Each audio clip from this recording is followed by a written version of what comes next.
ਮਹਿਮਾਨ ਜੀ ਦਾ ਅੱਜ ਦੇ ਇਸ ਸਮਾਗਮ ਦੇ ਵਿੱਚ ਪਹੁੰਚਣ ਤੇ ਸਵਾਗਤ ਕਰੀਏ। ਤੁਹਾਡਾ ਸਰ ਇੱਥੇ ਆਉਣ ਤੇ ਬਹੁਤ ਬਹੁਤ ਸਵਾਗਤ। ਸ਼ਮਾ ਰੋਸ਼ਨ ਕਰਕੇ ਅੱਜ ਦੇ ਇਸ ਜੋ ਰਾਜ ਪੱਧਰੀ ਆਪਣਾ ਸਮਾਗਮ ਹੈ ਉਹ ਆਗਾਜ਼ ਕਰਨ ਜਾ ਰਹੇ ਨੇ। ਅੰਮ੍ਰਿਤਸਰ ਤੋਂ ਵਿਧਾਇਕ ਸ਼੍ਰੀ ਰਾਜ ਕੁਮਾਰ ਵੇਰਕਾ ਜੀ ਉਹ ਵੀ ਸਾਡੇ ਕੋਲ ਪਹੁੰਚੇ ਨੇ। ਅਸੀਂ ਉਹਨਾਂ ਦਾ ਵੀ ਜੀ ਆਇਆਂ ਨੂੰ ਆਖਦੇ ਹਾਂ, ਉਹਨਾਂ ਨੂੰ ਨਿੱਘਾ ਜੀ ਆਇਆਂ ਨੂੰ। ਚੌਧਰੀ ਸੰਤੋਖ ਸਿੰਘ ਜੀ ਸਾਥ ਦੇ ਰਹੇ ਨੇ। ਸਾਡੇ ਮਾਨਯੋਗ ਮੁੱਖ ਮੰਤਰੀ ਸਾਹਿਬ ਦਾ ਸਰਦਾਰ ਜਸਵੀਰ ਸਿੰਘ ਡਿੰਪਾ ਜੀ ਜਿਹੜੇ ਕਿ ਲੋਕ ਸਭਾ ਮੈਂਬਰ ਨੇ ਖਡੂਰ ਸਾਹਿਬ ਹਲਕੇ ਤੋਂ। ਸਰਦਾਰ ਰਾਣਾ ਗੁਰਜੀਤ ਸਿੰਘ ਜੀ ਜਿਹੜੇ ਕਿ ਅੱਜ ਦੇ ਸਮਾਗਮ ਦੇ ਵਿੱਚ ਪ੍ਰਧਾਨਗੀ ਵੀ ਕਰ ਰਹੇ ਨੇ, ਉਹ ਵੀ ਉਹਨਾਂ ਦਾ ਸਹਿਯੋਗ ਕਰ ਰਹੇ ਨੇ। ਸੋ ਸਰ ਤੁਹਾਡਾ ਬਹੁਤ ਬਹੁਤ ਧੰਨਵਾਦ। ਇੱਕ ਇੱਕ ਕਦਮ ਤੁਹਾਡਾ ਮੁਬਾਰਕ ਸਾਡੇ ਸਿਰ ਮੱਥੇ। ਆਪ ਜੀ ਦੀ ਆਮਦ ਦੇ ਨਾਲ ਇਸ ਕਲੇ ਆਡੀਟੋਰੀਅਮ ਦੇ ਵਿੱਚ ਨਹੀਂ ਸਗੋਂ ਪੂਰੀ ਸਮੁੱਚੀ PTU ਦੇ ਵਿੱਚ ਤੇ ਜ਼ਿਲ੍ਹਾ ਕਪੂਰਥਲਾ ਦੇ ਵਿੱਚ ਇੱਕ ਵਿਆਹ ਵਰਗਾ ਮਾਹੌਲ ਬਣ ਗਿਆ ਸਰ। ਵੇਰਕਾ ਸਾਹਿਬ ਮੁੱਖ ਮੰਤਰੀ ਸਾਹਿਬ ਨੇ ਉਹਨਾਂ ਨੂੰ ਸਾਡੇ MLA ਸਾਹਿਬਾਨ ਨੂੰ ਮੰਚ ਤੇ ਸੱਦਾ ਦਿੱਤਾ ਹੈ। ਮਹਿੰਦਰ ਸਿੰਘ KP ਜੀ, ਸਰਦਾਰ ਬਲਵਿੰਦਰ ਸਿੰਘ ਧਾਲੀਵਾਲ ਜੀ MLA ਫਗਵਾੜਾ, ਸਾਰੇ ਮੈਂ ਬੇਨਤੀ ਕਰਾਂਗਾ ਕਿ ਉਹ ਮੁੱਖ ਮੰਤਰੀ ਸਾਹਿਬ ਨੂੰ ਜੁਆਇਨ ਕਰਨ। ਸ਼੍ਰੀ ਰਾਹੁਲ ਤਿਵਾੜੀ ਜੀ ਜਿਹੜੇ ਕਿ ਸਪੈਸ਼ਲ ਸੈਕਟਰੀ ਟੂ CM ਨੇ ਉਹ ਵੀ ਪਹੁੰਚੇ ਨੇ। ਨਿੱਘਾ ਜੀ ਆਇਆਂ ਨੂੰ ਬਹੁਤ ਬਹੁਤ ਧੰਨਵਾਦ ਸਰ।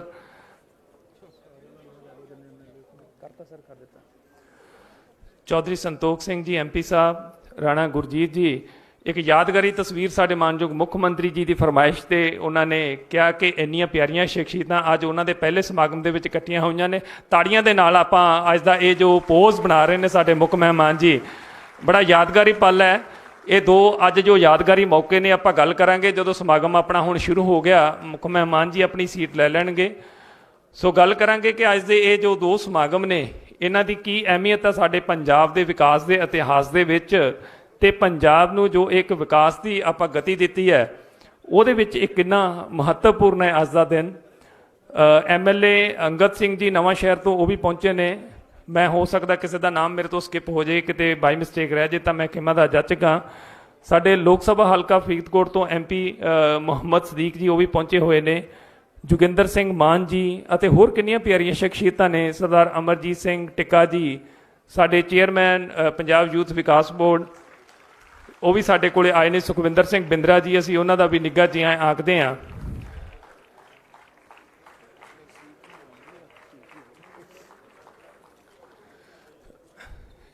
ਮੈਂ ਸਾਰਿਆਂ ਨੂੰ ਬੇਨਤੀ ਕਰਾਂਗਾ ਕਿ ਆਪਾਂ ਆਪੋ ਆਪਣੀ ਸੀਟ ਗ੍ਰਹਿਣ ਕਰ ਲਈ ਹੈ। ਸ਼੍ਰੀ ਕਮਲ ਕਿਸ਼ੋਰ ਯਾਦਵ ਜੀ ਮਾਨਯੋਗ ਸਕੱਤਰ ਸੂਚਨਾ ਤੇ ਲੋਕ ਸੰਪਰਕ ਵਿਭਾਗ ਉਹ ਵੀ ਪਹੁੰਚੇ ਨੇ। ਬਹੁਤ ਬਹੁਤ ਧੰਨਵਾਦ ਸਰ।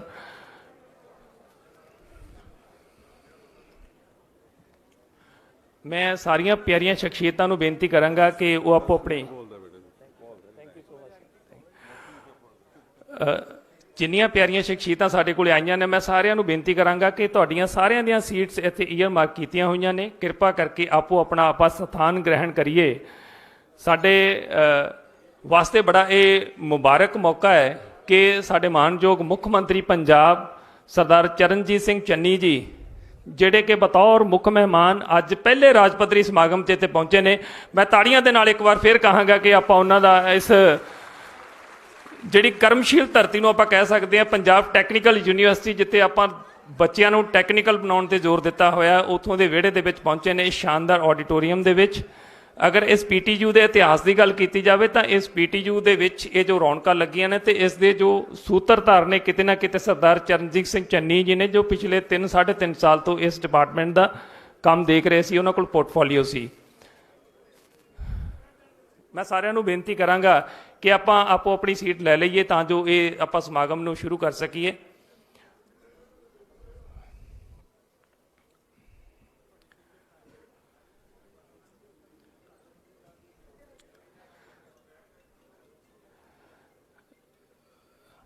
ਸਾਰੀਆਂ ਸੀਟਸ ਈਅਰ ਮਾਰਕ ਕੀਤੀਆਂ ਹੋਈਆਂ। ਕਿਰਪਾ ਕਰਕੇ ਆਪਾਂ ਜਿੱਥੇ ਜਿੱਥੇ ਆਪਣੀ ਜਗ੍ਹਾ ਮਿਲਦੀ ਹੈ ਆਪਾਂ ਉੱਥੇ ਬੈਠਣ ਦੀ ਕਿਰਪਾਲਤਾ ਕਰੀਏ।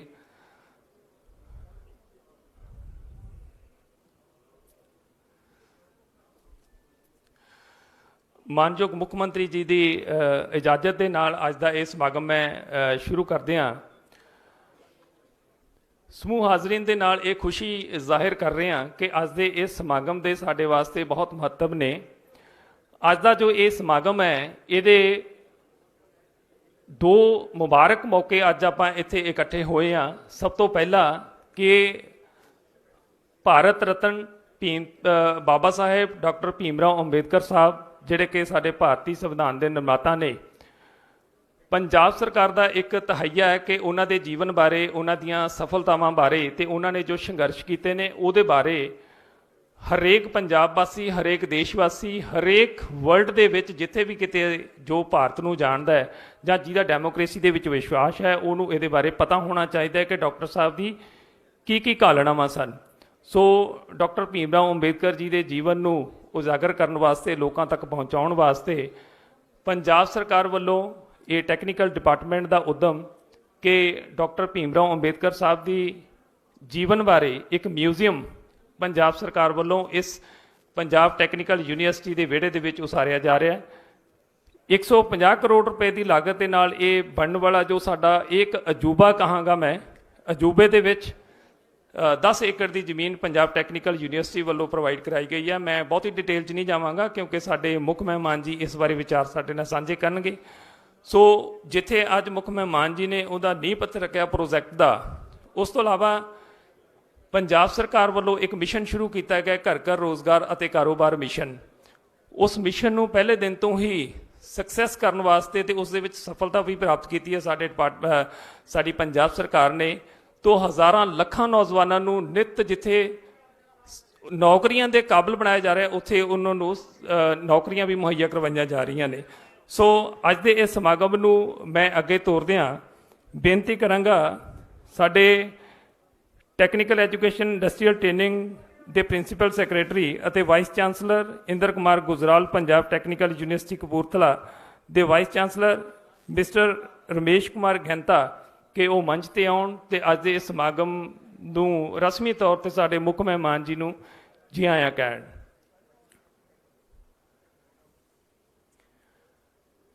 Vice chancellor mister Ramesh Kumar Gahinta ji ਉਹ ਸਾਡੇ ਕੋਲ ਆਏ ਨੇ, ਉਹਨਾਂ ਦਾ ਨਿੱਘਾ ਜੀ ਆਇਆਂ ਨੂੰ। ਉਹਨਾਂ ਦੀ ਅਗਵਾਈ ਦੇ ਵਿੱਚ ਹੀ ਉਹ ਵਾਈਸ ਚਾਂਸਲਰ ਨੇ ਇਹ ਸਮਾਗਮ ਸਾਰਾ ਆਪਾਂ ਕਰ ਰਹੇ ਹਾਂ। ਰਮੇਸ਼ ਕੁਮਾਰ ਗਹਿੰਤਾ ਜੀ।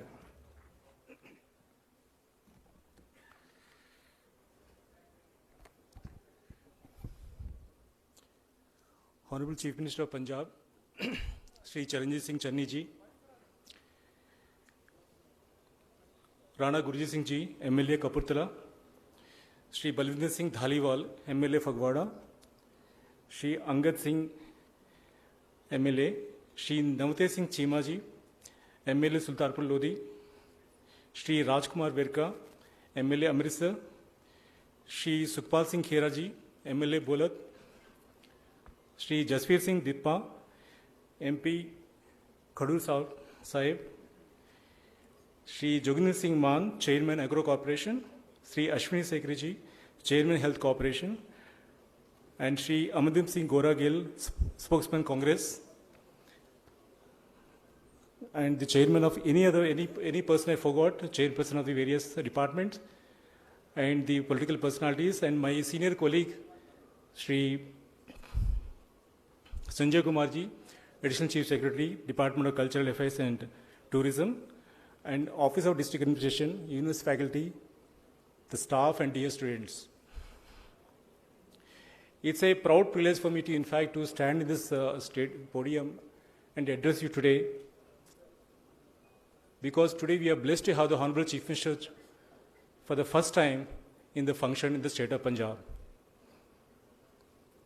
This is for the purpose of two things here. One is that foundation stone which has been done for the Dr. Bhim Rao, Baba Saheb Bhim Rao Ambedkar Museum. And second thing is that facilitation ceremony for 7 state level mega job affair, that is Ghar Ghar Rozgar. So I'm very grateful to Channi sir for accepting our invitation in spite of the kind of weather condition today we had. We are expecting Channi sir to come by chopper, but he's a man of the masses. He's come all the way by road. And we are, in fact, yesterday it was raining also. Today we're expecting the rain also. We want to have the function right in the place. And I'm very thankful to all the people here in the university and others, in fact, who really made this thing function very successful. So the blessings from you, sir. Before I speak something about the function and the content of this program, actually, I would like to say a few words about the B.R. Ambedkar ji, which in fact will be told by the Honorable Chief Minister himself. Dr. B.R. Ambedkar is a scholar, thinker, writer, leader, legal luminary, and the constitutional expert. He has got a personal bitter experience. He has got an enlightened education from the Western culture also. And he's a thorough reader, thorough researcher actually. And he's an extensive constitutional maker. You know it very clearly. In fact, based on this thing, we get the perspective for that matter. The very purpose of this, having the museum here is understanding very clearly this is the mission by the Honorable Chief Minister himself, because I was with him just only a month ago, and the kind of a passion he had actually, the kind of a passion even the Sanjay Kumar had actually, it's a wonderful actually, we have been doing the walking the talk. So we promise you, within the given time, whatever you direct to us, in fact, we'd like to see that this gets through. And this has the blessings of everyone. I would like to say something about the other Vice Chancellor of the PTU, which was established in 1997. This campus, initially it was established for the examination and affiliation purposes. Later on, the campus was established in Kapurthala in 2015, and Hoshiarpur in 2016, and Amritsar in again 2016, and Mohali in 2017. Mohali, we have two campuses, one for engineering, other one for the, in Kuni Majra for the architecture. We have a lot more dreams to come true also. We've been visiting actually. In fact, the Honorable Chief Minister, who was earlier Technical Education Minister, he had been with us actually right from the beginning. I've been discussing with some of the faculty members and some of the people here actually. They say he's got a vision for technical education and the skill development. So today the purpose is that the vision of this technical education, which in fact we'll be listening from his own words, and the skill development mission. And of course, PTU in fact, you know very clearly, is one of the top 120 universities, and it has a tie-up with more than 10 foreign institutions coming from USA, UK, Canada, Australia, etc. And we have signed MOU with the 3 sector skill councils. And this is one of the, again, very interesting aspect of the Honorable Chief Minister. His ambition is to have a skill development very, very, very intently and very laboriously, in fact. And we have established inclination of the innovation cell. And we have a training center also established the Tata Technologies. And we have minor and major degrees also for the employability purpose and all that. And ultimately, we see that we have excellent infrastructure, sports infrastructure, which will come through, which is under construction stage also. As far as Chennai Sahib is concerned, in fact, it's very few words. I mean, I see his passion.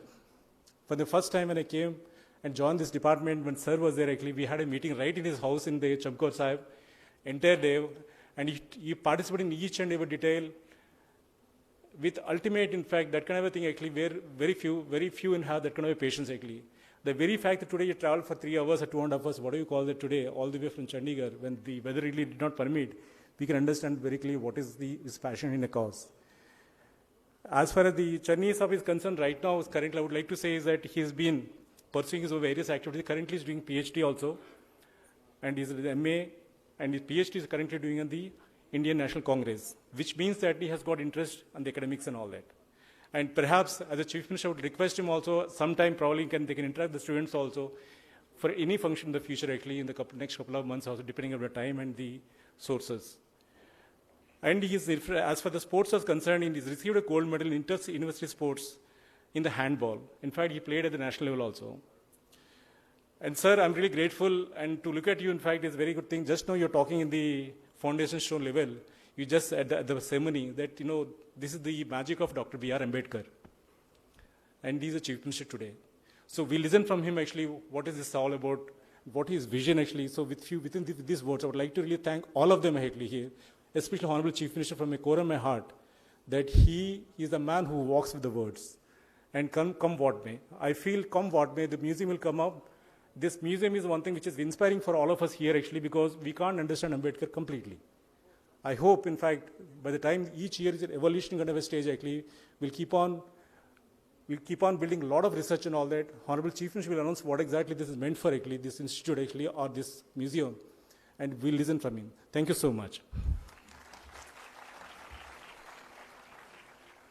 Sir ਤੁਹਾਡਾ ਬਹੁਤ-ਬਹੁਤ ਧੰਨਵਾਦ ਤੁਸੀਂ ਬਹੁਤ ਹੀ ਸੰਖੇਪ ਸ਼ਬਦਾਂ ਦੇ ਵਿੱਚ university ਦੇ ਇਤਿਹਾਸ ਤੇ ਡਿਪਾਰਟਮੈਂਟ ਬਾਰੇ ਜਾਣਕਾਰੀ ਸਾਡੇ ਨਾਲ ਸਾਂਝੀ ਕੀਤੀ ਸੋ ਅੱਜ ਦਾ ਜੋ ਇੱਕ ਮੌਕਾ ਸੀਗਾ ਇਹ ਡਾਕਟਰ B.R. ਅੰਬੇਦਕਰ ਸਾਹਿਬ ਨੂੰ ਸਾਡਾ ਸਮਰਪਿਤ ਹੈ ਸੋ ਡਿਪਾਰਟਮੈਂਟ ਟੂਰਿਜ਼ਮ ਅਤੇ ਕਲਚਰ ਅਫੇਅਰ ਡਿਪਾਰਟਮੈਂਟ ਵੱਲੋਂ ਇਸ ਮੌਕੇ ਤੇ ਇੱਕ ਡਾਕਟਰ B.R. ਅੰਬੇਦਕਰ ਸਾਹਿਬ ਤੇ ਇੱਕ ਵੀਡੀਓ ਫਿਲਮ ਬਣਾਈ ਗਈ ਹੈ ਮੈਂ ਉਹ ਵੀਡੀਓ ਫਿਲਮ ਅਸੀਂ ਇਹ ਤੋਂ ਤੁਹਾਡੇ ਨਾਲ ਸਾਂਝੀ ਕਰਾਂਗੇ ਮੈਂ ਸਾਰਿਆਂ ਨੂੰ ਬੇਨਤੀ ਕਰਾਂਗਾ ਕਿ ਇਸ ਵੀਡੀਓ ਫਿਲਮ ਦਾ ਆਓ ਆਪਾਂ ਆਨੰਦ ਲਈਏ video film.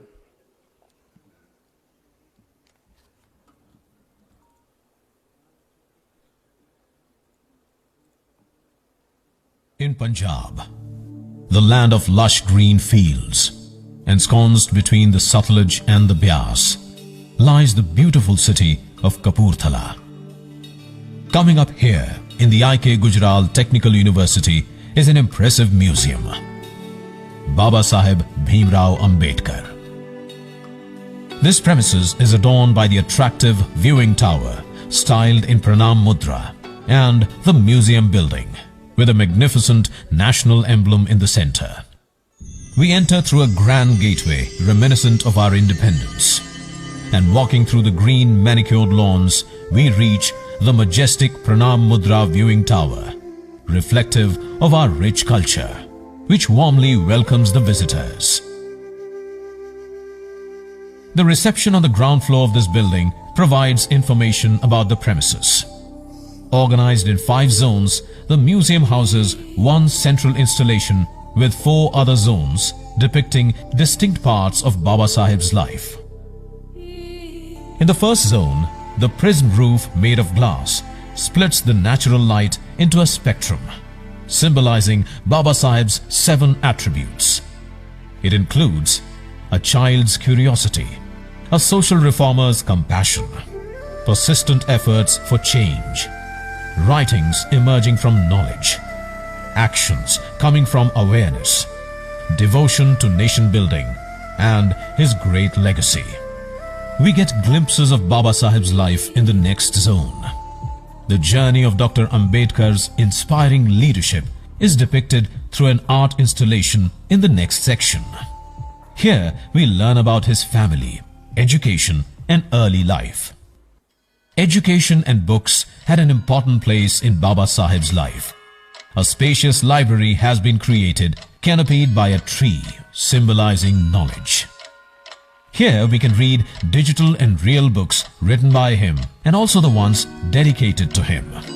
Baba Saheb's personal library in Rajgarh had 50,000 books. A representative presentation of that has been made here.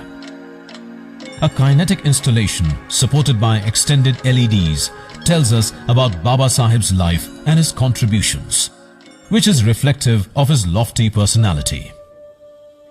Baba Saheb had been honored not only in India but internationally too. His statues have been installed in many parts of the world. In this section, a collection of his awards and honors is on display, along with his sculptures. The young Bhimrao had a deep understanding of the social discrimination of his time. His sensitive heart led him to undertake many effective efforts to get rid of these social ills. In the third section of this part, an attempt has been made to present the society of that time through the eyes of Bhimrao. His journey to Punjab has been presented as a part of his nationwide tour. When he understood the heart and soul of this place, and through his addresses, he attempted to bring about awareness. His socio-economic reforms have been depicted through an art installation of a dandelion. The dandelion being a symbol of the growing influence of his views. Baba Saheb had built many social political organizations to bring about socio-economic reforms. We learn about these in the next zone through original newspapers on display as well as through various digital installations. In the fourth zone, Baba Saheb has been shown as the architect of the Constitution. Here, in the first section, we view the Constitution through the eyes of Baba Saheb. Here we get significant information related to the making of the Constitution in many interesting ways. The preamble to the Constitution can be understood in detail in the next section. We can scan and save a copy of the preamble in our phones in the language of our choice. In the next zone, we express our gratitude to him for this precious gift. The Constitution of India is a priceless gift to all of us by Dr. Ambedkar. The various stages of the making of the Constitution and the signatures of all the members on the original copy has been exhibited through a large installation in this zone. An attempt has been made to present alive the meetings of the Constituent Assembly. Special mention has been made of the members of the drafting committee from Punjab. The far-sightedness of the Constitution protects every citizen of our nation. The large immersive presentation in the next zone explains all the helplines. Baba Saheb's views have influenced many Supreme Court judgments. These have been shown here through digital panels. Baba Saheb's views and thinking is reflected till date in the working of the Reserve Bank of India and the Social Welfare Ministry. His legacy is presented in this section. Not only India, but nations and institutions across the world are influenced by the ideology of Dr. Ambedkar. An absorbing collection of this is available here. Whether it is individual growth or nation development, Dr. Ambedkar believed that education played a very important role in both. His message of educate, agitate and organize has been exhibited here in an inspiring way. He believed that only a united nation is able to develop and prosper. He therefore encouraged and motivated the people of the nation to eradicate social discrimination and be united. His strong views on national unity have been presented through robotics in this zone. Now we move to the final zone of the museum, where we hear the last speech that he gave in the Parliament. Spellbound by his power of words, we come out of the museum. Before you leave, please do visit the Pranam Tower, where a few more interesting experiences await you. You have the opportunity to purchase memorabilia from the souvenir shop. And here's a cafe to relax with a cup of tea and some refreshments. Let's go to the top of the tower for not only an arresting view of the magnificent museum building, but also of the entire Kapurthala town. Sunset adds more charm to the place when magic is created by the grand laser and projection shows held at the Pranam Tower. With this, we complete our wonderful tour, carrying incredible memories of the charming town of Kapurthala.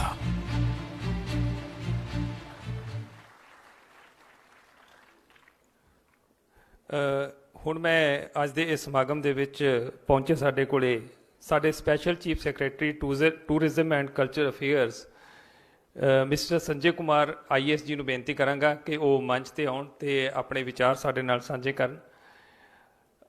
ਅਸੀਂ video ਦੇਖ ਰਹੇ ਸੀ ਕਿ ਉਹਦੇ ਵਿੱਚ Sanjay Kumar sir kindly sir ਮੰਚ ਤੇ ਆ ਕੇ ਆਪਣੇ ਕੀਮਤੀ ਵਿਚਾਰ ਸਾਡੇ ਨਾਲ ਸਾਂਝੇ ਕਰੋ ਸਰ।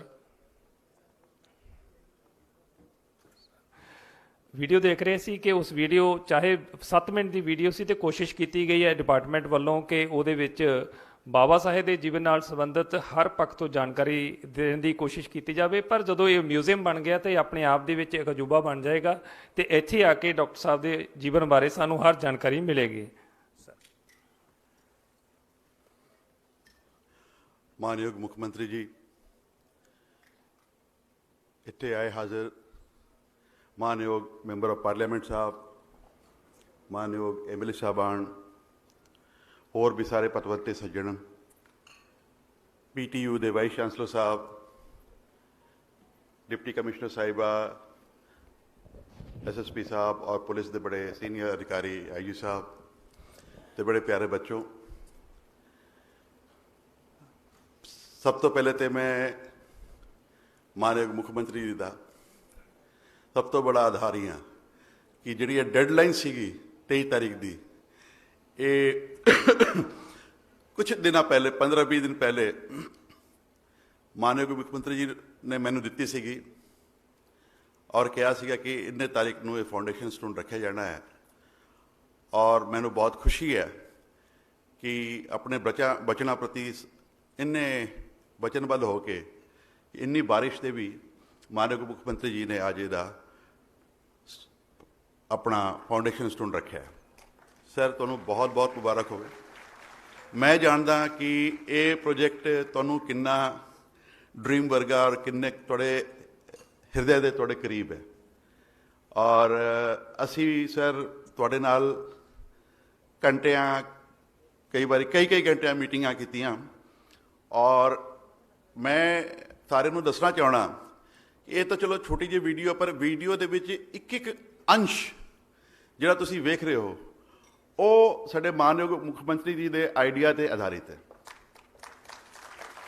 एक अंश बिल्डिंग ते लेके अशोका स्तंभ तो लेके गेट ते लेके की लाइफ फिलॉसफी एजुकेशन कॉन्स्टिट्यूशन ते लेके जिन्नी भी सारी गल्लां कीतियां हैं, और मैंने यकीन है कि आने वाले समय भी इन्हां दे इनपुट दे सहारे ही असी एक भव्य बहुत वधिया एजुकेटिव म्यूजियम बनावांगे जिहदी कोई मिसाल नहीं होएगी, क्योंकि ये म्यूजियम ना ही सिर्फ एक दर्शनीय स्थल होएगा, डिजिटली स्टैबलिश्ड म्यूजियम होएगा जिथे कि एजुकेशन वास्ते यंगर जनरेशन ਨੂੰ सीखण वास्ते भावें किसी प्रांत का होवे पर पूरे हिंदुस्तान के किसी सैक्शन से आवे, उन्होंने बाबा साहब के बारे जानन लई, उन्होंने शिक्षाओं बारे जानन लई और उन्होंने जिहड़ी कंट्रीब्यूशन है सोसाइटी नूं, देश नूं, इंटरनेशनली जिहड़ी कंट्रीब्यूशन है ਉਹਦੇ बारे इन्हों भरपूर जानकारी मिलेगी। और मैंने याद है कि जोड़े मेरे बच्चे सारे इतने बैठे ने, जो ये म्यूजियम लेके बाहर निकलणगे तो बहुत प्राउड महसूस करनगे। मैं मानयोग मुख्यमंत्री का फिर तो बहुत बहुत आभारी हाँ सर, तो तुहानूं विश्वास दिवाना कि तुहाडे गाइडेंस के तहत असी वधिया तो वधिया चीज़ इत्थे लगाउण की कोशिश करांगे। धन्यवाद।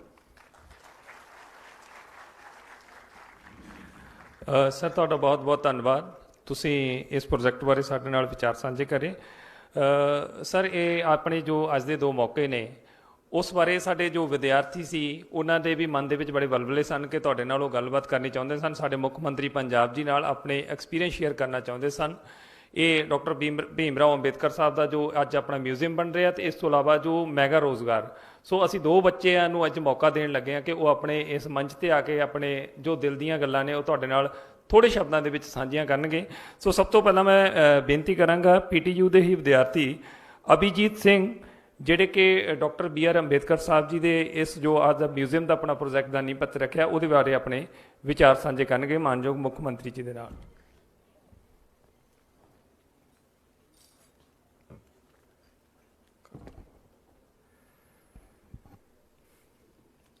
सब तो पहला अज दे मुख मेहमान मानयोग मुख मंत्री साहिब ते होर साहिबाना नूं मेरे वालों प्यार भरी सत श्री अकाल जी।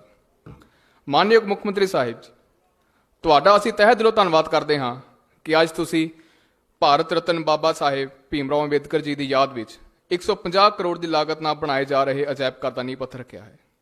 सानूं सारिआं नूं पता है कि बाबा साहेब भीमराव अंबेडकर जी ने दबे कुचले गरीब ते बेसहारा लोगों के जीवन पੱਧਰ ਨੂੰ ਉੱਚਾ ਚੁੱਕਣ ਅਤੇ नारी शक्ति ਨੂੰ बढ़ावा देਣ ਲਈ मिसाली काम किया है। जात पात ਅਤੇ ਫਿਰਕਾ ਪ੍ਰਸਤੀ ਦੇ ਖਾਤਮੇ ਦਾ ਸੰਦੇਸ਼ ਅਤੇ ਸਮਾਜਿਕ ਬਰਾਬਰਤਾ ਤੇ ਨਿਆਂ ਦਿਵਾਉਣ ਲਈ ਕੀਤੇ ਸੰਘਰਸ਼ਾਂ ਦੌਰਾਨ ਪਾਏ ਗਏ ਵਡਮੁੱਲੇ ਯੋਗਦਾਨ ਨੂੰ ਕੋਈ ਨਹੀਂ ਭੁੱਲ ਸਕਦਾ। ਬਾਬਾ ਸਾਹਿਬ ਜੀ ਦੀ ਵਿਰਾਸਤ ਨੂੰ ਮਨੁੱਖਤਾ ਤੱਕ ਪਹੁੰਚਾਉਣ ਤੇ ਮੰਤਵ ਤਹਿਤ ਇੰਦਰ ਕੁਮਾਰ ਪੰਜਾਬ ਟੈਕਨੀਕਲ ਯੂਨੀਵਰਸਿਟੀ ਕਪੂਰਥਲਾ ਵਿਖੇ ਇਹ ਅਜਾਇਬ ਘਰ ਬਣਾਇਆ ਜਾ ਰਿਹਾ ਹੈ, ਜੋ ਕਿ ਇੱਕ ਸ਼ਲਾਘਾਯੋਗ ਕਦਮ ਹੈ। ਇਸ ਨਾਲ ਜਿੱਥੇ ਬਾਬਾ ਸਾਹਿਬ ਦੇ ਜੀਵਨ ਜੀ ਉਹਨਾਂ ਦੀਆਂ ਪ੍ਰਾਪਤੀਆਂ ਬਾਰੇ ਲੋਕਾਂ ਨੂੰ ਪਤਾ ਲੱਗੇਗਾ, ਉੱਥੇ ਹੀ ਸਾਡੇ ਸਮਾਜ ਵਿੱਚ ਬਰਾਬਰਤਾ, ਪੜੋ, ਜੁੜੋ ਅਤੇ ਸੰਘਰਸ਼ ਕਰੋ ਦਾ ਸੰਦੇਸ਼ ਆਉਣ ਵਾਲੀਆਂ ਪੀੜ੍ਹੀਆਂ ਤੱਕ ਵੀ ਪਹੁੰਚੇਗਾ। ਸਾਨੂੰ ਇਹ ਵੀ ਖੁਸ਼ੀ ਹੈ ਕਿ ਇਹ ਅਜਾਇਬ ਘਰ ਇੱਕ ਯੂਨੀਵਰਸਿਟੀ ਵਿੱਚ ਬਣਾਇਆ ਜਾ ਰਿਹਾ ਹੈ, ਜਿੱਥੇ ਰੋਜ਼ਾਨਾ ਹਜ਼ਾਰਾਂ ਦੀ ਤਾਦਾਦ ਵਿੱਚ ਵਿਦਿਆਰਥੀ ਆਉਣਗੇ, ਇਸ ਨੂੰ ਵੇਖਣਗੇ ਤੇ ਇਸ ਤੋਂ ਪ੍ਰੇਰਣਾ ਲੈਣਗੇ। ਅੰਤ ਵਿੱਚ ਮੈਂ ਸਮੂਹ ਵਿਦਿਆਰਥੀ ਵਰਗ ਵੱਲੋਂ ਭਰੋਸਾ ਦਿੰਦਾ ਹਾਂ कि असी इस म्यूजियम का लाहा लैण दे नाल नाल इस दी सचुजी साम संभाल विच भी योगदान देंगे जी। आखिर विच एक बार फिर तो मेरे वालों सब नूं प्यार भरी सत श्री अकाल जी।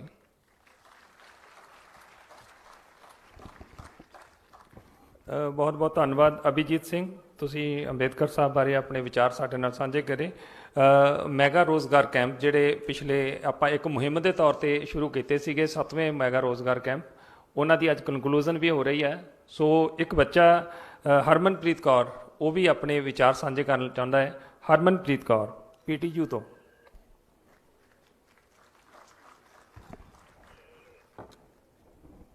माणयोग मुख मंत्री पंजाब जी, असी तुहानू कपूरथले की पहली फेरी ते जी आया आखते हाँ। पंजाब सरकार वालों नौजवानों नू हुनरमंद बना के रोज़गार मुहैया कराउण ਅਤੇ ਆਪਣੇ ਕਾਰੋਬਾਰ ਸਥਾਪਿਤ ਕਰਨ ਵਿੱਚ ਸਹਾਇਤਾ ਦੇਣ ਲਈ ਵੱਡੀ ਮੁਹਿੰਮ ਚਲਾਈ ਗਈ, ਜਿਸ ਨਾਲ ਮੇਰੇ ਵਰਗੇ ਲੱਖਾਂ ਨੌਜਵਾਨਾਂ, ਮੁੰਡੇ ਕੁੜੀਆਂ ਨੂੰ ਨੌਕਰੀਆਂ ਮਿਲੀਆਂ। ਤਕਨੀਕੀ ਸਿੱਖਿਆ ਵਿਭਾਗ ਅਤੇ ਹਰ ਜ਼ਿਲ੍ਹੇ ਦੇ ਵਿੱਚ ਕਾਇਮ ਕੀਤੀਆਂ ਰੋਜ਼ਗਾਰ ਤੇ ਕਾਰੋਬਾਰ ਬਿਊਰੋ ਵੱਲੋਂ ਨੌਜਵਾਨਾਂ ਨੂੰ ਉਹਨਾਂ ਦੇ ਹੁਨਰ ਮੁਤਾਬਿਕ ਸਰਕਾਰੀ ਤੇ ਪ੍ਰਾਈਵੇਟ ਨੌਕਰੀਆਂ ਲਈ ਕੋਚਿੰਗ, ਵਿਦੇਸ਼ ਜਾ ਕੇ ਪੜ੍ਹਨ ਲਈ ਸਿਖਲਾਈ, ਕੈਰੀਅਰ ਕਾਉਂਸਲਿੰਗ ਆਦਿ ਵਰਗੇ ਪ੍ਰੋਗਰਾਮ ਰਾਹੀਂ ਰਾਹ ਦਸੇਰਾ ਬਣੇ ਹਨ। ਇੱਕ ਵਿਦਿਆਰਥਣ ਹੋਣ ਦੇ ਨਾਤੇ ਮੈਨੂੰ ਇਸ ਗੱਲ ਦਾ ਪਤਾ ਹੈ ਕਿ ਅਨੇਕਾਂ ਵਿਦਿਆਰਥੀਆਂ ਨੂੰ 10ਵੀਂ ਅਤੇ 12ਵੀਂ ਤੋਂ ਬਾਅਦ ਕੈਰੀਅਰ ਦੀ ਚੋਣ ਅਤੇ ਸਵੈ ਰੋਜ਼ਗਾਰ ਲਈ ਸਕਿੱਲ ਵਿਕਸਿਤ ਕਰਨ ਲਈ ਬਹੁਤ ਸਾਰੀਆਂ ਮੁਸ਼ਕਿਲਾਂ ਦਾ ਸਾਹਮਣਾ ਕਰਨਾ ਪੈਂਦਾ ਹੈ। ਪਰ ਹੁਣ ਪੰਜਾਬ ਸਰਕਾਰ ਵੱਲੋਂ ਵੱਖ-ਵੱਖ ਸੰਚਾਰ ਸਾਧਨਾਂ ਰਾਹੀਂ ਹਰ ਵਿਦਿਆਰਥੀ ਤੱਕ ਪਹੁੰਚ ਕੀਤੀ ਗਈ ਹੈ। ਅੱਜ ਦੇ ਇਸ ਪ੍ਰੋਗਰਾਮ ਦੌਰਾਨ ਜਿਨ੍ਹਾਂ ਨੌਜਵਾਨਾਂ ਨੂੰ ਨਿਯੁਕਤੀ ਪੱਤਰ ਮਿਲੇ ਹਨ, ਮੈਂ ਉਹਨਾਂ ਅਤੇ ਪੰਜਾਬ ਸਰਕਾਰ ਦੇ ਉਦਮ ਸਦਕਾ ਸਰਕਾਰੀ ਅਤੇ ਵੱਖ-ਵੱਖ ਨਾਮੀ ਕੰਪਨੀਆਂ ਵਿੱਚ ਰੋਜ਼ਗਾਰ ਪ੍ਰਾਪਤ ਕਰਨ ਵਾਲੇ ਨੌਜਵਾਨ ਮੁੰਡੇ ਕੁੜੀਆਂ ਨੂੰ ਵੱਲੋਂ ਆਪ ਜੀ ਦਾ ਤਹਿ ਦਿਲੋਂ ਧੰਨਵਾਦ ਕਰਦੀ ਹਾਂ। ਮੈਨੂੰ ਆਸ ਹੈ ਕਿ ਪੰਜਾਬ ਸਰਕਾਰ ਵੱਲੋਂ ਸ਼ੁਰੂ ਕੀਤੇ ਮੈਗਾ ਰੋਜ਼ਗਾਰ ਮੇਲੇ ਭਵਿੱਖ ਵਿੱਚ ਵੀ ਲੱਖਾਂ ਨੌਜਵਾਨਾਂ ਦੀ ਜ਼ਿੰਦਗੀ ਰੋਸ਼ਨਾਉਣਗੇ। ਧੰਨਵਾਦ।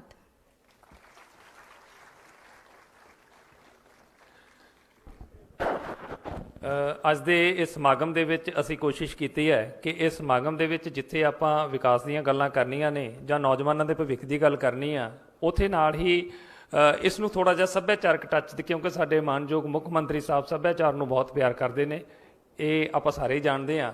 ਸੋ ਸੱਭਿਆਚਾਰਕ ਟੱਚ ਦੇਣ ਵਾਸਤੇ ਅਸੀਂ 2-3 ਕਲਚਰ ਆਈਟਮਸ ਤਿਆਰ ਕੀਤੀਆਂ ਨੇ। ਮੈਂ ਸੱਦਾ ਦੇਵਾਂਗਾ PTU ਦੀ ਗਰੁੱਪ Song ਦੀ ਇਹ ਟੀਮ ਨੂੰ ਕਿ ਉਹ ਮੰਚ ਤੇ ਆਉਣ ਤੇ ਅੱਜ ਦੀ ਜੋ ਆਪਣੀ ਉਹ ਸੱਭਿਆਚਾਰਕ ਵੰਨਗੀ ਹੈ ਉਹ ਸਾਡੇ ਨਾਲ ਪੇਸ਼ ਕਰਨ ਮਾਨਯੋਗ ਮੁੱਖ ਮੰਤਰੀ ਜੀ ਦੇ ਸਾਹਮਣੇ।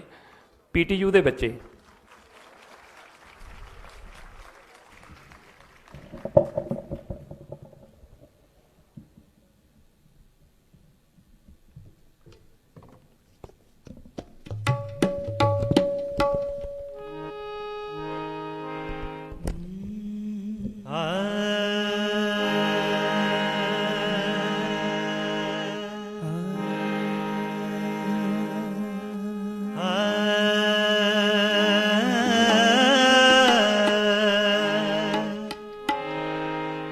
लजपाला दे लड़ लगियां मेरे तो कम परे रहंदे। लजपाला दे लड़ लगियां मेरे तो कम परे रहंदे। मैं लजपाला मैं लजपाला मैं लजपाला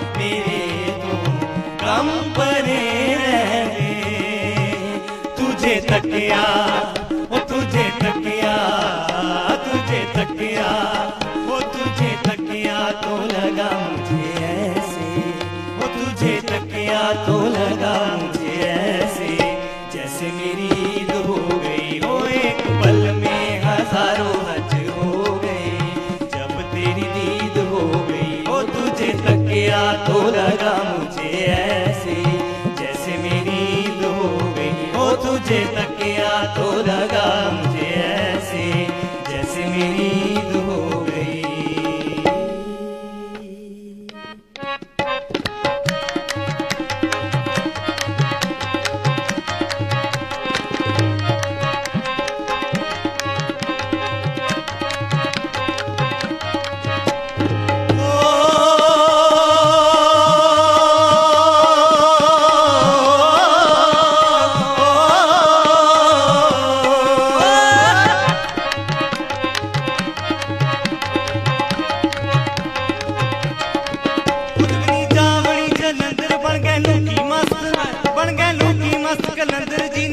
ਆਉਂਗਿਆ ਅੰਦਰ ਬਈ ਫਿਰ ਮੇਰੇ ਆਵ ਜੁਗਨੀ ਉਹ ਮੇਰੇ ਆਵ ਜੁਗਨੀ ਕਹਿੰਦੀ ਆ ਜਨ ਨਾਮ ਸਾਈਂ ਦਾ ਲੈਂਦੀ ਆ ਫਿਰ ਮੇਰੇ ਆਵ ਜੁਗਨੀ ਕਹਿੰਦੀ ਆ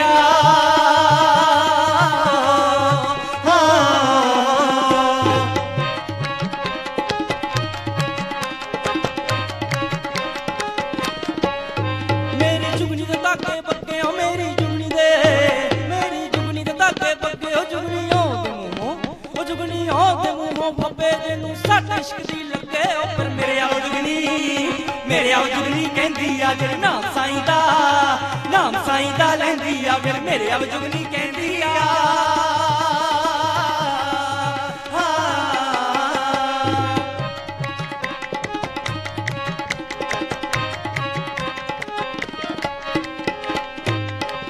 ਉਹ ਜੁਗਨੀ ਜਾਵੜੀ ਬਾਜ਼ਾਰ ਅੱਗੇ ਟਾਂਗਾ ਦੇ ਪਿੱਛੇ ਕਾਰ ਜੁਗਨੀ ਫਸ ਗਈ ਵਿਚਕਾਰ ਬਈ ਫਿਰ ਮੇਰੇ ਆਵ ਜੁਗਨੀ ਕਹਿੰਦੀ ਆ ਜਨ ਨਾਮ ਸਾਈਂ ਦਾ ਲੈਂਦੀ ਆ ਫਿਰ ਮੇਰੇ ਆਵ ਜੁਗਨੀ ਕਹਿੰਦੀ ਆ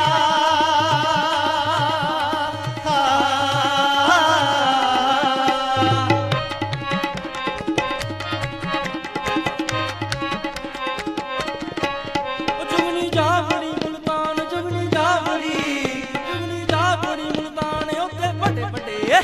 ਉੱਥੇ ਵੱਡੇ ਬਲਵਾਨ ਖਾਂਦੇ ਗਿਰੀਆਂ ਤੇ ਬਾਦਾਮ ਮਾਰਨ ਮੱਖੀਆਂ ਕੱਢਣ ਜਾਣਿਆ ਪਰ ਮੇਰੇ ਆਵ ਜੁਗਨੀ ਕਹਿੰਦੀ ਆ ਜਨ ਨਾਮ ਸਾਈਂ ਦਾ ਲੈਂਦੀ ਆ ਫਿਰ ਮੇਰੇ ਆਵ ਜੁਗਨੀ ਕਹਿੰਦੀ ਆ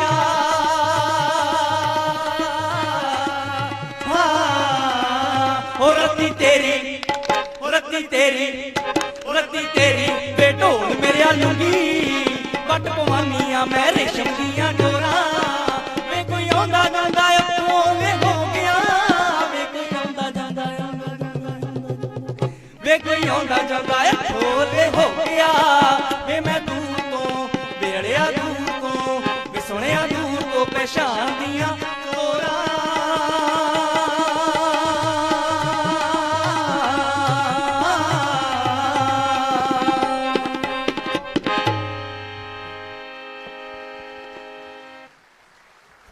ਬਹੁਤ ਬਹੁਤ ਧੰਨਵਾਦ। ਇਹ ਪੀਟੀਯੂ ਦੇ ਬੱਚੇ ਨੇ, ਪਿਛਲੇ ਜਦੋਂ ਤੋਂ ਇਹ ਪ੍ਰੋਗਰਾਮ ਬਣਿਆ ਤਿਆਰੀ 'ਚ ਲੱਗੇ ਨੇ ਕਿ ਸਾਡੇ ਮਾਨਯੋਗ ਮੁੱਖ ਮੰਤਰੀ ਸਾਹਿਬ ਇੱਥੇ ਆ ਰਹੇ ਨੇ, ਸੋ ਉਹਨਾਂ ਦੀ ਆਮਦ ਦੇ ਵਿੱਚ ਇਹਨਾਂ ਦਾ ਵੀ ਬੜੇ ਚਾਅ ਸਨ। ਸੋ ਹੁਣ ਮੈਂ ਬੇਨਤੀ ਕਰਾਂਗਾ employment generation skill development and training department ਦੇ ਡਾਇਰੈਕਟਰ ਜਨਰਲ ਸਰਦਾਰ ਹਰਪ੍ਰੀਤ ਸਿੰਘ ਸੂਦਨ ਸਾਹਿਬ IAS ਕਿ ਉਹ ਮੰਚ ਤੇ ਆਉਣ ਕਿ ਆਪਾਂ ਮੈਗਾ ਰੋਜ਼ਗਾਰ ਨਾਲ ਸੰਬੰਧਿਤ ਅੱਜ ਦਾ ਕਨਕਲੂਜਨ ਸੈਰੇਮਨੀ ਹੈਗੀ ਆ, ਉਹ ਇਹਨਾਂ ਰੋਜ਼ਗਾਰ ਮੇਲਿਆਂ ਦੀ ਸਕਸੈਸ ਬਾਰੇ ਸਾਡੇ ਨਾਲ ਆਪਣੇ ਵਿਚਾਰ ਸਾਂਝੇ ਕਰਨ। ਸਰਦਾਰ ਹਰਪ੍ਰੀਤ ਸਿੰਘ ਸੂਦਨ ਸਾਹਿਬ।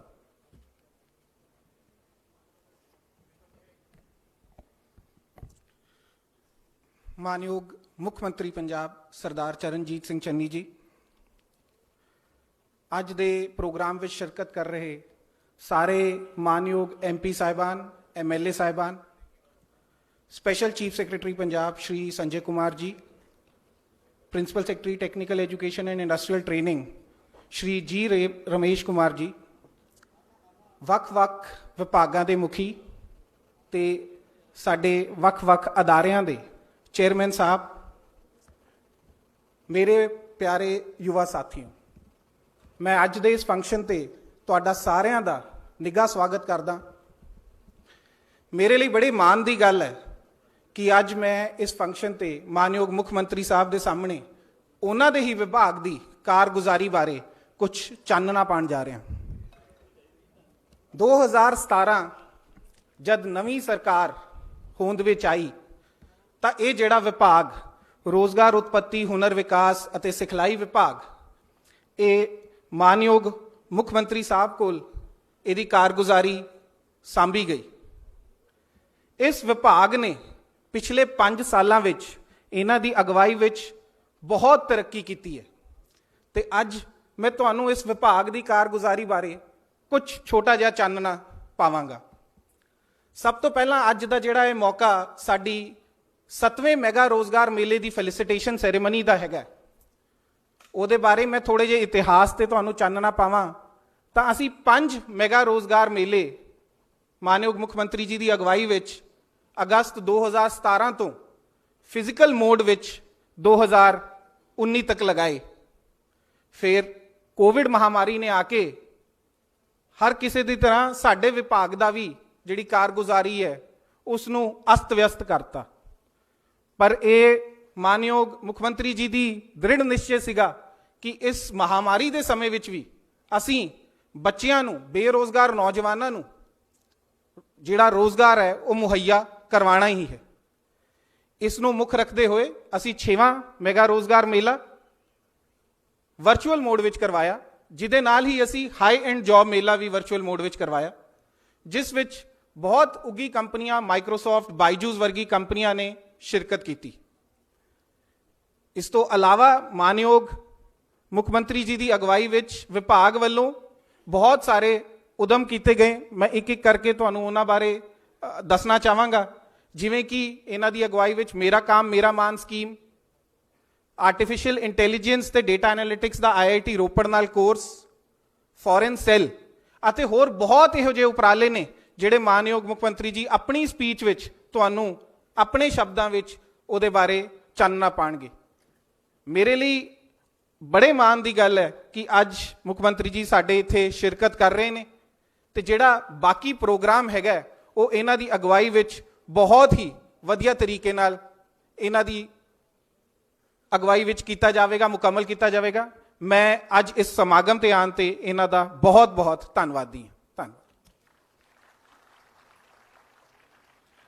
ਸਰ ਤੁਹਾਡਾ ਬਹੁਤ ਬਹੁਤ ਧੰਨਵਾਦ। ਤੁਸੀਂ ਬੜੇ ਸੰਖੇਪ ਸ਼ਬਦਾਂ ਦੇ ਵਿੱਚ ਡਿਪਾਰਟਮੈਂਟ ਦੀ ਕਾਰਗੁਜ਼ਾਰੀ ਨੂੰ ਸਾਡੇ ਨਾਲ ਸਾਂਝਾ ਕੀਤਾ। ਸੋ ਕਲਚਰ ਆਈਟਮ ਸਾਡੇ ਕੋਲ ਇੱਕ ਹੋਰ ਤਿਆਰ ਕੀਤੀ ਹੋਈ ਆ ਬੱਚਿਆਂ ਦੇ। ਮੈਂ ਬੇਨਤੀ ਕਰਾਂਗਾ PTU ਦੇ ਬੱਚਿਆਂ ਨੂੰ ਕਿ ਗਰੁੱਪ ਪੰਜਾਬੀ ਡਾਂਸ ਜੋ ਉਹਨਾਂ ਦਾ ਪੰਜਾਬੀ ਡਾਂਸ ਲੈ ਕੇ ਸਾਡੇ ਸਾਹਮਣੇ ਆਉਣ।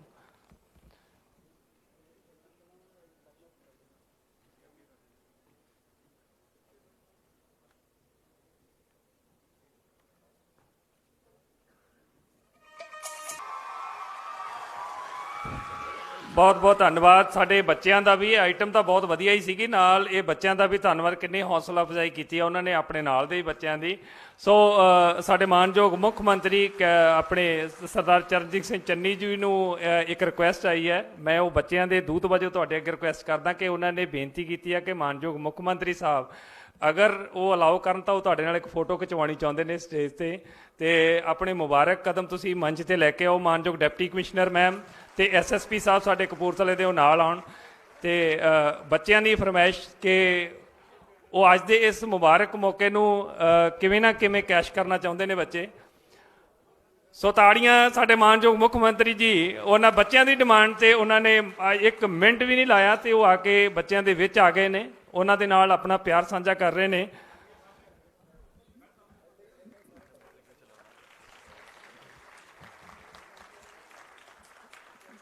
ਸਰ ਬਹੁਤ ਬਹੁਤ ਧੰਨਵਾਦ ਤੁਹਾਡਾ ਕਿ ਤੁਸੀਂ ਬੱਚਿਆਂ ਦੀ ਇੱਕ ਛੋਟੀ ਜਿਹੀ ਗੁੰਜਾਇਸ਼ ਉਹਨਾਂ ਵਾਸਤੇ ਬਹੁਤ ਵੱਡੀ ਸਰ, ਤੇ ਤੁਸੀਂ ਬੜੇ ਸੌਖਾ ਹੀ ਉਹਨਾਂ ਦੀ ਇਹ ਰੀਜ਼ ਪੂਰੀ ਕਰ ਦਿੱਤੀ। ਬਹੁਤ ਘੱਟ ਮੌਕੇ ਹੁੰਦੇ ਨੇ ਜਦੋਂ ਸਾਨੂੰ ਸੂਬੇ ਦੇ ਮੁੱਖ ਮੰਤਰੀ ਦੇ ਨਾਲ ਇੱਦਾਂ ਖੜਨ ਦਾ, ਉਹਨਾਂ ਦੀ ਹਾਜ਼ਰੀ ਦੇ ਵਿੱਚ ਕੁਝ ਪਰਫਾਰਮ ਕਰਨ ਦਾ ਮੌਕਾ ਮਿਲਦਾ। ਸੋ ਇਹ ਬੱਚੇ ਬੜੇ ਸੁਭਾਗੇ ਨੇ। ਸੋ ਇਸ ਤੋਂ ਬਾਅਦ ਸਾਡਾ ਸਨਮਾਨ ਸਮਾਰੋਹ ਹੋਏਗਾ। ਮੈਂ ਮਾਨ ਜੀ ਨੂੰ ਬੇਨਤੀ ਕਰਾਂਗਾ ਕਿ ਉਹ ਮੰਚ ਤੇ ਹੀ ਰਹਿਣ। ਇਸ ਤੋਂ ਬਾਅਦ ਸਾਡਾ ਜੋ ਸਾਡੇ ਨਿਯੁਕਤੀ ਪੱਤਰ ਵੰਡੇ ਜਾਣੇ ਨੇ ਜੌਬ ਫੇਅਰ ਦੇ, ਉਹਨਾਂ ਨੇ ਆਪਣੇ ਸ਼ੁਭ ਹੱਥਾਂ ਦੇ ਨਾਲ ਇਹ ਸਰਟੀਫਿਕੇਟਸ ਵੰਡਣੇ ਨੇ। ਮੈਂ ਰਾਣਾ ਗੁਰਜੀਤ ਸਿੰਘ ਜੀ ਜਿਹੜੇ ਕਿ ਇਸ ਸਮਾਗਮ ਦੀ ਪ੍ਰਧਾਨਗੀ ਕਰ ਰਹੇ ਨੇ, ਉਹਨਾਂ ਨੂੰ ਬੇਨਤੀ ਕਰਾਂਗਾ।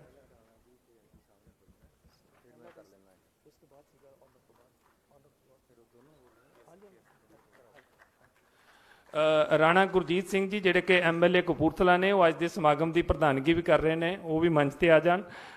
ਸਾਡੇ ਸਪੈਸ਼ਲ ਚੀਫ ਸੈਕਟਰੀ ਸਰਦਾਰ ਸੰਜੇ ਕੁਮਾਰ ਸਰ ਉਹ ਵੀ ਆ ਜਾਣ। VC ਸਾਹਿਬ ਆ ਜਾਣ ਯੂਨੀਵਰਸਿਟੀ ਦੇ।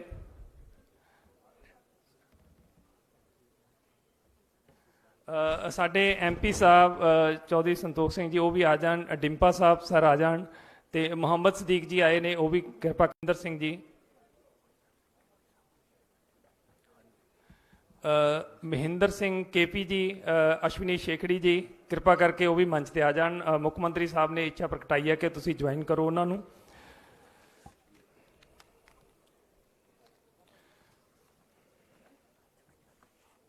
ਸਰਦਾਰ ਜੋਗਿੰਦਰ ਸਿੰਘ ਮਾਨ ਜੀ ਸਾਬਕਾ ਮੰਤਰੀ ਸਾਹਿਬ ਉਹ ਵੀ ਆ ਜਾਣ ਕਿ ਸਾਨੂੰ ਇੱਥੇ ਮੰਚ ਤੇ ਜੁਆਇਨ ਕਰਨ। ਸੋ ਅੱਜ ਦਾ ਜਿਹੜਾ ਸਾਡਾ ਸਮਾਗਮ ਜੋ ਮੇਨ ਅਟਰੈਕਸ਼ਨ ਸੀ ਅੱਜ ਦੇ ਸਮਾਗਮ ਦੀ ਉਹ ਕਿ ਅੱਜ ਜੋ ਸਾਡੇ 7th ਮੈਗਾ ਰੋਜ਼ਗਾਰ ਜੌਬ ਫੇਅਰਸ ਲੱਗੇ ਸੀ ਪੂਰੇ ਪੰਜਾਬ ਦੇ ਵੱਖ-ਵੱਖ ਸ਼ਹਿਰਾਂ ਦੇ ਵਿੱਚ ਅੱਜ ਉਹਨਾਂ ਦੀ ਸਮਾਪਤੀ ਸਮਾਰੋਹ ਹੈ ਤੇ ਜਿਹੜੇ ਕੈਂਡੀਡੇਟਸ ਨੂੰ ਇਸ ਰੋਜ਼ਗਾਰ ਮੇਲਿਆਂ ਦੇ ਵਿੱਚ ਜਾਂ ਇਸ ਤੋਂ ਪਹਿਲਾਂ ਪੰਜਾਬ ਸਰਕਾਰ ਦੇ ਉਪਰਾਲਿਆਂ ਦੇ ਨਾਲ ਸਰਕਾਰੀ ਵਿਭਾਗਾਂ ਦੇ ਵਿੱਚ ਨੌਕਰੀ ਮਿਲੀ ਹੈ ਜਲੰਧਰ ਤੋਂ ਸਾਰੇ ਐਮਐਲਏ ਸਾਹਿਬਾਨ ਸਾਡੇ ਕੋਲ ਆਏ ਹੋਏ ਨੇ ਮੈਂ ਬੇਨਤੀ ਕਰਾਂਗਾ ਕਿ ਕਾਈਂਡਲੀ ਉਹ ਵੀ ਮੰਚ ਤੇ ਆ ਜਾਣ ਮਾਨਯੋਗ ਮੁੱਖ ਮੰਤਰੀ ਜੀ ਨੇ ਉਹਨਾਂ ਦੀ ਆਮਦ ਮੰਚ ਤੇ ਉਮੀਦ ਰੱਖੀ ਹੈ ਅੰਗਦ ਜੀ ਮੇਅਰ ਸਾਹਿਬਾਨ ਆ ਜਾਣ ਸਾਡੇ ਜੋ ਚੁਣੇ ਹੋਏ ਲੋਕ ਨੁਮਾਇੰਦੇ ਨੇ ਕਿਰਪਾ ਕਰਕੇ ਉਹ ਵੀ ਆ ਜਾਣ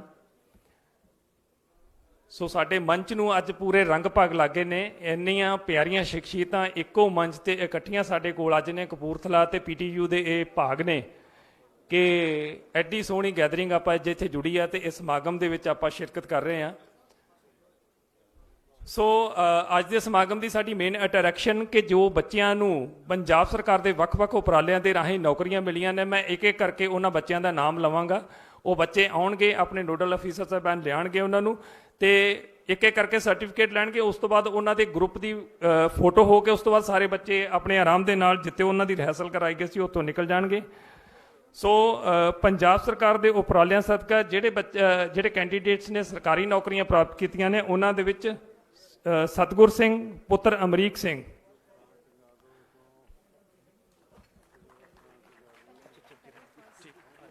ਸਭ ਤੋਂ ਪਹਿਲਾਂ ਮੈਂ ਮਾਫ ਕਰਨਾ ਜਿਹੜੇ ਜ਼ਿਲ੍ਹੇ ਜੋ ਰੋਜ਼ਗਾਰ ਮੇਲੇ ਆਪਾਂ ਲਾਏ ਸੀ ਉਹਨਾਂ ਦੇ ਵਿੱਚ ਅਲੱਗ-ਅਲੱਗ ਜ਼ਿਲ੍ਹਿਆਂ ਦੀ ਪਰਫਾਰਮੈਂਸ ਆਪਾਂ ਇੱਥੇ ਇਕੱਤਰ ਕੀਤੀ ਸੀਗੀ ਸੋ ਜਿਹੜੇ 3 ਵੱਡੇ ਜ਼ਿਲ੍ਹੇ ਨੇ ਜਿਨ੍ਹਾਂ ਨੇ ਸਭ ਤੋਂ ਜ਼ਿਆਦਾ ਜੌਬ ਪ੍ਰੋਵਾਈਡ ਕਰਾਈਆਂ ਨੇ ਤੇ 3 ਛੋਟੇ ਜ਼ਿਲ੍ਹੇ ਸੋ ਮੈਂ ਸਭ ਤੋਂ ਪਹਿਲਾਂ ਇੱਥੇ ਸੱਦਾ ਦੇਵਾਂਗਾ ਜ਼ਿਲ੍ਹਾ ਲੁਧਿਆਣਾ ਤਾੜੀਆਂ ਦੇ ਨਾਲ ਦਾ ਸਵਾਗਤ ਕੀਤਾ ਜੇ ਜ਼ਿਲ੍ਹਾ ਲੁਧਿਆਣਾ 28588 ਨੌਕਰੀਆਂ ਇਹਨਾਂ ਨੇ ਰੋਜ਼ਗਾਰ ਮੇਲਿਆਂ 'ਚ ਦਵਾਈਆਂ ਨੇ ਸੋ ਜ਼ਿਲ੍ਹਾ ਲੁਧਿਆਣਾ ਤੋਂ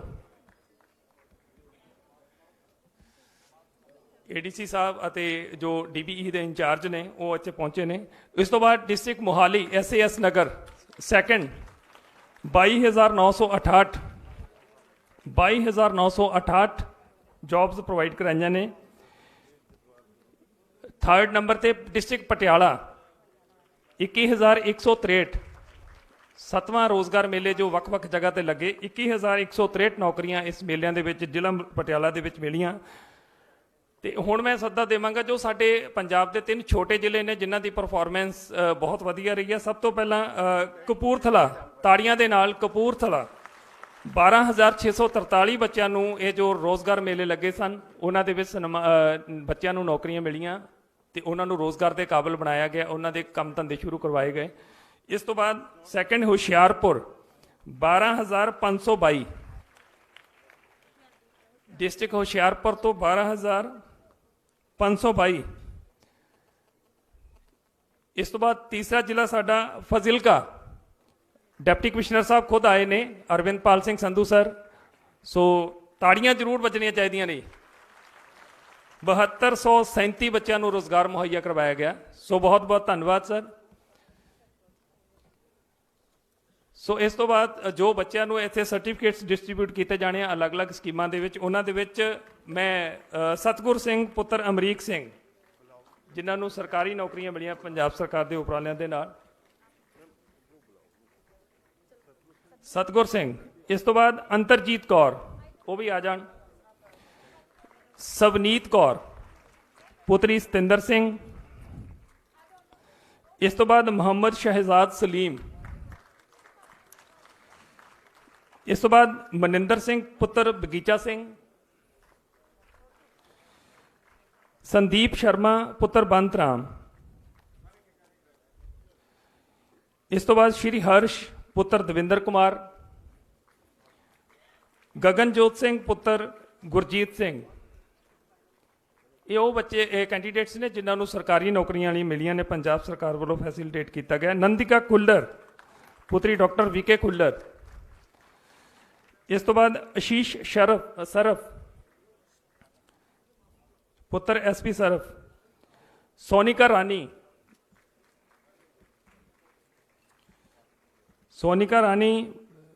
ਸ਼੍ਰੀ ਧਰਮਜੀਤ ਸਿੰਘ ਅੱਗੇ ਮਿਸ ਕੰਚਨ ਪੁੱਤਰੀ ਸ਼੍ਰੀ ਰਕੇਸ਼ ਕੁਮਾਰ,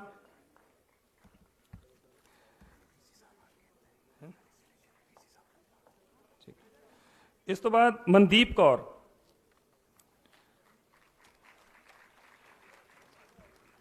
ਇਸ ਤੋਂ ਬਾਅਦ ਜੋ 7th ਮੈਗਾ ਰੋਜ਼ਗਾਰ ਕੈਂਪ ਲੱਗੇ ਸੀ ਉਹਨਾਂ ਦੇ ਰਾਹੀਂ ਜਿਹੜੇ ਬੱਚਿਆਂ ਨੂੰ ਕੈਂਡੀਡੇਟਸ ਨੂੰ ਨੌਕਰੀਆਂ ਮਿਲੀਆਂ ਨੇ, ਉਹਨਾਂ ਦੇ ਵਿੱਚ ਜ਼ਿਲ੍ਹਾ ਲੁਧਿਆਣਾ ਤੋਂ ਸ਼ੁਭਮ ਠਾਕੁਰ ਸੈਕੰਡ ਲੋਟ, ਇਹਨਾਂ ਦਾ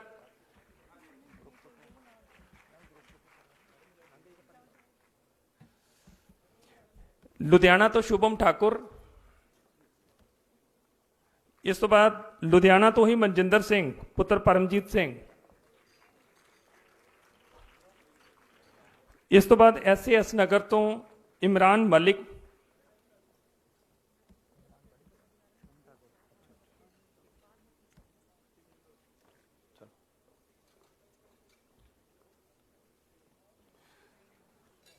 ਮਨਜਿੰਦਰ ਸਿੰਘ ਡਿਸਟ੍ਰਿਕਟ ਲੁਧਿਆਣਾ ਤੋਂ,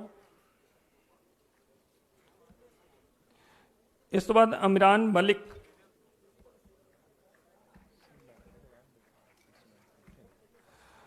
ਇਸ ਤੋਂ ਬਾਅਦ SAS ਨਗਰ ਤੋਂ ਅਕਸ਼ੇ ਯਾਦਵ, ਡਿਸਟ੍ਰਿਕਟ ਪਟਿਆਲਾ ਤੋਂ ਮਨਮੀਤ ਸਿੰਘ, ਉਹ ਵੀ ਆ ਜਾਣ, ਡਿਸਟ੍ਰਿਕਟ ਪਟਿਆਲਾ ਤੋਂ ਮਨਮੀਤ ਸਿੰਘ, ਡਿਸਟ੍ਰਿਕਟ ਪਟਿਆਲਾ ਤੋਂ ਮਹਿਕ ਸੈਣੀ,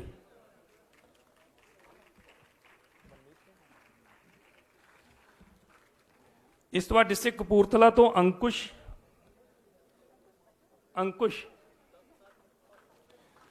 ਉਸ ਤੋਂ ਬਾਅਦ ਕਪੂਰਥਲਾ ਤੋਂ ਅਦਿੱਤਿਆ, ਡਿਸਟ੍ਰਿਕਟ ਹੁਸ਼ਿਆਰਪੁਰ ਤੋਂ ਕਮਨਦੀਪ ਸਿੰਘ ਪੁੱਤਰ ਬਲਵਿੰਦਰ ਸਿੰਘ, ਕਮਨਦੀਪ ਸਿੰਘ,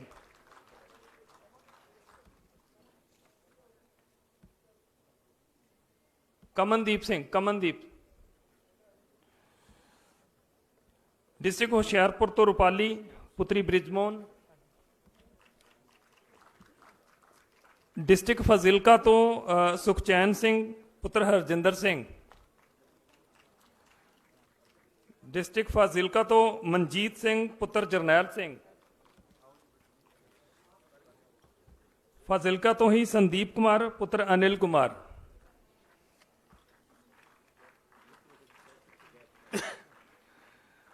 ਪੰਜਾਬ ਸਰਕਾਰ ਵੱਲੋਂ ਜਿੱਥੇ ਨੌਜਵਾਨਾਂ ਨੂੰ ਰੋਜ਼ਗਾਰ ਪ੍ਰੋਵਾਈਡ ਕਰਾਇਆ ਜਾ ਰਿਹਾ ਹੈ, ਉੱਥੇ ਵੱਖ-ਵੱਖ ਜੋ ਸਵੈ ਰੋਜ਼ਗਾਰ ਸਕੀਮਾਂ ਨੇ ਉਹਦਾ ਲਾਭ ਦੇ ਕੇ ਬੱਚਿਆਂ ਨੂੰ ਪੈਰਾਂ 'ਤੇ ਖੜਾ ਕਰਨ ਦੀ ਵੀ ਲਗਾਤਾਰ ਕੋਸ਼ਿਸ਼ ਜਾਰੀ ਹੈ। ਸੋ ਉਹਦੇ ਲਾਭਪਾਤਰੀ ਬੱਚੇ ਨੇ ਲੁਧਿਆਣਾ ਤੋਂ ਅਮਰੀਕ ਸਿੰਘ, ਉਸ ਤੋਂ ਬਾਅਦ ਗੋਪਾਲ ਝਾ ਪੁੱਤਰ ਵਿਨੋਦ ਕੁਮਾਰ,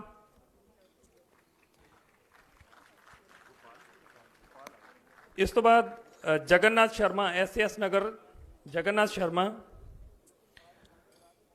SAS ਨਗਰ ਤੋਂ ਜ਼ੁਲਫਕਾਰ, ਇਸ ਤੋਂ ਬਾਅਦ ਡਿਸਟ੍ਰਿਕਟ ਪਟਿਆਲਾ ਤੋਂ ਪੀਯੂਸ਼ ਗੱਖੜ, ਡਿਸਟ੍ਰਿਕਟ ਪਟਿਆਲਾ ਤੋਂ ਦਲਜੀਤ ਸਿੰਘ,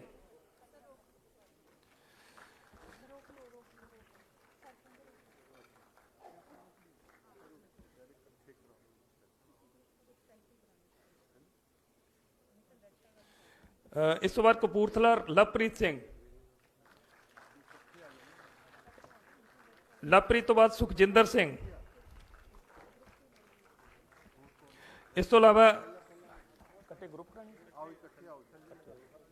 ਹਾਂਜੀ ਗਰੁੱਪ ਦੇ ਵਿੱਚ ਆ ਜਾਓ ਸਾਰੇ। ਹੁਸ਼ਿਆਰਪੁਰ ਤੋਂ ਕੁਸ਼ੋਕ ਕੁਮਾਰ, ਹੁਸ਼ਿਆਰਪੁਰ ਤੋਂ ਅਮਨਦੀਪ ਕੌਰ, ਫਾਜ਼ਿਲਕਾ ਤੋਂ ਨੀਤੂ ਸਿੰਘ,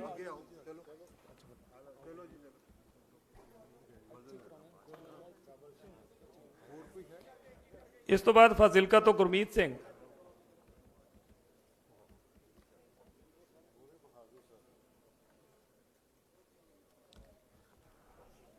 ਇਹ ਉਹ ਬੱਚੇ ਨੇ ਜਿਨ੍ਹਾਂ ਨੇ ਸੈਲਫ ਇੰਪਲਾਇਮੈਂਟ ਦੀਆਂ ਜੋ ਅਲੱਗ-ਅਲੱਗ ਸਕੀਮਾਂ ਨੇ ਉਹਦਾ ਲਾਭ ਲੈ ਕੇ ਆਪਣੇ ਪੈਰਾਂ ਤੇ ਆਪ ਖੜੇ ਹੋਏ ਨੇ ਬੱਚੇ, ਬੜੇ ਹਿੰਮਤੀ ਬੱਚੇ ਨੇ।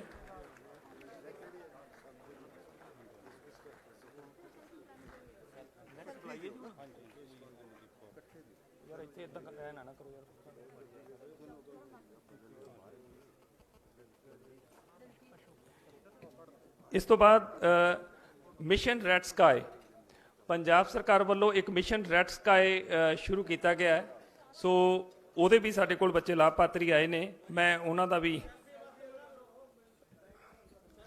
ਕਾਈਂਡਲੀ ਥੋੜਾ ਜਿਹਾ ਸਮਾਗਮ ਦਾ ਆਪਾਂ ਡੈਕੋਰਮ ਨੂੰ ਬਣਾ ਕੇ ਰੱਖੀਏ। ਸੈਲਫੀਜ਼ ਬਾਅਦ ਹੋ ਜਾਣਗੀਆਂ, ਕਿਰਪਾ ਕਰਕੇ।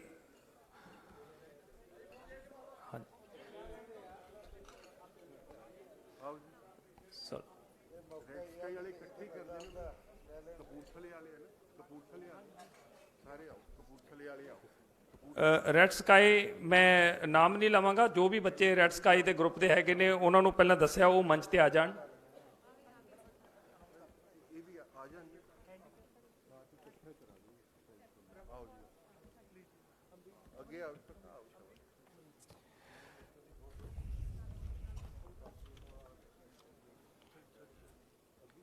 Mission red sky. ਉਸ ਤੋਂ ਬਾਅਦ ਜੋ PWD ਐਪਲੀਕੈਂਟ ਸਨ, ਵਿਸ਼ੇਸ਼ ਲੋੜਾਂ ਵਾਲੇ ਸਾਡੇ ਉਮੀਦਵਾਰ ਸੀ,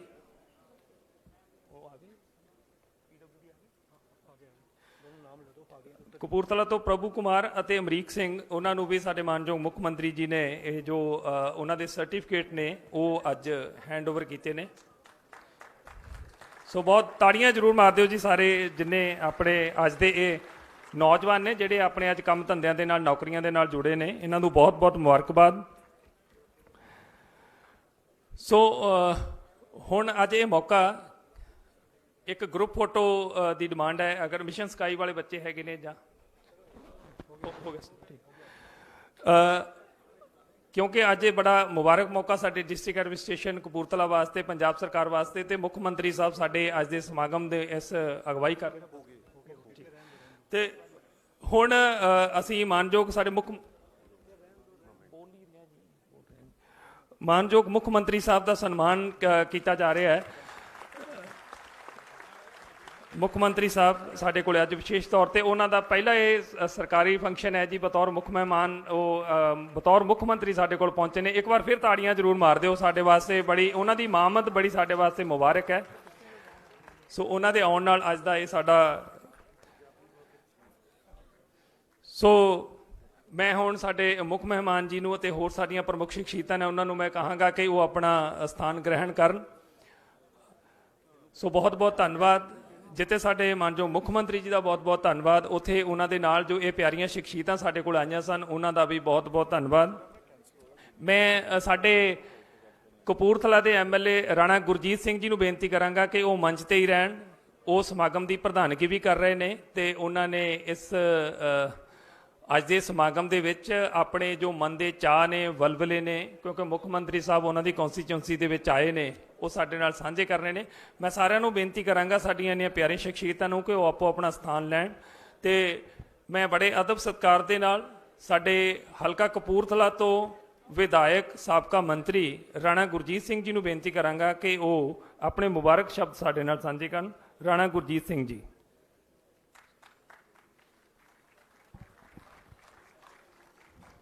बहुत ही सत्कारयोग सरदार चरणजीत सिंह जी चन्नी मुख मंत्री पंजाब अज PTU ਦੇ ਵਿੱਚ ਕਪੂਰਥਲੇ 'ਚ ਆਏ ਆ। ਉਹਨਾਂ ਦੇ ਨਾਲ ਆਏ MP ਸਾਹਿਬਾਨ, MLA ਸਾਹਿਬਾਨ, ਅਫਸਰ ਸਾਹਿਬਾਨ और PTU ਦਾ ਸਾਰਾ ਸਟਾਫ, ਮੇਰੇ ਬਹੁਤ ਹੀ ਸਤਿਕਾਰਯੋਗ ਪਿਆਰੇ ਬੱਚੋ ਜਿਹੜੇ ਇੱਥੇ ਤੁਸੀਂ ਪੜ੍ਹਦੇ ਹੋ ਔਰ ਵੱਖਰੇ ਵੱਖਰੇ ਹਲਕਿਆਂ 'ਚੋਂ ਔਰ ਕਪੂਰਥਲੇ ਤੋਂ ਆਏ ਮੇਅਰ ਸਾਹਿਬ, ਮੇਅਰ ਸਾਹਿਬਾਨ, ਚੇਅਰਮੈਨ ਸਾਹਿਬਾਨ, ਤੁਹਾਡਾ ਸਭ ਦਾ ਮੈਂ PTU 'ਚ ਕਪੂਰਥਲੇ ਆਉਣ ਤੇ CM ਸਾਹਿਬ ਦੀ ਪਹਿਲੀ ਫੇਰੀ ਤੇ ਤੁਹਾਡਾ ਸਵਾਗਤ ਕਰਦਾ ਔਰ 550ਵਾਂ ਸਾਲ ਡਿਗਨਿਟਰੀਜ਼ ਨੂੰ ਸਾਡੇ ਮਾਨਯੋਗ ਮੁੱਖ ਮੰਤਰੀ ਉਦੋਂ ਟੈਕਨੀਕਲ ਐਜੂਕੇਸ਼ਨ ਮਿਨਿਸਟਰ ਹੁੰਦੇ ਸੀ, ਟੂਰਿਜ਼ਮ ਸੀ ਉਹਨਾਂ ਕੋਲ, ਤੇ ਉਹਨਾਂ ਨੇ ਇੱਥੇ ਫੰਕਸ਼ਨ ਕੀਤਾ ਔਰ ਅੱਜ 7ਵਾਂ ਹਾਈਟੈਕ ਰੋਜ਼ਗਾਰ ਮੇਲਾ ਜਿਹੜਾ ਹੋਣ ਜਾ ਰਿਹਾ, ਜਿੱਥੇ ਅਸੀਂ, ਮੈਂ ਇਹ ਕਹਿਣ 'ਚ ਕੋਈ ਗਰੇਜ਼ ਨਹੀਂ ਕਰਾਂਗਾ ਕਿ ਪੀਟੀਯੂ ਨੂੰ ਔਰ ਰੋਜ਼ਗਾਰ ਨੂੰ ਬਤੌਰ ਮੰਤਰੀ ਸਾਡੇ ਮਾਨਯੋਗ ਮੁੱਖ ਮੰਤਰੀ ਜੀ ਨੇ ਬਹੁਤ ਤਰਜੀਹ ਦਿੱਤੀ ਤੇ ਅੱਜ ਲੋਕ ਫਖਰ ਮਹਿਸੂਸ ਕਰਦੇ ਆ ਜਿਨ੍ਹਾਂ ਨੂੰ ਨੌਕਰੀਆਂ ਇਸ ਮੇਲੇ ਰਾਹੀਂ ਮਿਲਦੀਆਂ, ਔਰ ਜਿੱਥੇ ਹਾਈਲੀ ਟੈਕਨੀਕਲ ਨੌਕਰੀਆਂ ਉਹ ਵੀ ਮਿਲਦੀਆਂ, ਔਰ ਸਾਡੇ ਜਿਹੜੇ ਚਾਹੇ ਸਿਕਿਉਰਿਟੀ ਫੋਰਸਿਸ ਆ ਉਹਨਾਂ ਵਾਸਤੇ ਵੀ ਟ੍ਰੇਨਿੰਗ ਦਿੱਤੀ ਜਾ ਰਹੀ ਆ, ਔਰ ਸੈਲਫ ਇੰਪਲੋਇਮੈਂਟ ਦੇ ਬੜੇ ਹੀ ਕੰਮ ਚੱਲ ਰਹੇ ਆ। ਇਹਦਾ ਸ਼੍ਰੇ ਮਾਨਯੋਗ ਮੁੱਖ ਮੰਤਰੀ ਜੀ ਨੂੰ ਜਾਂਦਾ। ਅੱਜ ਜਿੱਥੇ ਇਹ ਰੋਜ਼ਗਾਰ ਦੀ ਗੱਲ ਕਰਦੇ ਆ 7ਵੇਂ ਮੇਲੇ ਦੀ, ਤੇ ਉੱਥੇ ਬਾਬਾ ਸਾਹਿਬ ਭੀਮ ਰਾਓ ਜੀ ਅੰਬੇਦਕਰ ਸਾਹਿਬ, ਉਹਨਾਂ ਦੇ ਨਾਂ ਦੇ ਉੱਤੇ ਉਹਨਾਂ ਦਾ ਮਿਊਜ਼ੀਅਮ ਪੀਟੀਯੂ ਦੇ ਵਿੱਚ ਬਣਨ ਜਾ ਰਿਹਾ, ਜਿਹਦੀ ਕਰੀਬ 150 ਕਰੋੜ ਲਾਗਤ ਨਾਲ ਜਾਂ ਇਹ ਤੋਂ ਵੱਧ ਵੀ ਲੱਗ ਸਕਦਾ, ਉਹ ਸੀਐਮ ਸਾਹਿਬ ਦੱਸਣਗੇ। ਇਹਨਾਂ ਦਾ ਸੁਪਨਾ ਸੀ ਜਿਹੜਾ ਅੱਜ ਸਾਕਾਰ ਹੋਇਆ। ਔਰ ਮੈਂ ਤਾਂ ਇੱਥੇ ਤਾਈਂ ਕਹਾਂਗਾ ਕਿ ਬਾਬਾ ਸਾਹਿਬ ਅੰਬੇਦਕਰ ਸਾਹਿਬ, ਉਹਨਾਂ ਦੀ ਸੋਚ, ਉਹਨਾਂ ਨੇ ਸਭ ਨੂੰ ਬਰਾਬਰਤਾ ਦਾ ਸਮਾਜ ਦੇ ਵਿੱਚ ਔਰ ਪੋਲਿਟਿਕਸ ਦੇ ਵਿੱਚ ਹਿੱਸਾ ਦਿੱਤਾ। ਔਰ ਸੀਐਮ ਸਾਹਿਬ, ਤੁਹਾਡੇ ਨਾਲੋਂ ਵੱਡਾ ਸਬੂਤ ਨਹੀਂ ਹੋ ਸਕਦਾ। ਅੱਜ ਤੁਸੀਂ ਸੀਐਮ ਦੀ ਕੁਰਸੀ ਤੇ ਬੈਠੇ ਹੋ, ਔਰ ਅਕਸਰ ਕੋਈ ਵੀ ਪੋਲੀਟੀਕਲ ਬੰਦਾ ਜਦੋਂ ਸੀਐਮ ਆਵੇ ਤੇ ਉਹਦੇ ਅੱਗੇ ਬੇਨਤੀ ਕਰਦਾ, ਜੀ ਮੇਰੇ ਹਲਕੇ 'ਚ ਆਹ ਦੇ ਦਿਓ, ਮੇਰੇ ਹਲਕੇ 'ਚ ਪੀਣ ਵਾਲਾ ਪਾਣੀ ਨਹੀਂ, ਸੀਵਰੇਜ। ਮੈਂ ਇਹ ਗੱਲਾਂ ਨਹੀਂ ਕਰਨੀਆਂ ਚਾਹੁੰਦਾ। ਮੈਂ ਗੱਲ ਕਰਨੀ ਚਾਹੁੰਦਾ ਦੁਆਬੇ ਦੀ। ਸੀਐਮ ਸਾਹਿਬ, ਦੁਆਬੇ ਦੀ, ਪੰਜਾਬ ਦੀ ਕੁੱਲ ਧਰਤੀ ਦਾ 17-18% ਦੁਆਬਾ, ਔਰ ਇੱਥੇ 37 ਤੋਂ 38% ਟੋਟਲ ਆਬਾਦੀ ਜਿਹੜੀ ਪੰਜਾਬ ਦੀ ਆ, ਉਹਦੇ 37% ਜਿੰਨੇ ਦਲਿਤ ਨੇ 37 ਤੋਂ 38% ਇਸ ਧਰਤੀ ਦੇ ਰਹਿੰਦੇ ਆ। ਤੁਹਾਨੂੰ ਮੌਕਾ ਮਿਲਿਆ ਅੱਜ ਬਤੌਰ ਸੀਐਮ, ਔਰ ਟਾਈਮ ਹੈ ਆਪਣੇ ਕੋਲ 100 ਦਿਨ। 31 ਦਸੰਬਰ ਨੂੰ ਕੋਡ ਲੱਗ ਜਾਣਾ, you will be care taker. ਔਰ ਇਹ 37% ਜਿਹੜੇ ਲੋਕ ਆ, ਇਹਨਾਂ ਬਾਰੇ ਔਰ ਦੁਆਬੇ ਬਾਰੇ, ਸਮੁੱਚੇ ਦੁਆਬੇ ਬਾਰੇ ਉਹਨਾਂ ਨਹੀਂ ਸੋਚਿਆ ਗਿਆ ਜਿੰਨਾ ਸੋਚਣਾ ਚਾਹੀਦਾ ਸੀਗਾ। ਦਲਿਤ ਪੋਪੂਲੇਸ਼ਨ ਇੱਥੇ ਸਾਰਿਆਂ ਨਾਲੋਂ ਵੱਧ ਹੋਵੇ। ਮੁਲਕ ਨੂੰ 75 ਸਾਲ ਆਜ਼ਾਦ ਹੋਏ ਨੂੰ ਹੋ ਗਏ ਹੋਣ, ਤੇ ਮੈਡੀਕਲ ਕਾਲਜ, ਹਾਲਾਂਕਿ ਸਾਬਕਾ ਮੁੱਖ ਮੰਤਰੀ ਉਹਨਾਂ ਨੇ ਅਨਾਉਂਸ ਕਰਾ ਦਿੱਤਾ, ਇੱਕ ਹੁਸ਼ਿਆਰਪੁਰ ਦੇ ਵਿੱਚ, ਇੱਕ ਕਪੂਰਥਲੇ ਦੇ ਵਿੱਚ, ਲੇਕਿਨ 75 ਸਾਲ ਅਸੀਂ ਇਸ ਫੈਸਿਲਿਟੀ ਤੋਂ ਵਾਂਝੇ ਰਹੇ। ਔਰ ਜਿੱਥੇ ਮੈਂ ਇੱਕ ਬੇਨਤੀ ਕਰਾਂਗਾ ਕਿ ਛੇਤੀ ਤੋਂ ਛੇਤੀ ਅਗਲੀ ਫੇਰੀ ਵੀ ਛੇਤੀ ਹੋ ਜਾਏ। ਸੀਐਮ ਸਾਹਿਬ, ਸਾਡੀ ਕਿਸਮਤ 'ਚ ਮੁੱਖ ਮੰਤਰੀ ਦੀ ਦੂਜੀ ਫੇਰੀ ਹੋਵੇ, ਔਰ ਉਹਦੇ 'ਚ ਤੁਸੀਂ ਸਾਡਾ ਨੀਂਹ ਪੱਥਰ ਕਪੂਰਥਲੇ ਦਾ ਰੱਖ ਕੇ ਜਾਓ। ਉਹ ਕੋਈ ਕਪੂਰਥਲੇ ਇਕੱਲੇ ਦਾ ਮੈਡੀਕਲ ਕਾਲਜ ਨਹੀਂ ਆ, ਉਹ ਸਾਰੇ ਜਲੰਧਰ ਦਾ, ਕਪੂਰਥਲੇ ਦਾ, ਜਿੱਥੇ ਜਿੱਥੇ ਤਾਈਂ ਇਹਦੇ ਵਿਸਿਨਿਟੀ 'ਚ ਜ਼ਿਲ੍ਹੇ ਨੇ, ਉਹਨਾਂ ਨੇ ਲਾਭ ਪਾਤਰ ਹੋਣਾ ਇਸ ਫੈਸਿਲਿਟੀ ਦਾ। ਜਿੱਥੇ ਆਪਾਂ ਗੱਲ ਕਰਦੇ ਹਾਂ ਹੈਲਥ ਦੀ, ਇਸ ਮੈਡੀਕਲ ਕਾਲਜ ਬਣਨਾ ਬੜੀ ਰਾਹਤ ਮਿਲੇਗੀ। ਔਰ ਦੂਸਰੀ ਗੱਲ ਕਿ ਆ ਜਿਹੜੀ ਯੂਨੀਵਰਸਿਟੀ ਆ, ਇਹ ਬਹੁਤ ਅੱਛੀ ਦੇਣ ਹੈ, ਇਹ ਦੁਆਬੇ ਨੂੰ ਦੇਣ ਆ। ਤੇ ਮੈਂ ਬੇਨਤੀ ਕਰਨੀ ਚਾਹੁੰਦਾ ਕਿ ਜਿੱਥੇ 37% ਪੰਜਾਬ ਦੇ ਦਲਿਤ ਰਹਿੰਦੇ ਹੋਣ, ਔਰ ਉਸ ਹਲਕੇ ਦੇ ਵਿੱਚ ਜਗ੍ਹਾ ਜਗ੍ਹਾ ਐਜੂਕੇਸ਼ਨ ਨੂੰ ਤਰਜੀਹ ਦੇਣੀ ਚਾਹੀਦੀ ਆ। ਇਹ ਪ੍ਰਾਈਵੇਟ ਕਾਲਜਾਂ ਦੀਆਂ ਡਿਗਰੀਆਂ ਲੈ ਕੇ ਯੋਗ ਨੌਕਰੀਆਂ ਨਹੀਂ ਮਿਲਦੀਆਂ। ਸੋ ਮੈਂ ਬੇਨਤੀ ਕਰਾਂਗਾ, ਸਾਡੇ ਐਜੂਕੇਸ਼ਨ ਸਿਸਟਮ ਨੂੰ, ਦੁਆਬੇ ਦੇ ਨੂੰ ਤੁਸੀਂ ਤਕੜਾ ਕਰੋ। ਇਹ ਗੱਲਾਂ ਇਹ ਨਹੀਂ ਕਿ ਅੱਜ ਸੀਐਮ ਸਾਹਿਬ ਬੈਠੇ ਤੇ ਕਪੂਰਥਲੇ ਆਏ ਆ, ਵਿਧਾਨ ਸਭਾ 'ਚ ਵੀ ਬੋਲਣ ਦਾ ਮੌਕਾ ਮਿਲਿਆ। ਤੇ ਗੱਲਾਂ ਕੀਤੀਆਂ। ਸੀਐਮ ਸਾਹਿਬ, ਅਗਰ ਦੁਆਬੇ ਨੂੰ ਤੁਸੀਂ ਸਟੱਡੀ ਕਰੋ ਕੰਪੇਅਰ ਟੂ ਅਦਰ ਜ਼ੋਨਸ ਕਹਿ ਲਾਂਗੇ, ਚਾਹੇ ਮਾਲਵਾ ਤੇ ਮਾਝਾ, ਸਾਡੇ ਰੋਡ ਨੈਟਵਰਕ ਰੌਲਾ ਪਾ ਪਾ ਥੱਕ ਗਏ ਸੀ। ਤੁਹਾਨੂੰ ਯਾਦ ਹੋਏਗਾ ਕਿ ਮੈਂ ਬਹੁਤ ਰੌਲਾ ਪਾਇਆ, ਕੁਝ ਸੜਕਾਂ ਬਣੀਆਂ। ਇੱਕ ਸਾਡੀਆਂ ਸੜਕਾਂ ਨੂੰ ਸਾਰੀਆਂ ਦੁਆਬਿਆਂ ਦੇ ਨੂੰ ਤਰਜੀਹ ਦਿਓ। ਔਰ ਇੱਕ ਛੋਟੀ ਜੀ ਗੱਲ ਹੋਰ ਕਰਨੀ ਚਾਹੁੰਦਾ, ਦੁਆਬੇ ਦੀ 18% ਧਰਤੀ ਤੇ ਸਾਨੂੰ ਸਾਡੇ ਪਾਣੀ ਦਾ ਹੱਕ ਕੀ ਮਿਲਦਾ? ਨਹਿਰਾਂ ਦਾ 7%। ਔਰ 7% ਵੀ ਸੀਜ਼ਨਲ ਆ, ਪੀਰੀਨੀਅਲ ਨਹੀਂ। ਜਦੋਂ ਦਿਲ ਕਰਦਾ ਉਦੋਂ ਖੋਲ ਦਿੰਦੇ ਆ, ਜਦੋਂ ਫਾਲਤੂ ਹੁੰਦਾ ਉਦੋਂ ਪਾਣੀ ਇਸ ਦੁਆਬੇ ਦੀ ਧਰਤੀ ਤੇ ਆਉਂਦਾ, ਤੇ ਜਦੋਂ ਲੋੜ ਹੁੰਦੀ ਆ ਤੇ ਸਾਡੇ ਨਹਿਰੀ ਪਾਣੀ ਨੂੰ ਉਡੀਕਦੇ ਲੋ। ਇੰਨਾ ਹੀ ਕਾਫੀ ਨਹੀਂ, ਤੁਹਾਡੇ ਜਿਹੜੇ ਫੈਸਲੇ ਲਏ ਪਿਛਲੇ ਪਹਿਲੀ ਕੈਬਨਿਟ ਮੀਟਿੰਗ 'ਚ, ਉਹਨਾਂ ਦੀ ਜਿੰਨੀ ਸ਼ਲਾਘਾ ਕੀਤੀ ਜਾਵੇ ਉਨੀ ਥੋੜੀ ਆ। ਤੁਸੀਂ ਹਰ ਵਰਗ ਬਾਰੇ ਸੋਚਿਆ, ਗਰੀਬ ਜਨਤਾ ਬਾਰੇ ਸੋਚਿਆ, ਪਾਣੀ ਦੇ ਬਿੱਲਾਂ ਬਾਰੇ ਸੋਚਿਆ, ਜਿਹੜਾ ਦਿਹਾਤ ਦੇ ਪਾਣੀ ਬਾਰੇ ਤੁਸੀਂ ਸੋਚਿਆ, ਜਿਹੜਾ ਪੀਣ ਵਾਲਾ ਪਾਣੀ ਪਿੰਡਾਂ ਦੇ ਵਿੱਚ, ਸ਼ਹਿਰ ਦੇ ਵਿੱਚ ਲੋਕ ਪੀਣ ਵਾਲੇ ਪਾਣੀ ਦੇ ਪੈਸੇ ਨਹੀਂ ਦਿੰਦੇ, ਲੇਕਿਨ ਪਿੰਡ ਵਾਲਿਆਂ ਨੂੰ ਪੈਂਦੇ ਸੀਗੇ, ਕੰਡੀਸ਼ਨ ਕੋਈ ਵੀ ਰਹੀ ਹੋਵੇ। ਇੱਕ ਛੋਟੀ ਜਿਹੀ ਹੋਰ ਮੈਂ ਗੱਲ ਕਰਾਂਗਾ ਕਿ ਫਰਕ ਬਹੁਤ ਹੈ। ਸਾਡੇ ਲੋਕ ਬ੍ਰੇਨ ਡਰੇਨ ਵੀ ਹੋ ਰਿਹਾ ਇੱਥੋਂ ਬਹੁਤ, ਔਰ ਮਜ਼ਦੂਰ ਵੀ ਵਿਦੇਸ਼ ਜਾਣਾ ਪਸੰਦ ਕਰਦਾ, ਇੱਥੇ ਰਹਿਣਾ ਨਹੀਂ ਪਸੰਦ ਕਰਦਾ। ਔਰ ਨੌਕਰੀਆਂ ਦੇ ਵਿੱਚ ਚਾਹੇ ਲਾਈਨਮੈਨ ਦੀ ਗੱਲ ਕਰ ਲਓ, ਚਾਹੇ ਨਰਸਿੰਗ ਦੀ ਗੱਲ ਕਰ ਲਓ, ਚਾਹੇ ਸੈਕਟਰੀਆਂ ਦੀ ਗੱਲ ਕਰ ਲਓ, ਦੁਆਬੇ ਦੇ ਸਾਡੇ ਬੜੀ ਵੱਡੀ ਸਮੱਸਿਆ ਆ ਕਿ ਹਸਪਤਾਲਾਂ 'ਚ ਸਾਨੂੰ ਸਟਾਫ ਪੂਰਾ ਨਹੀਂ ਮਿਲ ਰਿਹਾ। ਲਾਈਨਮੈਨ ਮਾਝੇ ਦੇ, ਮੈਂ ਕਿਸੇ ਦੇ ਉਲਟ ਨਹੀਂ, ਉਹ ਰਹਿਣ। ਹੁਣ ਜਿਹੜੀ ਭਰਤੀ ਹੋਵੇ ਉਹ ਕਾਡਰ ਬੇਸਡ ਹੋਵੇ, ਜਿਹੜਾ ਜਿੱਥੇ ਭਰਤੀ ਹੋ ਗਿਆ ਉਹ ਉਸ ਰੀਜਨ ਤੋਂ ਬਾਹਰ ਨਹੀਂ ਜਾ ਸਕਦਾ, ਚਾਹੇ ਉਹ ਮਾਲਵੇ ਤੋਂ ਆ ਕੇ ਨੌਕਰੀ ਕਰੇ, ਚਾਹੇ ਉਹ ਦੁਆਬੇ ਮਾਝੇ ਤੋਂ ਆ ਕੇ ਨੌਕਰੀ ਕਰੇ।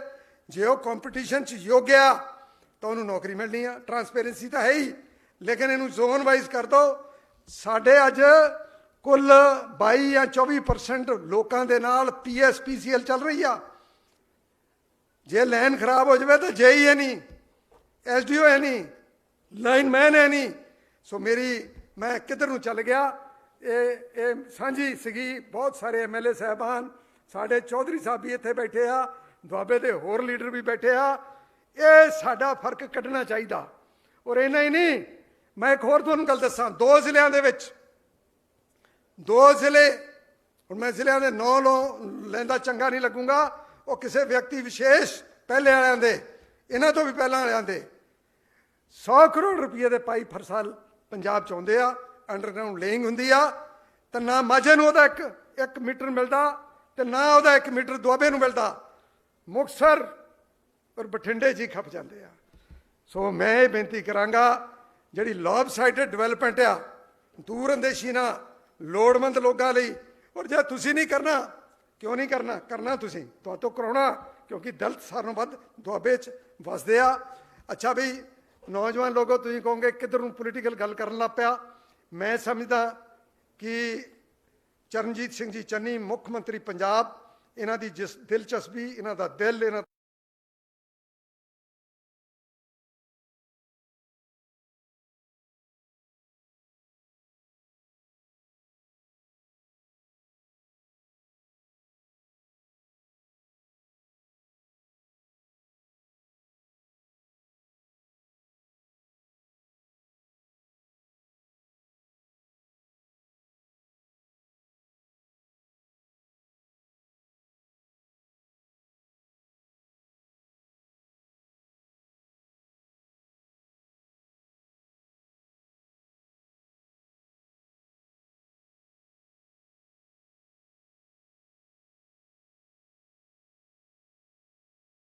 ਸਾਡੇ ਨਾਲ ਸਾਂਝੀਆਂ ਕੀਤੀਆਂ, ਬਹੁਤ ਬਹੁਤ ਧੰਨਵਾਦ। ਸੋ ਜਿਸ ਤਰ੍ਹਾਂ MLA ਸਾਹਿਬਾਨ ਵੱਲੋਂ ਰਾਣਾ ਗੁਰਜੀਤ ਜੀ ਨੇ ਡਿਊਟੀ ਲਗਾਈ ਹੈ, ਆਪਣੀ ਡਿਊਟੀ ਨਿਭਾਈ ਹੈ, ਕਿਉਂਕਿ ਅੱਜ ਸਾਡੇ ਸਮਾਗਮ ਦੇ ਵਿੱਚ ਸਾਡੇ MP ਸਾਹਿਬਾਨ ਵੀ ਕਈ ਵੱਖ-ਵੱਖ ਲੋਕ ਸਭਾ ਹਲਕਿਆਂ ਤੋਂ ਸਾਡੇ ਕੋਲ ਪਹੁੰਚੇ ਨੇ। ਉਹਨਾਂ ਦੀ ਹਾਜ਼ਰੀ ਲਗਵਾਉਣ ਵਾਸਤੇ ਮੈਂ ਬੇਨਤੀ ਕਰਾਂਗਾ ਸਰਦਾਰ ਜਸਵੀਰ ਸਿੰਘ ਡਿੰਪਾ ਜੀ ਨੂੰ ਕਿ ਉਹ ਸਮੂਹ ਜੋ ਲੋਕ ਸਭਾ ਮੈਂਬਰ ਸਾਹਿਬਾਨ ਅੱਜ ਸਾਡੇ ਸਮਾਗਮ ਦੇ ਵਿੱਚ ਚੱਲ ਕੇ ਆਏ ਨੇ, ਉਹਨਾਂ ਦੀ ਨੁਮਾਇੰਦਗੀ ਕਰਨ, ਉਹਨਾਂ ਵੱਲੋਂ ਆਪਣੇ ਵਿਚਾਰ ਸਾਂਝੇ ਕਰਨ, ਸਾਡੇ ਮਾਨਯੋਗ ਮੁੱਖ ਮੰਤਰੀ ਜੀ ਦਾ ਧੰਨਵਾਦ ਵੀ ਕਰਨ ਕਿ ਉਹਨਾਂ ਨੇ ਇਸ ਪ੍ਰੋਜੈਕਟ ਲਈ ਜ਼ਿਲ੍ਹਾ ਕਪੂਰਥਲਾ ਨੂੰ ਚੁਣਿਆ ਤੇ ਇਸ ਇਲਾਕੇ ਨੂੰ ਚੁਣਿਆ, ਇਹਦੀ ਬਹੁਤ ਵੱਡੀ ਦੇਣ ਬਣੇਗੀ। ਸਰਦਾਰ ਜਸਵੀਰ ਸਿੰਘ ਡਿੰਪਾ ਜੀ, MP ਸ਼੍ਰੀ ਖਡੂਰ ਸਾਹਿਬ। ਅੱਜ ਦੇ ਇਸ ਮੁਬਾਰਕ ਦਿਨ ਤੇ ਮੈਂ ਆਪਣੇ ਕਰਮਯੋਗੀ ਮੁੱਖ ਮੰਤਰੀ ਸਰਦਾਰ ਚਰਨਜੀਤ ਸਿੰਘ ਜੀ ਚੰਨੀ ਹੋਣਾ ਨੂੰ ਇੱਥੇ ਆਉਣ ਤੇ ਮੈਂ ਉਹਨਾਂ ਨੂੰ ਜੀ ਆਇਆਂ ਵੀ ਕਹਿਣਾ ਹਾਂ, ਉਹਨਾਂ ਦਾ ਕੋਟਨ ਕੋਟਨ ਧੰਨਵਾਦੀ ਵੀ ਹਾਂ, ਜਿਨ੍ਹਾਂ ਨੇ ਜਿਹੜੇ ਇਹ PTU ਆ ਕਪੂਰਥਲਾ, ਇਹ ਮੇਰੇ ਪਾਰਲੀਮੈਂਟ ਹਲਕੇ ਦੇ ਵਿੱਚ ਹੈ, ਰਾਣਾ ਗੁਰਜੀਤ ਸਿੰਘ ਹੋਣਾ ਦੀ ਅਸੈਂਬਲੀ ਕੌਂਸਟੀਟੂਐਂਸੀ ਦੇ ਵਿੱਚ ਹੈ। ਇਹਨਾਂ ਵੱਲੋਂ ਵੀ ਦਿਲ ਦੀਆਂ ਗਹਿਰਾਈਆਂ ਤੋਂ ਇਹਨਾਂ ਦਾ ਧੰਨਵਾਦੀ ਹਾਂ, ਜਿਹੜਾ ਇਹਨਾਂ ਨੇ ਆਪਣੇ ਕਰ ਕਮਲਾਂ ਦੇ ਨਾਲ, ਇਹਨਾਂ ਦਾ ਬ੍ਰੇਨ ਚਾਈਲਡ ਹੈ ਜਿਹੜਾ ਬਾਬਾ ਸਾਹਿਬ ਭੀਮ ਰਾਓ ਅੰਬੇਦਕਰ ਜੀ, ਜਿਹੜਾ ਮਿਊਜ਼ੀਅਮ ਬਣ ਜਾ ਰਿਹਾ, ਸਟੇਟ ਆਫ ਆਰਟ ਮਿਊਜ਼ੀਅਮ ਆ, ਉਹ ਚੰਨੀ ਜੀ ਦੇ ਜਿਹੜੇ ਵਾ ਉਹ ਬ੍ਰੇਨ ਚਾਈਲਡ ਆ। ਇਹਨਾਂ ਨੇ ਬਤੌਰ ਟੈਕਨੀਕਲ ਮਿਨਿਸਟਰ ਦੋ ਬਹੁਤ ਵੱਡੇ ਫੈਸਲੇ ਲਏ। ਇੱਕ ਜਿਹੜੀ ਚਮਕੌਰ ਸਾਹਿਬ ਵਿਖੇ ਇਹਨਾਂ ਵੱਲੋਂ ਟੈਕਨੀਕਲ ਯੂਨੀਵਰਸਿਟੀ ਬਣਾਈ ਜਾ ਰਹੀ ਆ, ਜਿਹਨੂੰ ਸਕਿੱਲ ਡਿਵੈਲਪਮੈਂਟ ਯੂਨੀਵਰਸਿਟੀ ਵੀ ਕਿਹਾ ਜਾਂਦਾ, ਤੇ ਦੂਸਰਾ ਜਿਹੜਾ ਇਹ ਬਾਬਾ ਸਾਹਿਬ ਦਾ ਜੇ ਮਿਊਜ਼ੀਅਮ ਆ। ਮੈਂ ਚੰਨੀ ਜੀ ਦੀ ਜਿਹੜੀ ਇੱਕ ਸਭ ਤੋਂ ਖਾਸੀਅਤ ਹੈ, ਇਹ ਜਿੰਨੇ ਦਲਿਤਾਂ 'ਚ ਹਰਮਨ ਪਿਆਰੇ ਨੇ, ਉਹਨੇ ਇਹ ਜ਼ਿਮੀਂਦਾਰਾਂ ਦੇ ਨਾਲ ਕਿਸਾਨਾਂ ਹਿੱਤਾਂ ਦੇ ਵਾਸਤੇ ਲੜਦੇ ਨੇ, ਉਹਨਾਂ ਹੀ ਇਹ ਦੁਕਾਨਦਾਰ ਤੇ ਵਪਾਰੀਆਂ ਵਾਸਤੇ ਲੜਦੇ, ਤੇ ਹਰ ਵਰਗ ਦੇ ਲੋਕ ਚੰਨੀ ਜੀ ਨੂੰ ਆਪਣਾ ਸਮਝਦੇ ਆ। ਇਹੀ ਇਹਨਾਂ ਦੀ ਸ਼ਖਸੀਅਤ ਆ। ਮੈਂ ਇੱਥੇ ਬਿਰਾਜਮਾਨ ਆਪਣੇ ਸਾਥੀ ਚੌਧਰੀ ਸੰਤੋਖ ਸਿੰਘ ਜੀ, ਮੁਹੰਮਦ ਸਦੀਕ ਸਾਹਿਬ, ਰਾਣਾ ਗੁਰਜੀਤ ਜੀ, ਨਵਤੇਜ ਚੀਮਾ ਜੀ, ਸੁਖਪਾਲ ਖਹਿਰਾ ਜੀ, ਡਾਕਟਰ ਰਾਜ ਕੁਮਾਰ ਜੀ, ਅਸ਼ਵਨੀ ਜੀ, ਮਹਿੰਦਰ ਸਿੰਘ KP ਸਾਹਿਬ, ਮਾਨ ਸਾਹਿਬ, ਮੈਂ ਉਧਰ ਬਲਵਿੰਦਰ ਧਾਲੀਵਾਲ ਜੀ, ਸਾਡੇ ਲਾਡੀ ਜੀ ਸ਼ੇਰੋਵਾਲੀਆ ਸਾਹਿਬ, ਤੇ ਇਸ ਮਹਿਕਮੇ ਦਾ, ਇੱਥੋਂ ਦੇ VC ਦਾ, ਇੱਥੋਂ ਦੇ EMPLOYEES ਦਾ, ਸਟੂਡੈਂਟਸ ਦਾ ਦਿਲ ਦੀਆਂ ਗਹਿਰਾਈਆਂ ਤੋਂ ਧੰਨਵਾਦੀ ਹਾਂ ਕਿ ਜਿਨ੍ਹਾਂ ਨੇ ਇਸ ਇੱਕ ਸੰਸਥਾ ਨੂੰ, ਉਸ ਨੂੰ ਇੱਕ ਮਿਆਰ ਦੇ ਉੱਤੇ ਲਿਆ ਕੇ ਰੱਖਿਆ ਹੈ। ਮੈਂ ਸਮਝਦਾ ਕਿ ਜਿੰਨੀ ਤੇਜ਼ੀ ਦੇ ਨਾਲ, ਜਿੰਨੀ ਸਪੀਡ ਦੇ ਨਾਲ ਅੱਜ ਪੰਜਾਬ ਸਰਕਾਰ ਲੋਕਾਂ ਦੀਆਂ ਆਸ਼ਾਵਾਂ ਤੇ ਪੂਰਾ ਉਤਰ ਰਹੀ ਹੈ, ਜਿੰਨੀ ਤੇਜ਼ੀ ਦੇ ਨਾਲ ਲੋਕ ਭਲਾਈ, ਨੌਜਵਾਨ ਭਲਾਈ ਤੇ ਪੰਜਾਬ ਭਲਾਈ ਜਿਹੜੀਆਂ ਵਾ ਉਹ ਫੈਸਲੇ ਹੋ ਰਹੇ ਨੇ, ਮੈਨੂੰ ਇੰਨਾ ਜ਼ਰੂਰ ਮਾਣ ਹੈ ਕਿ ਚੰਨੀ ਜੀ ਇਹ ਦੁਆਵਾਂ ਤੁਹਾਨੂੰ ਜ਼ਰੂਰ ਮਿਲਣਗੀਆਂ। ਇਹਨਾਂ ਸ਼ਬਦਾਂ ਦੇ ਨਾਲ ਇੱਕ ਵਾਰ ਫੇਰ ਮੈਂ ਅਰਦਾਸ ਕਰਦਾ ਸੱਚੇ ਪਿਤਾ ਗੁਰੂ ਤੇਗ ਬਹਾਦਰ ਸਾਹਿਬ ਜੀ ਦੇ ਪਾਵਨ ਪਵਿੱਤਰ ਚਰਨਾਂ ਦੇ ਵਿੱਚ ਕਿ ਸੱਚੇ ਪਾਤਸ਼ਾਹ ਜੀ ਚੰਨੀ ਜੀ ਨੂੰ ਸਿਹਤ ਜਾਬੀ ਬਖਸ਼ਿਓ, ਤੰਦਰੁਸਤੀ ਬਖਸ਼ਿਓ, ਹਿੰਮਤ ਬਖਸ਼ਿਓ, ਤਾਂ ਜੋ ਇਸ ਪਾਵਨ ਧਰਤੀ ਦਾ, ਗੁਰੂ ਨਾਨਕ ਸਾਹਿਬ ਦੀ ਧਰਤੀ ਦਾ ਜਿਹੜਾ ਵਾ ਇਹ ਲੰਬੀ ਸੇਵਾ ਕਰ ਸਕਣ। ਵਾਹਿਗੁਰੂ ਜੀ ਕਾ ਖਾਲਸਾ, ਵਾਹਿਗੁਰੂ ਜੀ ਕੀ ਫਤਿਹ। ਬਹੁਤ ਵੱਡੀ ਗੱਲ ਹੈ ਕਿ ਆਪਾਂ ਅੱਜ ਸ਼੍ਰੀ ਗੁਰੂ ਨਾਨਕ ਦੇਵ ਜੀ ਦੀ ਪਾਵਨ ਪਵਿੱਤਰ ਧਰਤੀ ਤੇ ਆਪਾਂ ਬੈਠੇ ਹਾਂ। ਰਾਣਾ ਆਪਣੇ ਸਾਡੇ ਜਸਵੀਰ ਸਿੰਘ ਡਿੰਪਾ ਸਾਹਿਬ ਨੇ ਇਹ ਸਮਾਂ ਸਾਨੂੰ ਯਾਦ ਕਰਾਇਆ। ਸੋ ਬਹੁਤ ਹੀ ਸੁਭਾਗੇ ਆਪਾਂ ਸਾਰੇ ਅੱਜ ਦੇ ਸਮਾਗਮ ਦੇ ਵਿੱਚ ਆਪਾਂ ਬੈਠੇ ਹਾਂ, ਤੇ ਪੰਜਾਬ ਸਰਕਾਰ ਦਾ ਇਹ ਖੁਸ਼ੀ ਹੈ ਕਿ ਇਸ ਧਰਤੀ ਦੇ ਉੱਤੇ 2 ਪ੍ਰੋਜੈਕਟ ਇੱਦਾਂ ਦੇ ਸ਼ੁਰੂ ਕੀਤੇ ਗਏ ਨੇ। ਸੋ ਸਾਡੇ ਜੋ ਅੱਜ ਦੇ ਸਮਾਗਮ ਦੀ ਜੋ ਕਲਚਰ ਆਈਟਮ ਸੀਗੀ ਸਾਡੀ ਅਗਲੀ, ਉਹਦਾ ਸਮਾਂ ਹੋ ਗਿਆ। ਮੈਂ ਬੇਨਤੀ ਕਰਾਂਗਾ ਸਾਡੇ PTU ਦੇ ਬੱਚੇ ਜਿਨ੍ਹਾਂ ਨੇ ਭੰਗੜੇ ਦੀ ਪੇਸ਼ਕਾਰੀ ਕਰਨੀ ਆ ਕਿ ਉਹ ਮੰਚ ਤੇ ਆ ਕੇ ਆਪਣੀ ਪੇਸ਼ਕਾਰੀ ਕਰਨ। 2 ਮਿੰਟ ਦੀ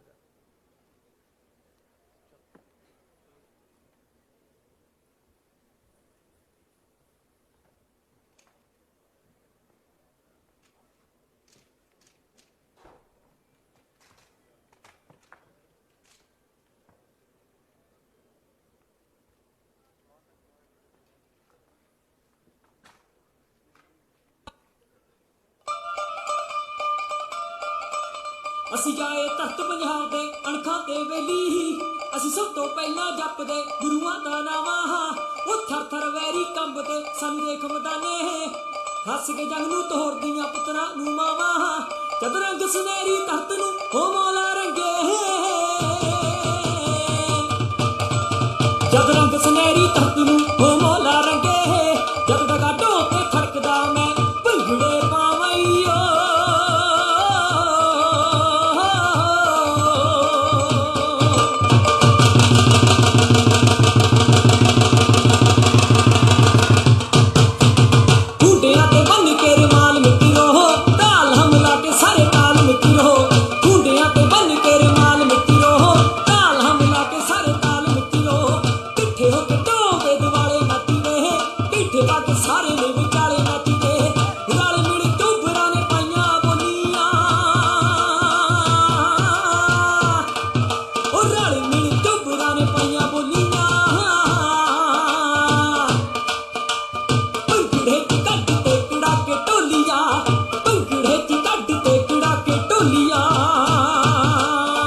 ਅੱਖਾਂ ਵਿੱਚ ਵੇਖ ਸੋਹਣੀਏ ਨੀ ਅੱਜ ਕਿੰਜ ਖੜ ਕੇ ਬੁੱਢਿਆਂ ਦੀ ਝੜਦੀ ਜਵਾਨੀ ਵੇਖ ਕੇ ਨੀ ਤੇਰਾ ਦਿਲ ਧੜਕੇ ਮੁੱਛਾਂ ਕੁੰਡੀਆਂ ਤੇ ਕਿਵੇਂ ਚਿਹਰੇ ਲੱਗਦੇ ਲਾਲੀ ਠਾਠਾਂ ਮਾਰਦੀ ਓ ਮੁੱਛਾਂ ਕੁੰਡੀਆਂ ਤੇ ਕਿਵੇਂ ਚਿਹਰੇ ਲੱਗਦੇ ਓ ਲਾਲੀ ਠਾਠਾਂ ਮਾਰਦੀ ਢੋਲ ਦੇ ਡੱਗੇ ਤੇ ਆ ਕੇ ਵੇਖੀ ਅੱਲੜੇ ਜਵਾਨੀ ਨੱਚੇ ਯਾਰ ਦੀ ਖਿੱਚ ਕੇ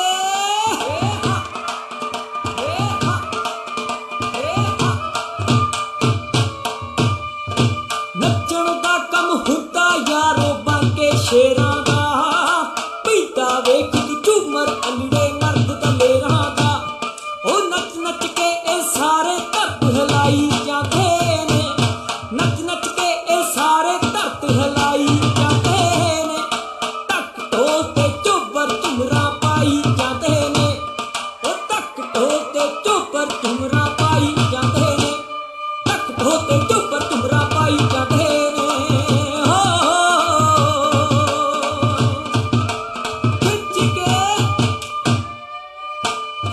ਖਿੱਚ ਦੀ ਤਿਆਰੀ ਹੋਈ ਢੋਲ ਵੱਜ ਗਏ ਉਹ ਕੱਸ ਕੇ ਲੰਗੋਟੇ ਆਏ ਸ਼ੇਰ ਗੱਜ ਗਏ ਲਿਸ਼ਕਦੇ ਨੇ ਪਿੰਡੇ ਗੁੰਨੇ ਹੋਏ ਤੇਲ ਦੇ ਮਾਰਦੇ ਨੇ ਛਾਲਾਂ ਨਾਲੇ ਡੰਡ ਖੇਲਦੇ ਕਿਛੂ ਨੂੰ ਨੀ ਰਹਿਣਾ ਪਈਏ ਹੱਥ ਲਾ ਗਿਆ ਮਾਰਦਾ ਤੇ ਮਾਮੇ ਜੱਟ ਮਿਲ ਆ ਗਿਆ ਖਿੱਚ ਕੇ ਓਏ ਹੋਏ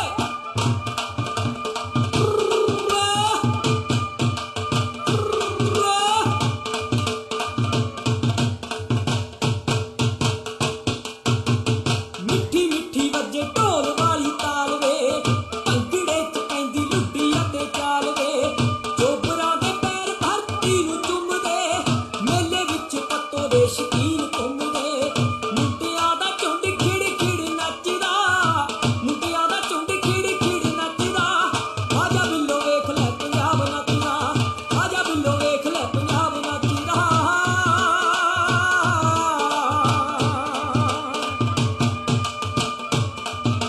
ਖਿੱਚ ਕੇ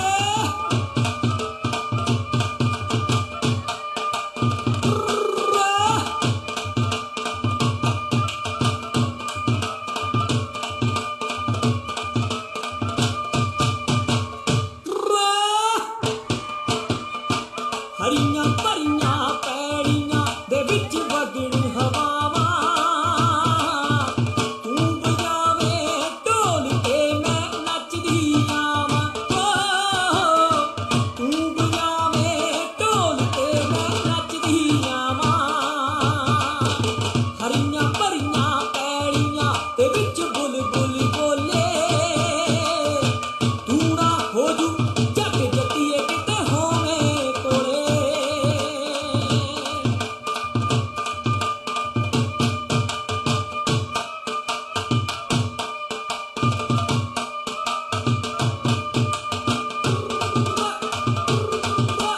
ਉਹ ਸਵਾ ਲੱਖ ਵਿੱਚ ਇਕੱਲੇ ਘੁੰਮ ਰਹੇ ਹਾਂਸੀ ਵਾਲੇ ਰਸੇ ਹੱਸ ਹੱਸ ਚੁੰਮ ਰਹੇ ਯਾਰ ਇਹ ਨਿਭਾਉਂਦੇ ਯਾਰਾਂ ਦੀਆਂ ਯਾਰੀਆਂ ਇਸ਼ਕ ਸਮੁੰਦਰਾਂ ਚ ਲਾ ਕੇ ਤਾਰੀਆਂ ਖਿੱਚਾਂ ਤੇ ਵੇਲਿਆਂ ਚ ਢੋਲ ਵੱਜ ਗਈ ਓ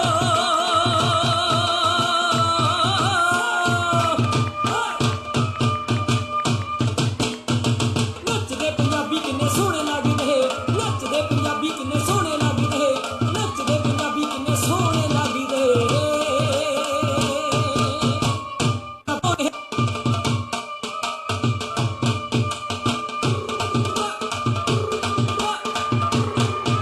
ਉਹ ਸਵਾ ਲੱਖ ਵਿੱਚ ਇਕੱਲੇ ਘੁੰਮ ਰਹੇ ਹਾਂਸੀ ਵਾਲੇ ਰਸੇ ਹੱਸ ਹੱਸ ਚੁੰਮ ਰਹੇ ਯਾਰ ਇਹ ਨਿਭਾਉਂਦੇ ਯਾਰਾਂ ਦੀਆਂ ਯਾਰੀਆਂ ਇਸ਼ਕ ਸਮੁੰਦਰਾਂ ਚ ਲਾ ਕੇ ਤਾਰੀਆਂ ਖਿੱਚਾਂ ਤੇ ਵੇਲਿਆਂ ਚ ਢੋਲ ਵੱਜ ਗਈ ਓ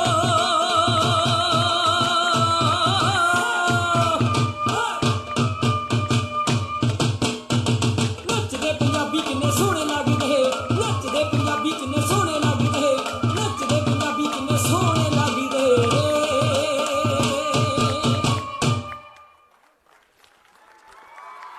ਅੱਜ ਦੇ ਸਮਾਗਮ ਨੂੰ ਚਾਰ ਚੰਨ ਲਾਉਣ ਵਾਸਤੇ ਸਾਡੇ ਮਾਨਯੋਗ ਮੁੱਖ ਮੰਤਰੀ ਸਾਹਿਬ ਨੇ ਵੀ ਕੋਈ ਕਸਰ ਬਾਕੀ ਨਹੀਂ ਛੱਡੀ। ਸੋ ਇਹ ਸਮਾਗਮ ਉਹਨਾਂ ਟਾਈਮ ਸਫਲ ਨਹੀਂ ਹੋਏਗਾ ਜੇ ਅਗਰ ਮੈਂ ਇੱਕ ਗੱਲ ਮੈਂਸ਼ਨ ਨਹੀਂ ਕਰਾਂਗਾ। ਮਾਨਯੋਗ ਸਾਡੇ ਸੀਨੀਅਰ ਅਫੀਸ਼ੀਅਲ ਸਾਹਿਬਾਨ ਮੈਨੂੰ 1 ਮਿੰਟ ਦੇ ਦੇਣ। ਸੋ ਜੋ ਬੱਚੇ ਆਪਣੇ ਪਰਫਾਰਮ ਕਰ ਰਹੇ ਨੇ ਇਹ ਸਾਰੇ PTU ਦੇ ਬੱਚੇ ਨੇ, ਤੇ ਮੇਰੇ ਯਾਦ ਹੈ, ਮੇਰੇ ਚੇਤਿਆਂ ਦੇ ਵਿੱਚ ਹੈ ਕਿ ਜਦੋਂ ਮਾਨਯੋਗ ਸਰਦਾਰ ਚਰਨਜੀਤ ਸਿੰਘ ਚੰਨੀ ਜੀ ਨੇ ਟੈਕਨੀਕਲ ਐਜੂਕੇਸ਼ਨ ਡਿਪਾਰਟਮੈਂਟ ਦਾ ਆਪਣਾ ਪੋਰਟਫੋਲੀਓ ਸੰਭਾਲਿਆ ਸੀ, ਤਾਂ ਸਭ ਤੋਂ ਪਹਿਲਾਂ ਉਹਨਾਂ ਨੇ ਇਹ ਗੱਲ ਮਹਿਸੂਸ ਕੀਤੀ ਸੀ ਕਿ ਜੋ ਪੰਜਾਬ ਟੈਕਨੀਕਲ ਯੂਨੀਵਰਸਿਟੀ ਦੇ ਬੱਚੇ ਨੇ ਉਹਨਾਂ ਨੂੰ ਸਿਰਫ ਟੈਕਨੀਕਲ ਐਜੂਕੇਸ਼ਨ ਤੱਕ ਹੀ ਸੀਮਤ ਰੱਖਿਆ ਜਾਂਦਾ ਤੇ ਉਹਨਾਂ ਤੋਂ ਜ਼ਿਆਦਾ ਐਕਸਪੈਕਟੇਸ਼ਨਸ ਨਹੀਂ ਕੀਤੀਆਂ ਜਾਂਦੀਆਂ ਕਿ ਇਹ ਕਲਚਰ ਦੇ ਵਿੱਚ ਵੀ ਜਾਂ ਹੋਰ ਐਕਸਟਰਾ ਕਰਿਕੂਲਰ ਐਕਟੀਵਿਟੀਜ਼ ਦੇ ਵਿੱਚ ਬਹੁਤ ਵਧੀਆ ਪਰਫਾਰਮ ਕਰ ਸਕਦੇ ਆ। ਸੋ ਸਰ ਦਾ ਇਹ ਸੁਪਨਾ ਸੀ ਕਿ ਇਹ ਬੱਚੇ ਵੀ ਯੁਵਕ ਮੇਲੇ ਕਰਵਾਉਣ, ਉਹਨਾਂ 'ਚ ਪਾਰਟਿਸਿਪੇਟ ਕਰਨ ਤੇ ਆਪਣੇ ਪ੍ਰਦਰਸ਼ਨ ਕਰਨ। ਸੋ ਯੁਵਕ ਮੇਲਿਆਂ ਦੀ ਜੋ ਆਰੰਭਤਾ ਕੀਤੀ ਸੀ ਉਹ ਵੀ ਸਾਡੇ ਮਾਨਯੋਗ ਮੁੱਖ ਮੰਤਰੀ ਜੀ ਨੂੰ ਉਹਦਾ ਸਿਹਰਾ ਜਾਂਦਾ ਹੈ ਕਿ ਉਹਨਾਂ ਨੇ, ਮੈਂ ਤਾੜੀਆਂ ਜ਼ਰੂਰ ਮਾਨ, ਘੱਟੋ ਘੱਟ PTU ਦੇ ਬੱਚੇ ਜ਼ਰੂਰ ਤਾੜੀਆਂ ਮਾਨ ਕਿ ਇਹ ਯੁਵਕ ਮੇਲਿਆਂ ਦੇ ਨਾਲ ਜੋੜਨ ਦਾ ਜੋ ਉਪਰਾਲਾ ਹੈ ਸਾਡੇ ਸਰਦਾਰ ਚਰਨਜੀਤ ਸਿੰਘ ਚੰਨੀ ਜੀ ਦੇ ਸਿਰ ਜਾਂਦਾ ਹੈ। ਸੋ ਉਹਨਾਂ ਵੱਲੋਂ ਯੁਵਕ ਮੇਲੇ ਕਰਵਾਏ ਤੇ ਉਹਨਾਂ ਦੇ ਬੱਚਿਆਂ ਨੂੰ ਮੋਟੀਵੇਟ ਕੀਤਾ ਤੇ ਨਤੀਜਾ ਇਹ ਕਿ ਬੱਚੇ ਅੱਜ ਇੱਥੇ ਪਰਫਾਰਮ ਕਰ ਰਹੇ ਨੇ। ਜੇ ਕਿਤੇ ਇਹ ਉਪਰਾਲਾ ਨਾ ਕੀਤਾ ਹੁੰਦਾ ਤਾਂ ਹੋ ਸਕਦਾ ਸਾਨੂੰ ਅੱਜ ਇੱਥੇ ਪ੍ਰੋਫੈਸ਼ਨਲ ਗਰੁੱਪ ਹਾਇਰ ਕਰਨਾ ਪੈਂਦਾ ਜਾਂ ਕਿਸੇ ਹੋਰ ਯੂਨੀਵਰਸਿਟੀ ਤੋਂ ਬੱਚੇ ਬਣਾਏ ਜਾਂਦੇ। ਸੋ ਸਾਰੇ ਬੱਚੇ ਤਾੜੀਆਂ ਤੁਹਾਡੇ ਵਾਸਤੇ, PTU ਵਾਸਤੇ, ਇਹ ਉਹਨਾਂ ਦੀ ਬਹੁਤ ਵੱਡੀ ਉਪਲਬਧੀ ਹੈ। ਸੋ ਇਹ ਸਮਾਗਮ ਦੇ ਸਿਖਰ ਵੱਲ ਨੂੰ ਵਧਦੇ ਹਾਂ। ਮੈਂ ਇਸ ਸਮਾਗਮ ਦੀ ਸ਼ਾਨ, ਅੱਜ ਦੇ ਸਾਡੇ ਸਮਾਗਮ ਦੇ ਸਿਰਤਾਜ ਸਾਡੇ ਮਾਨਯੋਗ ਮੁੱਖ ਮੰਤਰੀ ਸਰਦਾਰ ਚਰਨਜੀਤ ਸਿੰਘ ਚੰਨੀ ਜੀ, ਮੈਂ ਉਹਨਾਂ ਨੂੰ ਬੇਨਤੀ ਕਰਾਂਗਾ ਕਿ ਉਹ ਆਪਣੇ ਮੁਬਾਰਕ ਕਦਮ ਇਸ ਮੰਚ ਤੇ ਲੈ ਕੇ ਆਉਣ, ਆਪਣੀ ਸ਼ਖਸੀਅਤ ਨੂੰ ਸਾਡੇ ਰੂਬਰੂ ਕਰਨ। ਉਹਨਾਂ ਦੀ ਸ਼ਖਸੀਅਤ ਬਾਰੇ ਅਸੀਂ ਸਾਰੇ ਜਾਣਦੇ ਹੀ ਹਾਂ, ਪਰ ਉਹਨਾਂ ਦਾ ਇੱਕ ਇੱਕ ਸ਼ਬਦ ਅੱਜ ਦੇ ਇਸ ਸਮਾਗਮ ਦੇ ਰਾਹੀਂ ਸਾਨੂੰ ਨਵੀਂ ਅਗਵਾਈ ਪ੍ਰਦਾਨ ਕਰੇਗਾ। ਉਹਨਾਂ ਦਾ ਵਿਜ਼ਨ ਉਹ ਸਾਡੇ ਨਾਲ ਸ਼ੇਅਰ ਹੋਏਗਾ ਕਿ ਉਹਨਾਂ ਨੇ ਇਸ ਸਮੇਂ ਦੌਰਾਨ ਉਹਨਾਂ ਨੇ ਸਾਡੇ ਪੰਜਾਬ ਵਾਸਤੇ, ਸਾਡੇ ਲੋਕਾਂ ਵਾਸਤੇ ਕੀ ਕੀ ਸੋਚਿਆ। ਸੋ ਤਾੜੀਆਂ ਦੇ ਵਿੱਚ ਸਾਡੇ ਮਾਨਯੋਗ ਮੁੱਖ ਮੰਤਰੀ ਸਰਦਾਰ ਚਰਨਜੀਤ ਸਿੰਘ ਚੰਨੀ ਜੀ।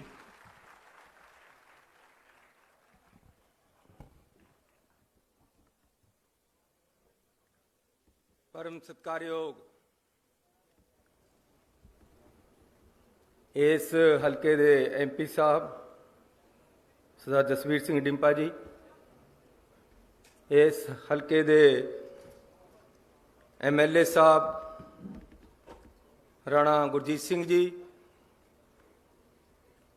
श्री महेंद्र सिंह KP जी, साबका प्रधान पंजाब प्रदेश कांग्रेस कमेटी, साबका MP, साबका मंत्री साहब, श्री मोहम्मद सदीक जी MP साहब, साढ़े सत्कारयोग चौधरी संतोख सिंह जी MP साहब, मेरे बड़े भी राजकुमार वेरका जी MLA साहब, नवतेज सिंह चीमा जी MLA साहब, बलविंदर सिंह धालीवाल जी, सुखपाल सिंह खैरा जी, हरजोत कमल जी, बलविंदर लाडी जी, संतोख सिंह भलाईपुर जी, जोगिंदर सिंह मान जी, श्रीमती दीप्ति उब्बल जी, ते साढ़े इत्थे दे SSP ते होर सारे अफसर साहबान, मेरे टूरिज्म डिपार्टमेंट दे additional chief secretary Sanjay ji, जिन्हों ने बड़ी मेहनत करके इस प्रोजेक्ट को इत्थे लेके आंदा है। साढ़े बराड़ मैडम, साढ़े भैन जी ਜਿਹੜੇ ਡਾਇਰੈਕਟਰ ਹੈ ਸਾਡੇ ਟੂਰਿਜ਼ਮ ਦੇ, ਜਿਨ੍ਹਾਂ ਨੇ ਬੜੀ ਮਿਹਨਤ ਕੀਤੀ ਹੈ ਇਸ ਪ੍ਰੋਜੈਕਟ ਦੇ ਵਿੱਚ। ਅੱਜ ਮੈਨੂੰ ਬੜੀ ਖੁਸ਼ੀ ਹੋ ਰਹੀ ਹੈ ਕਿ ਮੈਂ ਮੁੱਖ ਸੇਵਾਦਾਰ ਦਾ ਅਹੁਦਾ ਸੰਭਾਲਣ ਤੋਂ ਪਹਿਲਾਂ ਦੇ ਨਾਲ ਲੱਗਦੀ ਪਹਿਲੀ ਵਾਰ ਆਪਣੇ ਲਈ ਚਾਨਣ ਮਨਾਰਾ डॉक्टर अंबेडकर जी का म्यूजियम का उद्घाटन करने का मान प्राप्त कर रहे हैं। अंबेडकर साहब की शख्सियत एक ऐसी शख्सियत है जिस तो सानू प्रेरणा मिलती है कि तुसी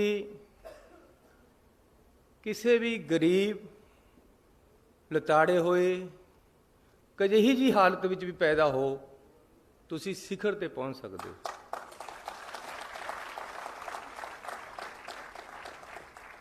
ਜ਼ਰੂਰੀ ਨਹੀਂ ਤੁਹਾਨੂੰ ਬਹੁਤ ਚੰਗਾ এনवायरमेंट ਮਿਲੇ ਅੱਗੇ ਵਧਣ ਵਾਸਤੇ।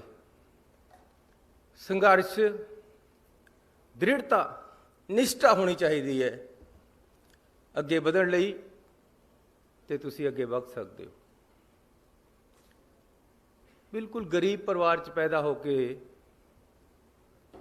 ਉਹਨਾਂ ਨੇ ਸਿਖਰ ਦੀ ਪੜ੍ਹਾਈ ਕੀਤੀ, ਔਰ ਸਭ ਤੋਂ ਬੜੀ ਗੱਲ ਇਹ ਹੈ ਕਿ ਅਖੀਰ ਤੱਕ ਪੜ੍ਹਦੇ ਰਹੇ ਆਪਣੇ ਜੀਵਨ ਦੇ ਵਿੱਚ। ਆਪਣੇ ਆਪ ਨੂੰ ਸਟਰੈਂਥਨ ਕਰਨਾ ਲਗਾਤਾਰ ਜਾਰੀ ਰੱਖਣਾ ਚਾਹੀਦਾ ਹੈ। ਨੌਜਵਾਨ ਵੀਰ ਮੇਰੇ ਭੈਣਾਂ ਇੱਥੇ ਬੈਠੀਆਂ, ਬੱਚੇ ਬੈਠੇ ਹੈ, ਇਹਨਾਂ ਕਰਕੇ ਮੈਂ ਇਹ ਇੱਕ ਦੋ ਗੱਲਾਂ ਕਰਨੀਆਂ ਚਾਹੁੰਦਾ।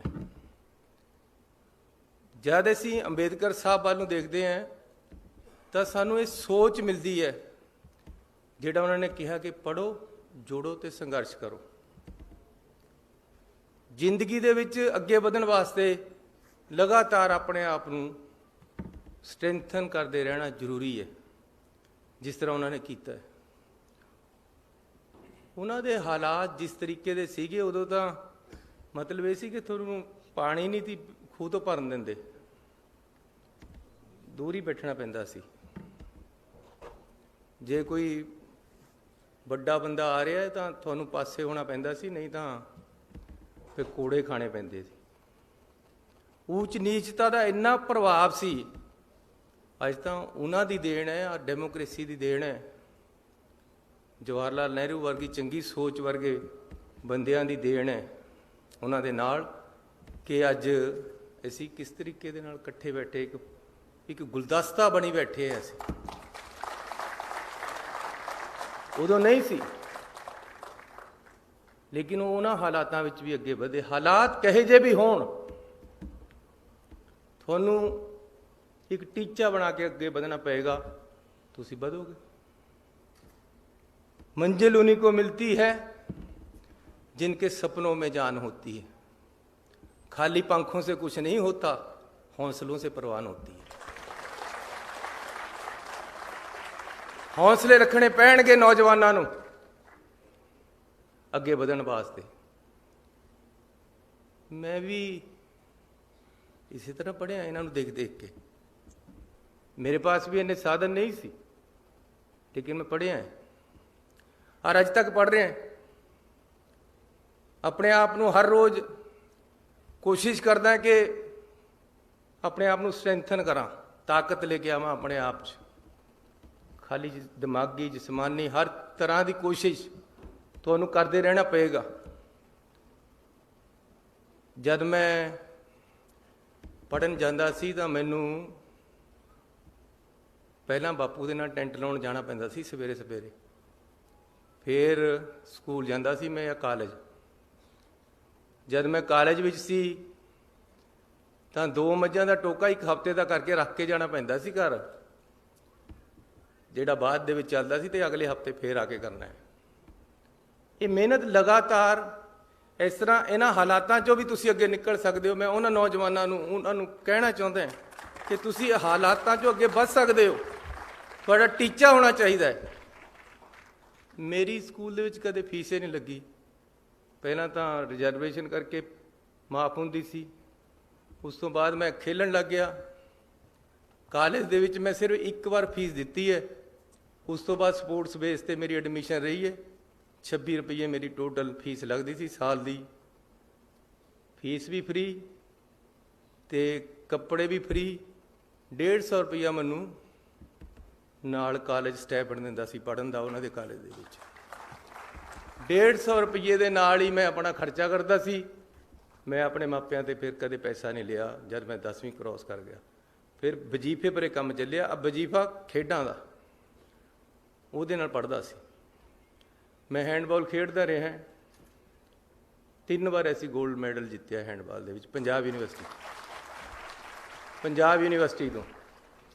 ਪਹਿਲਾਂ ਮੈਂ BA ਕੀਤੀ, ਫਿਰ ਲਾਅ ਕਰ ਲਿਆ। ਜਦ ਮੈਂ ਪਹਿਲੀ ਵਾਰ MLA ਬਣਿਆ ਤਾਂ ਮੈਂ MBA ਕੀਤੀ PTU ਤੋਂ, ਮੈਂ ਤਾਂ ਸਟੂਡੈਂਟ ਵੀ ਹਾਂ। ਜਦ ਮੈਂ ਦੂਸਰੀ ਵਾਰ MLA ਬਣਿਆ ਤਾਂ ਮੈਂ ਪੰਜਾਬ ਯੂਨੀਵਰਸਿਟੀ ਤੋਂ MA ਕੀਤੀ ਪੋਲੀਟੀਕਲ ਸਾਇੰਸ ਦੀ। ਜਿਸ ਦਿਨ ਟਿਕਟਾਂ ਵੰਡਣੀਆਂ ਸੀ, ਦੇਖੋ ਤੁਸੀਂ ਹੈਰਾਨੀ ਦੀ ਗੱਲ, ਉੱਧਰ ਟਿਕਟਾਂ ਵੰਡਣੇ ਦੀ ਮੀਟਿੰਗ ਹੋਣੀ ਸੀ, ਉੱਧਰ ਮੇਰਾ ਪੇਪਰ ਸੀਗਾ। ਮੈਂ ਕਿਹਾ ਜੀ ਮੈਂ ਤਾਂ ਪੇਪਰ ਜਾਣਾ ਹੈ। ਕਹਿੰਦੇ ਕੱਲ੍ਹ ਨੂੰ ਮੀਟਿੰਗ ਹੈ, ਨਹੀਂ ਮਿਸ ਕਰ ਸਕਦਾ। ਮੈਂ ਕਿਹਾ ਪੇਪਰ ਵੀ ਨਹੀਂ ਮਿਸ ਕਰ ਸਕਦਾ। ਕਿੰਨੀ ਗ੍ਰੇਟਨੈਸ ਹੈ ਰਾਹੁਲ ਗਾਂਧੀ ਦੀ। ਕਹਿੰਦੇ ਮੇਰਾ ਜਹਾਜ਼ ਲੈ ਜਾ। ਮੈਂ ਉਹਨਾਂ ਦੇ ਜਹਾਜ਼ ਪਰ ਆ ਗਿਆ। ਮੇਰਾ ਵੀ ਨਿਸ਼ਚਾ ਸੀ, ਉਹਦੀ ਵੀ ਦਿਆਲਤਾ ਸੀ ਕਿ ਮੈਨੂੰ ਜਹਾਜ਼ ਦੇਤਾ ਆਪਣਾ। ਮੈਂ ਉਹਨਾਂ ਦੇ ਜਹਾਜ਼ ਪਰ ਆ ਕੇ ਆਪਣੇ ਟੀਚਰ ਨੂੰ ਉੱਥੇ ਹੀ ਬੁਲਾਇਆ। ਰਸਤੇ ਵਿੱਚ ਅਸੀਂ ਪੜ੍ਹਦੇ ਆਏ, ਸਵੇਰੇ ਪੇਪਰ ਦਿੱਤਾ, ਸਾਰੀ ਰਾਤ ਸੁੱਤਾ ਨਹੀਂ। ਪੇਪਰ ਦੇ ਕੇ ਮੈਂ ਫਿਰ ਮੁੜ ਗਿਆ, MA ਪਾਸ ਹੋ ਗਿਆ। ਹੁਣ ਮੈਂ PhD ਕਰ ਰਿਹਾ ਤੇ ਉਹ ਵੀ ਪੰਜਾਬ ਯੂਨੀਵਰਸਿਟੀ ਤੋਂ ਇੰਡੀਅਨ ਨੈਸ਼ਨਲ ਕਾਂਗਰਸ ਤੇ ਕਰ ਰਿਹਾ। ਰਾਤ ਮੈਂ 2 ਵਜੇ ਵਿਹਲਾ ਹੋਇਆ, 2 ਤੋਂ 3 ਆਪਣੇ ਟੀਚਰ ਦੇ ਨਾਲ ਬੈਠਿਆ, ਕਿਉਂਕਿ ਮੈਂ ਕਿਸੇ ਤਰ੍ਹਾਂ ਵੀ ਦਸੰਬਰ ਦੇ ਵਿੱਚ ਆਪਣਾ ਥੀਸਿਸ ਸਬਮਿਟ ਕਰਨਾ ਹੈ। ਸੋ ਜਦ ਤੁਸੀਂ ਨਿਸ਼ਚਾ ਕਰੋਗੇ ਤਾਂ ਜ਼ਰੂਰ ਤਰੱਕੀ ਮਿਲੇਗੀ। मंजिल मिल ही जाएगी एक दिन, भटकते भटकते ही सही। गुमराह तो वो हैं जो घर से निकले ही नहीं।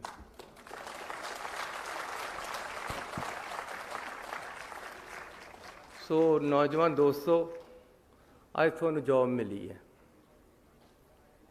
ये कोई आखिरी जॉब नहीं है जी। अज 15-20 हज़ार 25 हज़ार 50 हज़ार दी मिली है।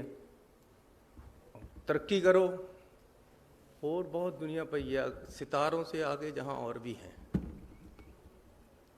थानू लगातार अपने आप नू बिल्ड करना है।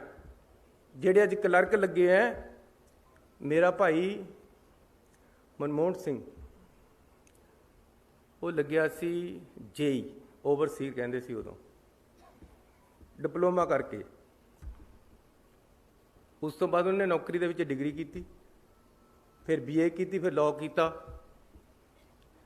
फिर इंजीनियरिंग की बड़ी डिग्री की, इंजीनियर इन चीफ हुण रिटायर होया। मतलब सब तो छोटी पौड़ी तो उतर के सब तो लास्ट पौड़ी ते गया है। उसका कारण क्या है कि लगातार अपने आप नू स्ट्रेंथन करता रहा। इसलिए मैं पंजाब के नौजवान नू बेनती करना चाहता है कि ਉਹਦੇ ਵੱਲ देखो। आ मेरी फोटो लगी भी इस ਉਹਦੇ सामने बाबा अंबेडकर जी दे। मैं क्या यार जिन्हें आह बनाया, मैं नहीं बनाया ये डिजाइन, मैनू बड़ा चंगा लग्या कि मैं ਉਹਦੇ ਵੱਲ ਨੂੰ देख रहा तो वो मेरे ਵੱਲ ਨੂੰ देख रहे। ਉਹਦੀ ਜ਼ਿੰਦਗੀ ਨੂੰ ਪੜ੍ਹੋ, ਉਸ ਤੋਂ ਸਿੱਖਿਆ ਲਓ, ਜ਼ਿੰਦਗੀ ਦੇ ਵਿੱਚ ਸੰਘਰਸ਼ ਕਰੋ ਤੇ ਫਿਰ ਅੱਗੇ ਵਧੋ। ਪੰਜਾਬ ਸਰਕਾਰ ਤੁਹਾਡੇ ਨਾਲ। ਜੋ ਪੰਜਾਬ ਸਰਕਾਰ ਤੋਂ ਕਰਾਉਣਾ ਚਾਹੁੰਦੇ ਹੈ ਮੈਨੂੰ ਦੱਸੋ, ਮੈਂ ਤੁਹਾਡੇ ਵਾਸਤੇ ਹਾਜ਼ਰ ਹਾਂ ਵਿੱਚ ਬੈਠਾ। ਮੇਰਾ ਕਿਹੜੇ ਟੈਲੀਫੋਨ ਬੰਦ ਹੁੰਦੇ? ਇਹ ਹੋ ਸਕਦਾ ਕਿ ਵੀ ਕਈ ਵਾਰ ਮੈਂ ਇੱਥੇ ਲੈਕਚਰ ਕਰ ਰਿਹਾ, ਉੱਥੇ ਕਾਲ ਮਿਸ ਹੋ ਜੇ, ਲੇਕਿਨ ਖੁੱਲ੍ਹਾ ਹੈ ਹਰ ਟਾਈਮ, ਦਿਨ ਰਾਤ ਖੁੱਲ੍ਹਾ ਹੈ। ਨਾਲੇ ਰਾਤ ਮੈਨੂੰ 1:30 ਵਜੇ ਇੱਕ ਟੈਲੀਫੋਨ ਆ ਗਿਆ, ਬਾਈ ਜੀ ਗਲਤੀ ਮਾਫ ਪਾਈ ਸੀ, ਮੈਂ ਤੁਹਾਨੂੰ ਕਹਿੰਦਾ ਰਾਤ ਨੂੰ ਕਰ ਲਿਆ। ਮੈਂ ਨਹੀਂ ਮੇਰੇ ਵਾਸਤੇ ਤਾਂ ਸਵੇਰੇ ਹੀ ਕਰ ਲੈ। 1:30 ਵਜੇ ਮੈਂ ਕਈਆਂ ਨੂੰ ਕਹਿੰਦਾ ਯਾਰ ਦਿਨ 'ਚ ਕਰ ਲਿਆ ਕਰ, ਪਰ ਕਈਆਂ ਦੀ ਆਦਤ ਹੈ ਕਿ ਰਾਤ ਨੂੰ ਨਹੀਂ ਕਰਨਾ। ਇੱਕ ਬਾਹਰ ਤੋਂ ਆ ਗਿਆ ਰਾਤ ਟੈਲੀਫੋਨ। ਇਸ ਤਰ੍ਹਾਂ ਕਿ ਮੈਨੂੰ ਆਦਤ ਹੈ ਕਿ ਮੈਂ ਬੈਲ ਬੰਦ ਕਰਕੇ ਨਹੀਂ ਸੌ ਸਕਦਾ ਟੈਲੀਫੋਨ ਦੀ, ਕਿਉਂਕਿ ਕਿਸੇ ਨੂੰ ਜ਼ਰੂਰਤ ਹੋ ਸਕਦੀ ਹੈ ਰਾਤ ਨੂੰ। ਉਹਨੇ ਮੈਨੂੰ ਨਾ ਮੈਂ ਚੱਕਿਆ ਤਾਂ ਪਤਾ ਨਹੀਂ ਕਹੀ ਜੀ ਐਮਰਜੈਂਸੀ ਹੋਵੇ ਉਹਨੂੰ। ਲੇਕਿਨ ਫਿਰ 1:30 ਵਜੇ ਵਾਲਾ ਜਿਹੜਾ ਜਗਾ ਦਿੰਦਾ, ਫਿਰ 2 ਵਜੇ ਵਾਲਾ ਜਗਾ ਦਿੰਦਾ, ਫਿਰ ਨੀਂਦ ਨਹੀਂ ਹੁੰਦੀ ਪੂਰੀ। ਪਰ ਇਹ ਹੈ ਕਿ ਮੈਂ ਆਪਣੀ ਆਦਤ 'ਤੇ ਮਜਬੂਰ ਹੈ ਕਿ ਮੈਂ ਟੈਲੀਫੋਨ ਬੰਦ ਕਰਕੇ ਨਹੀਂ ਸੌ ਸਕਦਾ, ਕਿਉਂਕਿ ਪਤਾ ਨਹੀਂ ਕਿਹਦਾ ਆ ਜਾਣਾ ਜ਼ਰੂਰਤ ਵਾਲੇ ਨੂੰ।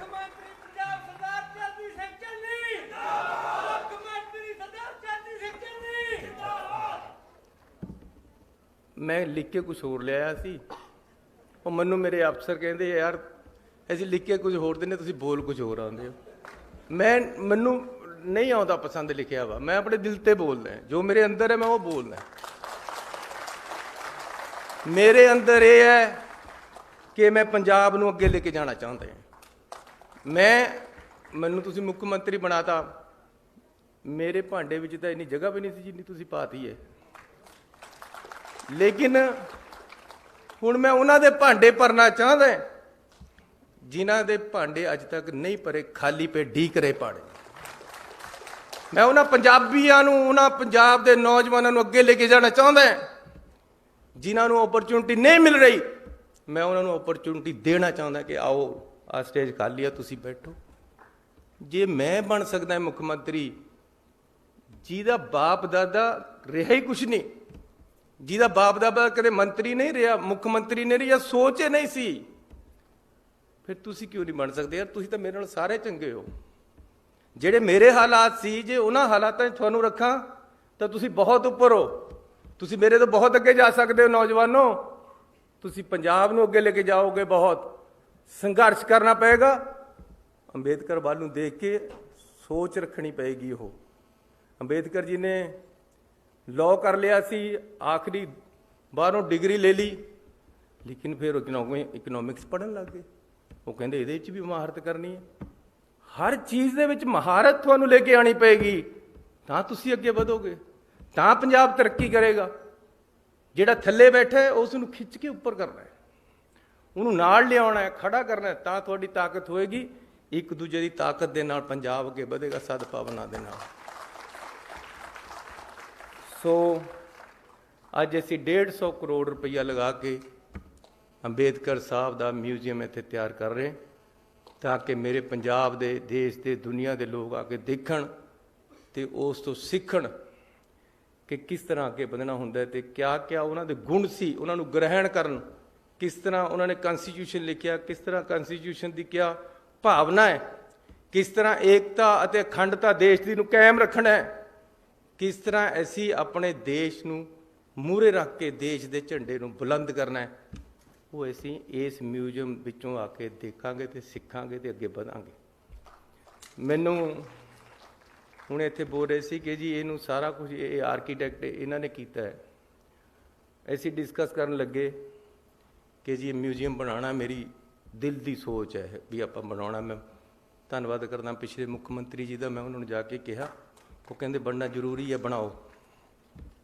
ਮੈਨੂੰ ਉਹਨਾਂ ਨੇ ਹੱਲਾਸ਼ੇਰੀ ਦਿੱਤੀ, ਕੈਪਟਨ ਅਮਰਿੰਦਰ ਸਿੰਘ ਨੇ, ਕਿ ਬਣਾਓ ਚੰਨੀ ਜੀ, ਤੁਹਾਡੀ ਸੋਚ ਹੈ, ਤੁਸੀਂ ਕਰੋ। ਮੈਂ ਕਿਹਾ ਜੀ ਇਹਦੇ ਵਾਸਤੇ ਅਸੀਂ ਪੈਸੇ ਵੀ ਆਪ ਹੀ ਅਰੇਂਜ ਕਰ ਲਾਂਗੇ। 150 ਕਰੋੜ ਰੁਪਈਆ ਯੂਨੀਵਰਸਿਟੀ ਦੇ ਰਹੀ ਹੈ। ਇਹ ਯੂਨੀਵਰਸਿਟੀ ਦਾ ਐਸੈਟ ਵੀ ਹੈ। ਮੈਂ ਯੂਨੀਵਰਸਿਟੀ ਦੇ ਸਾਰੇ ਲੋਕਾਂ ਨੂੰ ਧੰਨਵਾਦ ਦੇਣਾ ਚਾਹੁੰਦਾ ਕਿ ਤੁਹਾਡਾ ਵੀ ਐਸੈਟ ਹੈ, ਇਹ ਤੁਹਾਡਾ ਹੀ ਹੈ, ਤੁਸੀਂ ਹੀ ਇੱਥੇ ਚਲਾਉਣਾ ਤੇ ਤੁਹਾਡੀ ਹੀ ਜ਼ਮੀਨ ਤੇ ਬਣ ਰਿਹਾ ਹੈ। ਤੁਸੀਂ 10 ਏਕੜ ਇਸ ਵਾਸਤੇ ਦਿੱਤੀ ਹੈ, ਮੈਂ ਤੁਹਾਨੂੰ 50 ਏਕੜ ਇਸ ਤੋਂ ਪਿੱਛੇ ਤੁਹਾਡੇ ਵਾਸਤੇ ਹੋਰ ਲੈ ਕੇ ਦੇਣਾ, ਇਸ ਤੁਹਾਡੇ ਕੰਮ ਵਾਸਤੇ।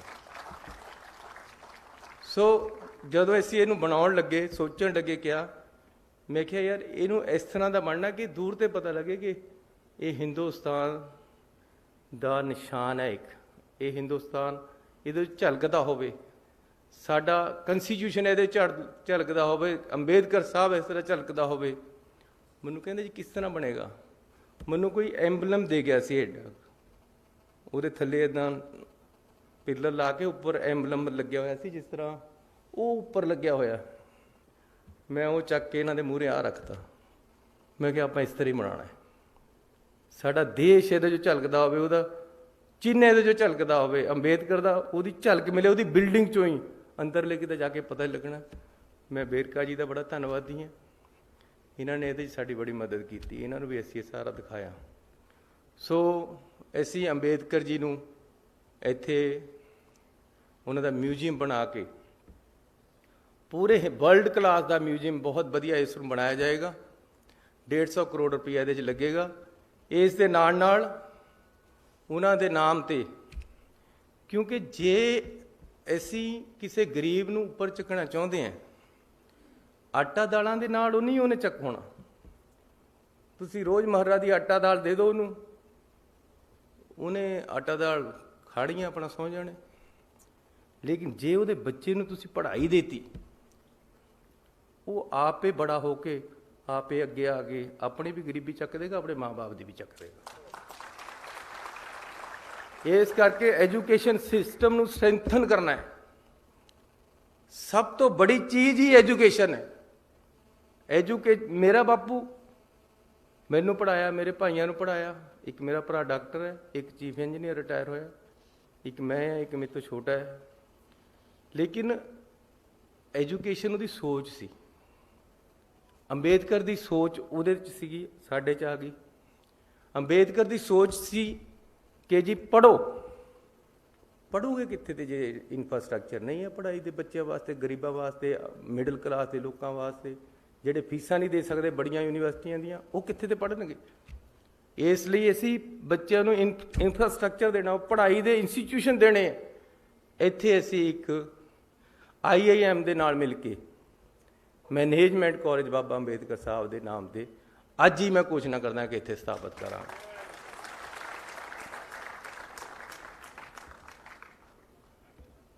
ਉਹਦਾ ਨਾਮ doctor Bhim Rao Ambedkar institute of management ਹੋਏਗਾ। IIM ਦੇ ਲੈਵਲ ਦਾ, ਅੰਮ੍ਰਿਤਸਰ ਦੀ IIM ਦੇ ਨਾਲ ਮਿਲ ਕੇ ਇਹ ਇੰਸਟੀਚਿਊਟ ਬਣੇਗਾ। ਇੱਕ ਸਕੂਲ ਆਫ ਅੰਬੇਦਕਰ ਥਾਟਸ ਦਾ ਬਣੇਗਾ ਇੱਥੇ, ਤਾਂ ਕਿ ਉਹਨਾਂ ਦੀ ਜਿਹੜੀ ਸੋਚ ਹੈ ਉਸ ਨੂੰ ਅੱਗੇ ਵਧਾਇਆ ਜਾ ਸਕੇ। Bharat Ratna doctor Baba Sahib Ambedkar centre for research in equality and development, ਇੱਕ ਇਹ ਇੱਥੇ ਬਣਾਵਾਂਗੇ। ਇੱਕ ਮੈਨੇਜਮੈਂਟ ਦਾ ਕਾਲਜ ਬਣੇਗਾ। ਇੱਕ ਜਿਸ ਤਰ੍ਹਾਂ ਡਿੰਪਾ ਜੀ ਨੇ ਦੱਸਿਆ ਸੀ ਚਮਕੌਰ ਸਾਹਿਬ ਦੇ ਵਿੱਚ ਸਕਿੱਲ ਯੂਨੀਵਰਸਿਟੀ ਬਣਾ ਰਹੇ ਹਾਂ। 2 ਮੈਡੀਕਲ ਕਾਲਜ ਜਿਹੜੀ ਗੱਲ ਕਰਕੇ ਗਏ ਸਾਡੇ ਸਤਿਕਾਰਯੋਗ MLA ਸਾਹਿਬ ਰਾਣਾ ਜੀ, ਉਹਨਾਂ ਦੀ ਅਸੀਂ ਬੜੀ ਛੇਤੀ ਸ਼ੁਰੂਆਤ ਕਰ ਦਾਂਗੇ ਰਾਣਾ ਜੀ, ਇਹਦੇ ਦੇਰ ਨਹੀਂ ਲੱਗੇਗੀ।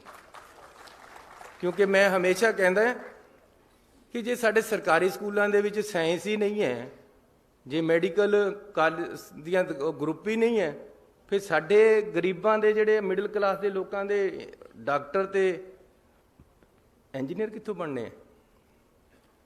ਅਸੀਂ ਪੰਜਾਬ ਦੇ ਸਕੂਲਾਂ ਦੇ ਵਿੱਚ ਸਾਇੰਸ ਬਲਾਕ ਤੇ ਮੈਡੀਕਲ ਐਜੂਕੇਸ਼ਨ ਦਾ ਬਲਾਕ ਬਣਾਵਾਂਗੇ ਸਾਰਿਆਂ 'ਚ, ਤਾਂ ਕਿ ਡਾਕਟਰ ਇੰਜੀਨੀਅਰ ਚੰਗੇ ਪੈਦਾ ਹੋਣ।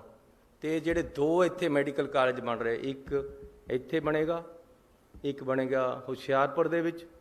ਇਹਨਾਂ ਨੂੰ ਅਸੀਂ ਬੜੀ ਛੇਤੀ, ਪਰਮਾਤਮਾ ਨੇ ਮੇਰੇ ਹੱਥ 'ਤੇ ਕੰਮ ਕਰਾਉਣਾ ਹੋਇਆ ਤਾਂ ਬੜੀ ਛੇਤੀ ਅਸੀਂ ਨੀਂਹ ਪੱਥਰ ਰੱਖਣ ਆਵਾਂਗੇ ਰਾਣਾ ਜੀ, ਇਹ ਜ਼ਰੂਰ ਕਰਾਂਗੇ। ਇੱਕ ਸਾਡੇ ਪਾਸ ਬਿਲਡਿੰਗ ਪੜੀ ਹੈ, ਕਿਉਂਕਿ ਮੈਨੂੰ ਗੁਰੂ ਨਾਨਕ ਸਾਹਿਬ ਜੀ ਦਾ 550ਵਾਂ ਜਨਮ ਦਿਹਾੜਾ ਮਨਾਉਣ ਦਾ ਸੁਭਾਗ ਪ੍ਰਾਪਤ ਹੋਇਆ ਸੀ। ਕੈਪਟਨ ਅਮਰਿੰਦਰ ਸਿੰਘ ਜੀ ਨੇ ਡਿਊਟੀ ਲਗਾਈ ਸੀ ਕਿ ਤੁਸੀਂ ਇਹ ਕੰਮ ਸੰਭੋ, ਤੇ ਮੈਨੂੰ ਇਸ ਗੱਲ ਦੀ ਖੁਸ਼ੀ ਹੈ ਕਿ ਵਰਲਡ ਵਾਈਡ ਇਸ ਗੱਲ ਦੀ ਪ੍ਰਸ਼ੰਸਾ ਹੋਈ ਕਿ ਪੰਜਾਬ ਸਰਕਾਰ ਨੇ ਜੋ ਗੁਰੂ ਨਾਨਕ ਸਾਹਿਬ ਦਾ ਜਨਮ ਦਿਹਾੜਾ ਮਨਾਇਆ, ਜਨਮ ਸਾਲ ਮਨਾਇਆ, ਬਹੁਤ ਜ਼ਬਰਦਸਤ ਉਸ ਦੀ ਸ਼ੋਭਾ ਚਾਰੇ ਪਾਸੇ ਸਰਕਾਰ ਨੂੰ ਮਿਲੀ। ਉੱਥੇ ਸਾਡੀ ਇੱਕ ਬਿਲਡਿੰਗ ਪਈ ਹੈ, ਉਹਦੇ ਵਿੱਚ ਇੱਕ ਸੁਲਤਾਨਪੁਰ ਲੋਧੀ ਅਸੀਂ ਇੱਕ ITI ਕਾਲਜ ਖੋਲਾਂਗੇ। ਇਹ ਵੀ ਮੈਂ ਐਲਾਨ ਕਰਕੇ ਜਾ ਰਿਹਾ, ਤੇ ਬੜੀ ਛੇਤੀ ਅਸੀਂ ਇਸੇ ਸਾਲ ਤੋਂ ਕਲਾਸਾਂ ਸ਼ੁਰੂ ਕਰ ਦੇਣੀਆਂ। ਤੁਹਾਨੂੰ ਵਧਾਈ ਹੋਵੇ ਇਸ ਚੀਜ਼ ਦੀ। ਭੁਲੱਥ ਦੇ ਵਿੱਚ ਇੱਕ ਬਲਾਕ ਦੇ ਵਿੱਚ ਅਸੀਂ ਇੱਕ ITI ਖੋਲ੍ਹਣੀ ਆ, ਉਹਦੇ ਤੇ 11 ਕਰੋੜ ਰੁਪਈਆ, 10 ਕਰੋੜ ਰੁਪਈਆ ਲੱਗੇਗਾ। ਤੇ ਅਸੀਂ ਉਹ ਵੀ ਭੁਲੱਥ ਦੇ MLA ਸਾਹਿਬ ਬੈਠੇ ਆ, ਇਹਨਾਂ ਨੂੰ ਮੈਂ ਬੇਨਤੀ ਕਰਦਾ ਕਿ ਸਾਨੂੰ ਜਗ੍ਹਾ ਦੱਸ ਦਿਓ, ਜਗ੍ਹਾ ਤੁਸੀਂ ਦੇਣੀ ਹੈ, ਪੈਸੇ ਅਸੀਂ ਲਾਵਾਂਗੇ। ਰਾਣਾ ਜੀ ਮੇਰੇ ਬਹੁਤ ਹੀ ਸਤਿਕਾਰਯੋਗ ਆਗੂ ਹੈ, ਅਗਾਂਹ ਵਧੂ ਹੈ, ਇਹਨਾਂ ਦੀ ਸੋਚ ਹੈ, ਇੱਕ ਵਿਜ਼ਨ ਹੈ, ਮੈਂ ਉਸ ਦਾ ਸਤਿਕਾਰ ਕਰਦਾ। ਇਹਨਾਂ ਨੇ ਮੈਨੂੰ ਕਿਹਾ ਕਪੂਰਥਲੇ ਵਾਸਤੇ 10 ਕਰੋੜ ਰੁਪਈਆ ਕਪੂਰਥਲੇ ਦੇ ਸ਼ਹਿਰ ਨੂੰ ਅਸੀਂ ਦੇਵਾਂਗੇ। ਇਹਨਾਂ ਮੂਹਰੇ ਥਾਨ ਸਿੱਟ ਦੇਣਾ, ਜਿੱਥੇ ਜਿੱਥੇ ਸੁਆ ਕੇ ਜਿਹੜਾ ਕੁਝ ਪਾਉਣਾ ਪਾ ਲਵੇ। ਇੱਕ 4 ਕਰੋੜ ਰੁਪਈਆ ਇਹਨਾਂ ਨੂੰ ਚਾਹੀਦਾ ਹੈ, ਕੁਝ ਤਾਰਾਂ ਸ਼ਿਫਟ ਕਰਨੀਆਂ, ਉਹ ਵੀ ਇਹਨਾਂ ਪਾਸ ਪਹੁੰਚੇਗਾ। ਸੋ ਇੱਕ ਵਿਜ਼ਨ ਦੇ ਨਾਲ, ਇੱਕ ਸੋਚ ਦੇ ਨਾਲ, ਅਗਾਂਹ ਵਧੂ ਸੋਚ ਦੇ ਨਾਲ ਪੰਜਾਬ ਨੂੰ ਅੱਗੇ ਲੈ ਕੇ ਜਾਣਾ ਹੈ। ਮੇਰੇ ਪਾਸ ਰੋਡ ਮੈਪ ਹੈ। ਮੈਨੂੰ ਇਸ ਗੱਲ ਦੀ ਮੈਂ ਤਿਆਰੀ ਕਰਦਿਆਂ ਬੜੀ ਦੇਰ ਹੋ ਗਈ ਹੈ ਕਿ ਕਿਸ ਤਰੀਕੇ ਦੇ ਨਾਲ ਪੰਜਾਬ ਨੂੰ ਅੱਗੇ ਵਧਾਉਣਾ ਹੈ। ਲੇਕਿਨ ਪੰਜਾਬ ਨੂੰ ਜਿਹੜੀ ਜੋਕਾਂ ਚਿੰਬੜੀਆਂ ਵੀ ਹੈ ਕਿ ਕਿਸੇ ਦਫ਼ਤਰ ਜਾਓ, ਕਹਿੰਦਾ ਜੀ ਅੱਖਾਂ ਕੰਨ ਨੂੰ ਝਾਕੀ ਜਾਂਦਾ ਜਦ ਤੱਕ ਥੱਲੇ ਟੇਬਲ ਦੇ ਥੱਲੇ ਨੂੰ ਪੈਸੇ ਨਹੀਂ ਮਿਲ ਜਾਂਦੇ। ਇਹ ਚੀਜ਼ ਨਹੀਂ ਬਰਦਾਸ਼ਤ ਹੋਣੀ ਮੇਰੇ ਤੇ, ਇਹ ਨਹੀਂ ਹੋ ਸਕਦਾ। ਇਹਨੂੰ ਖਤਮ ਕਰ ਦਾਂਗਾ ਪੰਜਾਬ ਚੋਂ। ਮੈਨੂੰ ਜਿੰਨਾ ਕੁ ਟਾਈਮ ਮਿਲਿਆ ਤੁਸੀਂ ਇਹਦੇ 'ਚ ਦੇਖ ਲਿਓ ਕਿ ਬਿਲਕੁਲ ਸਿੱਧਾ ਹੋ ਜਾਏਗਾ ਕੰਮ, ਪਿਆਰ ਨਾਲ ਹੀ ਕਰਾਵਾਂਗਾ। ਮੈਂ ਮਿਊਨਿਸਪਲ ਕਮੇਟੀ ਦਾ ਪ੍ਰਧਾਨ ਸੀ, ਉਸ ਤੋਂ ਬਾਅਦ ਮੈਂ MLA ਵੀ ਰਹਿ ਲਿਆ, ਮੰਤਰੀ ਵੀ ਰਹਿ ਲਿਆ, ਹੁਣ ਤੁਸੀਂ ਮੁੱਖ ਮੰਤਰੀ ਬਣਾਤਾ ਹੈ। ਲੇਕਿਨ ਉਹ ਮੈਨੂੰ ਸਭ ਤੋਂ ਅੱਛਾ ਪੀਰੀਅਡ ਲੱਗਦਾ ਸੀ ਕਿ ਨੇੜੇ ਹੋ ਕੇ ਲੋਕਾਂ ਦੀ ਸੇਵਾ ਕਰਨੀ ਤੇ ਕਮੇਟੀਆਂ ਦੇ ਵਿੱਚ 22% ਕਮਿਸ਼ਨ। ਮੈਂ ਕਿਹਾ ਇਹ ਗੱਲ ਬਰਦਾਸ਼ਤ ਨਹੀਂ ਹੋਣੀ ਆ। ਮੈਂ ਬੜਾ ਜ਼ੋਰ ਲਾਇਆ ਕਿ ਕੰਮ ਖਤਮ ਹੋਵੇ, ਲੇਕਿਨ ਇਹ ਨੈਕਸਸ ਇੰਨਾ ਤਕੜਾ ਬਣਿਆ ਹੋਇਆ ਕਿ ਤੋੜਨਾ ਬੜਾ ਔਖਾ। ਇੱਕ ਪ੍ਰਧਾਨ ਵਦੇ ਬਸ 'ਚ ਨਹੀਂ ਸੀ। ਮੈਂ ਉਦੋਂ ਸੋਚਿਆ ਸੀ, ਮੈਂ ਬਹੁਤ ਘੱਟ ਕਰਤਾ ਸੀ, ਉਹ ਗੱਲ ਨਹੀਂ ਲੰਬੀ ਸੁਣਾਵਾਂਗਾ, ਕਿ ਮੈਂ ਉਹਨਾਂ ਨੂੰ ਕਹਿਤਾ ਸੀ ਕਿ ਨਹੀਂ ਇਸ ਤਰ੍ਹਾਂ ਨਹੀਂ ਚੱਲਣਾ। ਇੱਕ ਐਸੀ ਉਹ ਕੂੜਾ ਸੁੱਟਣ ਵਾਲੇ ਡੰਪ ਨਹੀਂ ਪਏ ਹੁੰਦੇ, ਹੁਣ ਇਹ ਅਖਬਾਰਾਂ ਵਾਸਤੇ ਨਹੀਂ ਹੈ ਗੱਲਾਂ, ਇਹ ਤੁਹਾਡੇ ਨਾਲ ਐਸੇ ਹਾਲ ਦੇ ਵਿੱਚ ਕਰ ਰਿਹਾ। ਉਹ ਡੰਪ ਖਰੀਦਣੇ ਸੀ। ਉਹ ਮੈਂ ਕਿਹਾ ਯਾਰ ਇਹ ਤਾਂ ਬੜੇ ਮਹਿੰਗੇ ਲਗਾ ਰਹੇ ਹੋ। ਮੈਂ ਕਿਹਾ ਠੇਕੇਦਾਰ ਦਾ ਟੈਲੀਫੋਨ ਬਣਾਓ। ਮੈਂ ਠੇਕੇਦਾਰ ਨੂੰ ਕਿਹਾ, ਮੈਂ ਕਿਹਾ ਯਾਰ ਇੰਨੇ ਦੇ ਨਹੀਂ ਪੈਸੇ, ਸਾਨੂੰ ਤਾਂ ਇੰਨੇ ਦੇ ਮਿਲਦੇ ਆ। ਕਹਿੰਦਾ ਜੀ ਦੇ ਤਾਂ ਇੰਨੇ ਦੇ ਦਊਂਗਾ, ਜਿਹਨੇ ਤੁਹਾਨੂੰ ਮਿਲਾ ਕੇ ਦਿੱਤਾ, ਜਿਹੜੇ ਤੁਹਾਡੇ ਨਾਲ ਈਓ ਬੈਠਾ ਹੈ, ਇਹਨੂੰ ਕਹਿ ਦਿਓ। ਮੈਂ ਸਪੀਕਰ ਲਗਾਇਆ ਹੋਇਆ ਸੀ ਐਂ ਕਰਕੇ। ਉਹ ਕਹਿੰਦਾ ਮੈਂ ਜ਼ਹਿਰ ਖਾ ਲੈਣਗੇ ਮੇਰੇ ਬੱਚੇ, ਤੂੰ ਪ੍ਰਧਾਨ ਜੀ ਜੋ ਕਹਿੰਦੇ ਉਹੀ ਕਰਦਾ। ਇਹ ਸੋਚ ਹੋਈ ਵੀ ਹੈ ਕਿ ਜੇ ਉੱਪਰ ਦੇ ਪੈਸੇ ਨਹੀਂ ਲੈਂਦੇ ਤਾਂ ਜ਼ਹਿਰ ਖਾਣੇ ਵਾਲਾ ਕੰਮ ਹੋ ਗਿਆ। ਤਨਖਾਹ ਨੂੰ ਕੁਝ ਸਮਝਦੇ ਨਹੀਂ ਕਈ ਲੋਕ।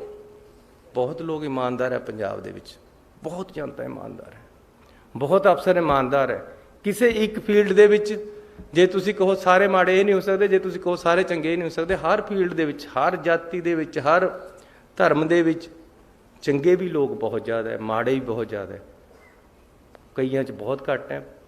ਲੇਕਿਨ ਕਰਪਸ਼ਨ ਇਹ ਬਰਦਾਸ਼ਤ ਨਹੀਂ ਹੋਣੀ ਪੰਜਾਬ ਦੇ ਵਿੱਚ ਜਦ ਤੱਕ ਮੈਂ ਹਟ ਜਾਵਾਂਗਾ ਜਾਂ ਕਰਪਸ਼ਨ ਹਟ ਜਾਏਗੀ, ਦੋਨਾਂ 'ਚੋਂ ਇੱਕ ਚੀਜ਼ ਹਟੇਗੀ। ਇਹਦੇ ਵਾਸਤੇ ਨੌਜਵਾਨਾਂ ਨੂੰ ਮੇਰਾ ਸਾਥ ਦੇਣਾ ਪੈਣਾ ਹੈ। ਨੌਜਵਾਨ ਅੱਗੇ ਆਵੇ। ਜਿਹੜਾ ਬੰਦਾ ਪੈਸੇ ਮੰਗਦਾ ਹੈ ਨਾ, ਉਹਨੂੰ ਫੜ ਕੇ ਖੜ ਜਾਓ ਉਸੇ ਟਾਈਮ। ਮੈਨੂੰ ਟੈਲੀਫੋਨ ਕਰੋ, ਮੇਰਾ ਟੈਲੀਫੋਨ ਖੁੱਲ੍ਹਾ, ਮੈਨੂੰ ਉੱਥੇ ਵੀ ਆਉਣਾ ਪੈ ਗਿਆ ਤਾਂ ਆ ਜਾਵਾਂਗਾ।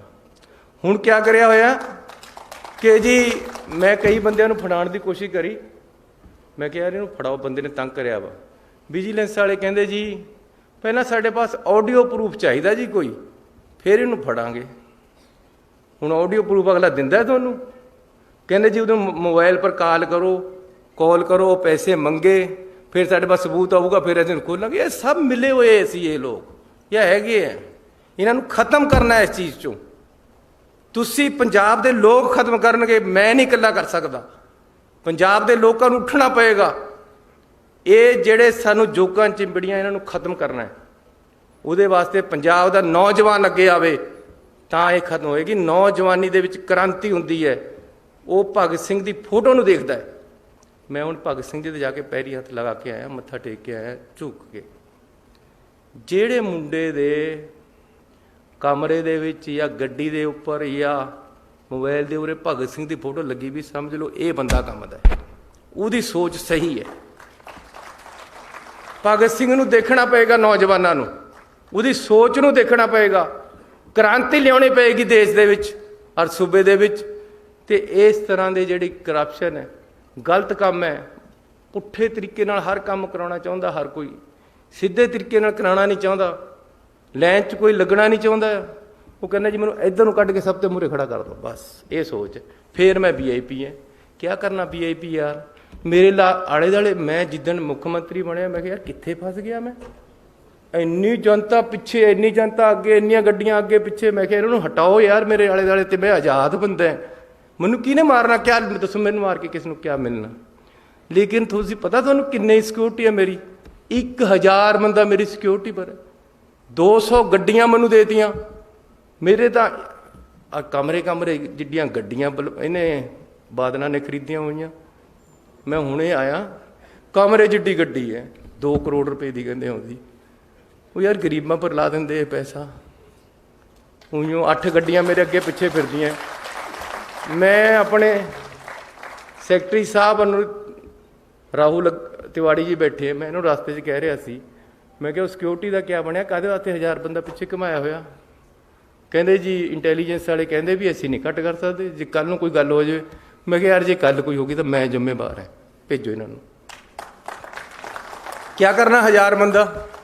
5-7-10 ਬੰਦੇ ਚਲੋ ਠੀਕ ਹੈ, ਕਈ ਜਗ੍ਹਾ ਲੋਕ ਵੀ ਜ਼ਿਆਦਾ ਅੱਗੇ ਨੂੰ ਆ ਜਾਂਦੇ ਕਿ ਮਿਲਣਾ ਹੀ ਜ਼ਰੂਰ ਹੈ, ਮਿਲਣਾ ਜ਼ਰੂਰ ਹੈ, ਥੋੜ੍ਹਾ ਜਿਹਾ ਤਰੀਕੇ ਨਾਲ ਉਹਨਾਂ ਨੂੰ ਸੈੱਟ ਕਰ ਦੇਣਗੇ। ਉਹ ਇਸ ਤੋਂ ਜ਼ਿਆਦਾ ਤਾਂ ਕੁਝ ਨਹੀਂ, ਸਿੰਬਲ ਬਣ ਗਿਆ ਇੱਕ ਕਿ ਜੀ ਗਨਮੈਨ ਇੰਨੇ ਜ਼ਿਆਦਾ ਪਿੱਛੇ। ਹੁਣ ਮੈਂ ਸੁਖਬੀਰ ਬਾਦਲ ਥੋੜ੍ਹੋ ਯਾਰ ਵੀ ਮੈਂ ਦਿਖਾਣਾ ਕਿ ਜੀ ਐਡੀ ਬੜੀ ਕਾਰਵਾਈ ਆ ਰਹੀ ਹੈ, ਕਿਉਂਕਿ ਲੋਕਾਂ ਦੀ ਪਿੱਛੇ ਲੱਗਦੀ ਨਹੀਂ, ਉਹ ਇਹਨਾਂ ਦੀ ਉਹ ਲਾਈ ਫਿਰੀ ਜਾਂਦੇ ਆ। ਪਬਲਿਕ ਉਹਨਾਂ ਦੇ ਨਾਲ ਤੁਰਨੇ ਨੂੰ ਤਿਆਰ ਨਹੀਂ। ਉਹ ਕਹਿੰਦੇ ਚਲੋ ਇਹੀ 1000 ਬੰਦਾ ਪਿੱਛੇ ਸਿਕਿਉਰਿਟੀ ਦੇ ਨਾਂ ਪਰ ਪਿੱਛੇ ਤੋਰ ਲਓ। ਇਸ ਕਰਕੇ ਨੌਜਵਾਨ ਵੀਰੋ, ਇਹ ਸਮਝ ਲਓ ਤੁਹਾਡਾ ਭਰਾ ਮੁੱਖ ਮੰਤਰੀ ਹੈ ਤੇ ਤੁਹਾਨੂੰ ਐਡਜਸਟ ਕਰਨਾ ਹੈ। ਇਹ ਸਮਝ ਲਓ ਕਿ ਜਿੰਨੀ ਕੁ ਸਮਰੱਥਾ ਨੌਕਰੀਆਂ ਦੀ ਪੰਜਾਬ ਸਰਕਾਰ ਕੋਲ ਹੈ, ਉਨੀ ਤਾਂ ਮੈਂ 4 ਮਹੀਨਿਆਂ 'ਚ ਭਰ ਦੇਣੀ। ਮੈਂ ਅੱਜ ਇਹਨਾਂ ਨੂੰ ਕਿਹਾ ਵੀ 1,00,000 ਨੌਕਰੀ ਹੋਰ ਕੱਢੋ। ਆ ਤੁਸੀਂ ਦੇਖੋ, ਸਾਡੇ ਪਿੱਛੇ ਮੇਰੀ ਇੰਨੀ ਲੜਾਈ ਹੋਈ। ਹੁਣ ਇੱਕ ਮੰਤਰੀ ਦੀ ਜਿੰਨੀ ਕੈਬਨਿਟ ਚੱਲਦੀ ਉਨੀ ਕੁ ਚੱਲੇਗੀ ਨਾ। ਕਹਿੰਦੇ ਜੀ ਕਲਾਸ ਡੀ ਦੀਆਂ ਨੌਕਰੀਆਂ ਆਊਟਸੋਰਸ ਕਰਨੀਆਂ। ਮੈਂ ਕਿਹਾ ਵੀ ਕਲਾਸ ਡੀ ਦੀਆਂ ਹੀ ਕਾਹਤੇ ਕਰਨੀਆਂ, ਫਿਰ ਕਲਾਸ ਏ ਦੀਆਂ ਵੀ ਕਰ ਲਓ। ਕਲਾਸ ਡੀ ਦੇ ਵਿੱਚ ਹੁਣ ਗਰੀਬ ਇਹ ਭਰਤੀ ਹੁੰਦਾ ਚਪੜਾਸੀ, ਹੋਰ ਤਾਂ ਕਿਸੇ ਨੇ ਲੱਗਣਾ ਨਹੀਂ। ਡਰਾਈਵਰ, ਟੈਕਨੀਸ਼ੀਅਨ ਜਿੰਨੇ ਕਲਾਸ ਡੀ ਦੇ ਵਿੱਚ ਹੈ, ਉਹ ਮੇਰੇ ਡਾਇਰੈਕਟਰ ਬੈਠੇ, ਮੈਂ ਇਹਨਾਂ ਦੀ ਫਾਈਲ ਪਰ ਲਿਖ ਕੇ ਭੇਜਿਆ ਵੀ ਨਹੀਂ ਇਸ ਤਰ੍ਹਾਂ ਹੋ ਸਕਦਾ, ਹੁਣ ਮੈਂ ਕਰ ਦੇਣਾ। ਹੁਣ ਮੇਰੇ ਪਾਸ ਆ ਗਈ ਉਹ ਕਲਮ।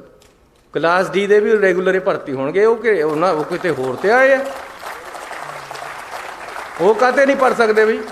ਜਾਂ ਫਿਰ ਏ ਕਲਾਸ ਵਾਲਿਆਂ ਨੂੰ ਵੀ ਆਊਟਸੋਰਸ ਕਰ ਲਓ, ਬੀ ਵਾਲਿਆਂ ਨੂੰ ਵੀ ਆਊਟਸੋਰਸ ਕਰ ਲਓ। ਅਫਸਰ ਤਾਂ ਲੱਗੇਗਾ ਪੱਕੀ ਤਨਖਾਹ ਪਰ 2.25 ਲੱਖ ਰੁਪਈਆ। ਜਿਹਦੀ 11,000 ਤਨਖਾਹ ਹੈ ਉਹ ਆਊਟਸੋਰਸ ਪਰ ਲੱਗੇਗਾ। ਸਾਰੀ ਉਮਰ ਉੱਪਰ ਤੇ ਤਲਵਾਰ ਲਟਕਦੀ ਰਹਿੰਦੀ ਹੈ ਕਿ ਜੀ ਅੱਜ ਕੱਢ ਦੇਵੇਂ, ਅੱਜ ਕੱਢ ਦੇਵੇਂ, ਕਿਉਂਕਿ ਨੌਕਰ ਤਾਂ ਆਊਟਸੋਰਸ ਹੈ ਜਾਂ ਕੰਟਰੈਕਟ ਤੇ ਹੈ। ਚਪੜਾਸੀ ਕੋਈ ਆਮ ਚੀਜ਼ ਨਹੀਂ ਹੈ, ਟੈਕਨੀਸ਼ੀਅਨ, ਡਰਾਈਵਰ ਕੋਈ ਆਮ ਚੀਜ਼ ਨਹੀਂ ਹੈ। ਇਹ ਵੀ ਅਸੀਂ ਉਹਦੇ ਪਰੇ ਭਰਨੇ ਹੈ, ਰੈਗੂਲਰ ਭਰਨੇ ਜਿਸ ਤਰ੍ਹਾਂ ਦੂਸਰੇ ਭਰਦੇ। ਸੋ ਮੈਂ ਤੁਹਾਡਾ ਜ਼ਿਆਦਾ ਹੀ ਟਾਈਮ ਲੈ ਗਿਆ ਕੁਛ। ਤੁਹਾਡਾ ਬਹੁਤ ਧੰਨਵਾਦ। ਪਰਮਾਤਮਾ ਤੁਹਾਨੂੰ ਤਰੱਕੀਆਂ ਬਖਸ਼ੇ। ਅੰਬੇਦਕਰ ਜੀ ਦੀ ਸੋਚ, ਉਹਨਾਂ ਦੇ ਦੱਸੇ ਹੋਏ ਰਸਤੇ 'ਤੇ ਅਸੀਂ ਚੱਲੀਏ। ਹਿੰਦੁਸਤਾਨ ਦੇ ਸੰਵਿਧਾਨ ਨੂੰ ਤਕੜਾ ਰੱਖੀਏ, ਦੇਸ਼ ਦੇ ਵਿੱਚ ਨਿਸ਼ਠਾ ਰੱਖੀਏ, ਦੇਸ਼ ਦੇ ਵਿੱਚ ਏਕਤਾ ਬਣੀ ਰਹੇ। ਕੋਈ ਸਾਡੇ ਵੱਲ ਨੂੰ ਝਾਕਦਾ ਨਹੀਂ, ਕੋਈ ਪਾਕਿਸਤਾਨ ਸਾਡਾ ਬੈਰੀ ਨਹੀਂ ਬਣ ਸਕਦਾ ਜੇ ਅਸੀਂ ਆਪ ਇਕੱਠੇ ਰਹਾਂਗੇ। ਇਸ ਕਰਕੇ ਏਕਤਾ ਰੱਖੋ, ਤਕੜੇ ਹੋ ਕੇ ਦੇਸ਼ ਨੂੰ ਅੱਗੇ ਲਿਜਾਣ ਲਈ ਨੌਜਵਾਨ ਅੱਗੇ ਆਵੇ ਤੇ ਆਪਾਂ ਸਾਰੇ ਆਪਣੇ ਸੂਬੇ ਨੂੰ ਇੰਨਾ ਵਧੀਆ ਬਣਾ ਦਈਏ ਕਿ ਲੋਕ ਕਹਿਣ ਵੀ ਇਹ ਪੰਜਾਬ ਕਰਾਂ ਕੀ ਸਿਫਤ ਤੇਰੀ, ਸ਼ਾਨਾਂ ਦੇ ਸਭ ਸਮਾਨ ਤੇਰੇ। ਬਹੁਤ ਧੰਨਵਾਦ। ਬਹੁਤ ਬਹੁਤ ਧੰਨਵਾਦ। ਖੜੇ ਹੋ ਕੇ ਸਵਾਗਤ ਕਰਾਂਗੇ ਸਾਡੇ ਮੁੱਖ ਮੰਤਰੀ ਸਾਹਿਬ ਦਾ ਕਿ ਉਹਨਾਂ ਨੇ ਜਿੱਥੇ ਆਪਣਾ ਵਿਜ਼ਨ ਸਾਡੇ ਨਾਲ ਕਲੀਅਰ ਕੀਤਾ, ਉੱਥੇ ਨਾਲ ਇਹ ਦੱਸਿਆ ਕਿ ਉਹਨਾਂ ਨੇ ਕੀ ਕੀ ਸੋਚਿਆ ਹੋਇਆ ਪੰਜਾਬ ਦੇ ਬਾਰੇ। ਉਹਨਾਂ ਨੇ ਦੱਸਿਆ ਕਿ ਉਹ ਆਮ ਲੋਕਾਂ ਦੇ ਮੁੱਖ ਮੰਤਰੀ। ਮੈਂ ਸਾਰਿਆਂ ਨੂੰ ਬੇਨਤੀ ਕਰਾਂਗਾ ਆਪੋ ਆਪਣੀ ਸੀਟ 'ਤੇ ਬੈਠ ਜਾਈਏ। ਹਾਲੇ ਜੋ ਧੰਨਵਾਦ ਦੇ ਸ਼ਬਦ ਨੇ ਸਾਡੇ ਉਹ ਬੋਲੇ ਜਾਣੇ ਨੇ ਸਾਡੇ ਡਿਪਟੀ ਕਮਿਸ਼ਨਰ ਜੀ ਵੱਲੋਂ। ਸਾਰਿਆਂ ਨੂੰ ਬੇਨਤੀ ਹੈ ਵੀ ਕੋਈ ਹਾਲ ਤੋਂ ਬਾਹਰ ਨਹੀਂ ਜਾਏਗਾ। ਹਾਲੇ ਕਿਰਪਾ ਕਰਕੇ ਲੰਚ ਦਾ ਪ੍ਰਬੰਧ ਕੀਤਾ ਗਿਆ ਉਸ ਤੋਂ ਬਾਅਦ। ਸੋ ਇਸ ਸਮਾਗਮ ਦੇ ਵਿੱਚ ਸਾਡੇ ਮਾਨਯੋਗ ਡਿਪਟੀ ਕਮਿਸ਼ਨਰ ਜੀ ਵੱਲੋਂ, ਜ਼ਿਲ੍ਹਾ ਪ੍ਰਸ਼ਾਸਨ ਵੱਲੋਂ ਆਪ ਦਾ ਸਾਰਿਆਂ ਦਾ ਬਹੁਤ ਬਹੁਤ ਧੰਨਵਾਦ। ਹੁਣ ਸਾਡੇ ਮੁੱਖ ਮਹਿਮਾਨ ਜੀ ਜਾਣਗੇ ਲੰਚ ਵਾਸਤੇ। ਪਹਿਲਾਂ ਉਹਨਾਂ ਦੇ ਨਾਲ ਜੋ VVIPs ਸਾਹਿਬਾਨ, ਸਾਡੇ MP MLA ਸਾਹਿਬਾਨ ਆਏ ਨੇ ਜਾਂ ਸਾਡੇ ਸੀਨੀਅਰ ਅਫੀਸ਼ੀਅਲ ਸਾਹਿਬਾਨ ਆਏ ਨੇ, ਉਹ ਉਹਨਾਂ ਨੂੰ ਜੁਆਇਨ ਕਰਨਗੇ। ਇਸ ਤੋਂ ਇਲਾਵਾ ਜੋ ਮੀਡੀਆ ਤੇ ਹੋਰ ਅਫੀਸਰ ਸਾਹਿਬਾਨ ਆਏ ਨੇ, ਉਹਨਾਂ ਦਾ ਲੰਚ ਅਗਰ ਮੇਰੇ ਵੱਲ ਦੇਖੋ ਤਾਂ ਬਿਲਕੁਲ ਇੱਧਰਲੀ ਸਾਈਡ ਜੋ ਡੋਰ ਖੁੱਲ੍ਹਦਾ ਹੈ ਉੱਥੇ ਉਹਨਾਂ ਦਾ ਲੰਚ ਦਾ ਅਰੇਂਜ ਕੀਤਾ ਗਿਆ। ਇਸ ਤੋਂ ਇਲਾਵਾ ਜੋ ਬੱਚੇ ਨੇ, ਜੋ ਕੈਂਡੀਡੇਟਸ ਨੇ ਜਿਨ੍ਹਾਂ ਨੂੰ ਅੱਜ ਨੌਕਰੀ ਮਿਲੀ ਹੈ, ਸੋ ਉਹਨਾਂ ਦੇ ਬਿਲਕੁਲ ਬੈਕ ਸਾਈਡ 'ਤੇ ਉਹਨਾਂ ਦੇ ਬਲਾਕ ਬਣੇ ਨੇ ਜਿੱਥੇ ਉਹਨਾਂ ਨੇ ਆਪਣਾ ਲੰਚ ਲੈਣਾ। ਸੋ ਅੱਜ ਦਾ ਸਾਡਾ ਜੋ ਇਹ ਰਾਜ ਪੱਧਰੀ ਸਮਾਗਮ ਸੀ ਇੰਨਾ ਹੀ। ਆਪ ਸਾਰਿਆਂ ਦਾ ਬਹੁਤ ਬਹੁਤ ਧੰਨਵਾਦ। ਤੁਹਾਡੇ ਸਹਿਯੋਗ ਦੇ ਨਾਲ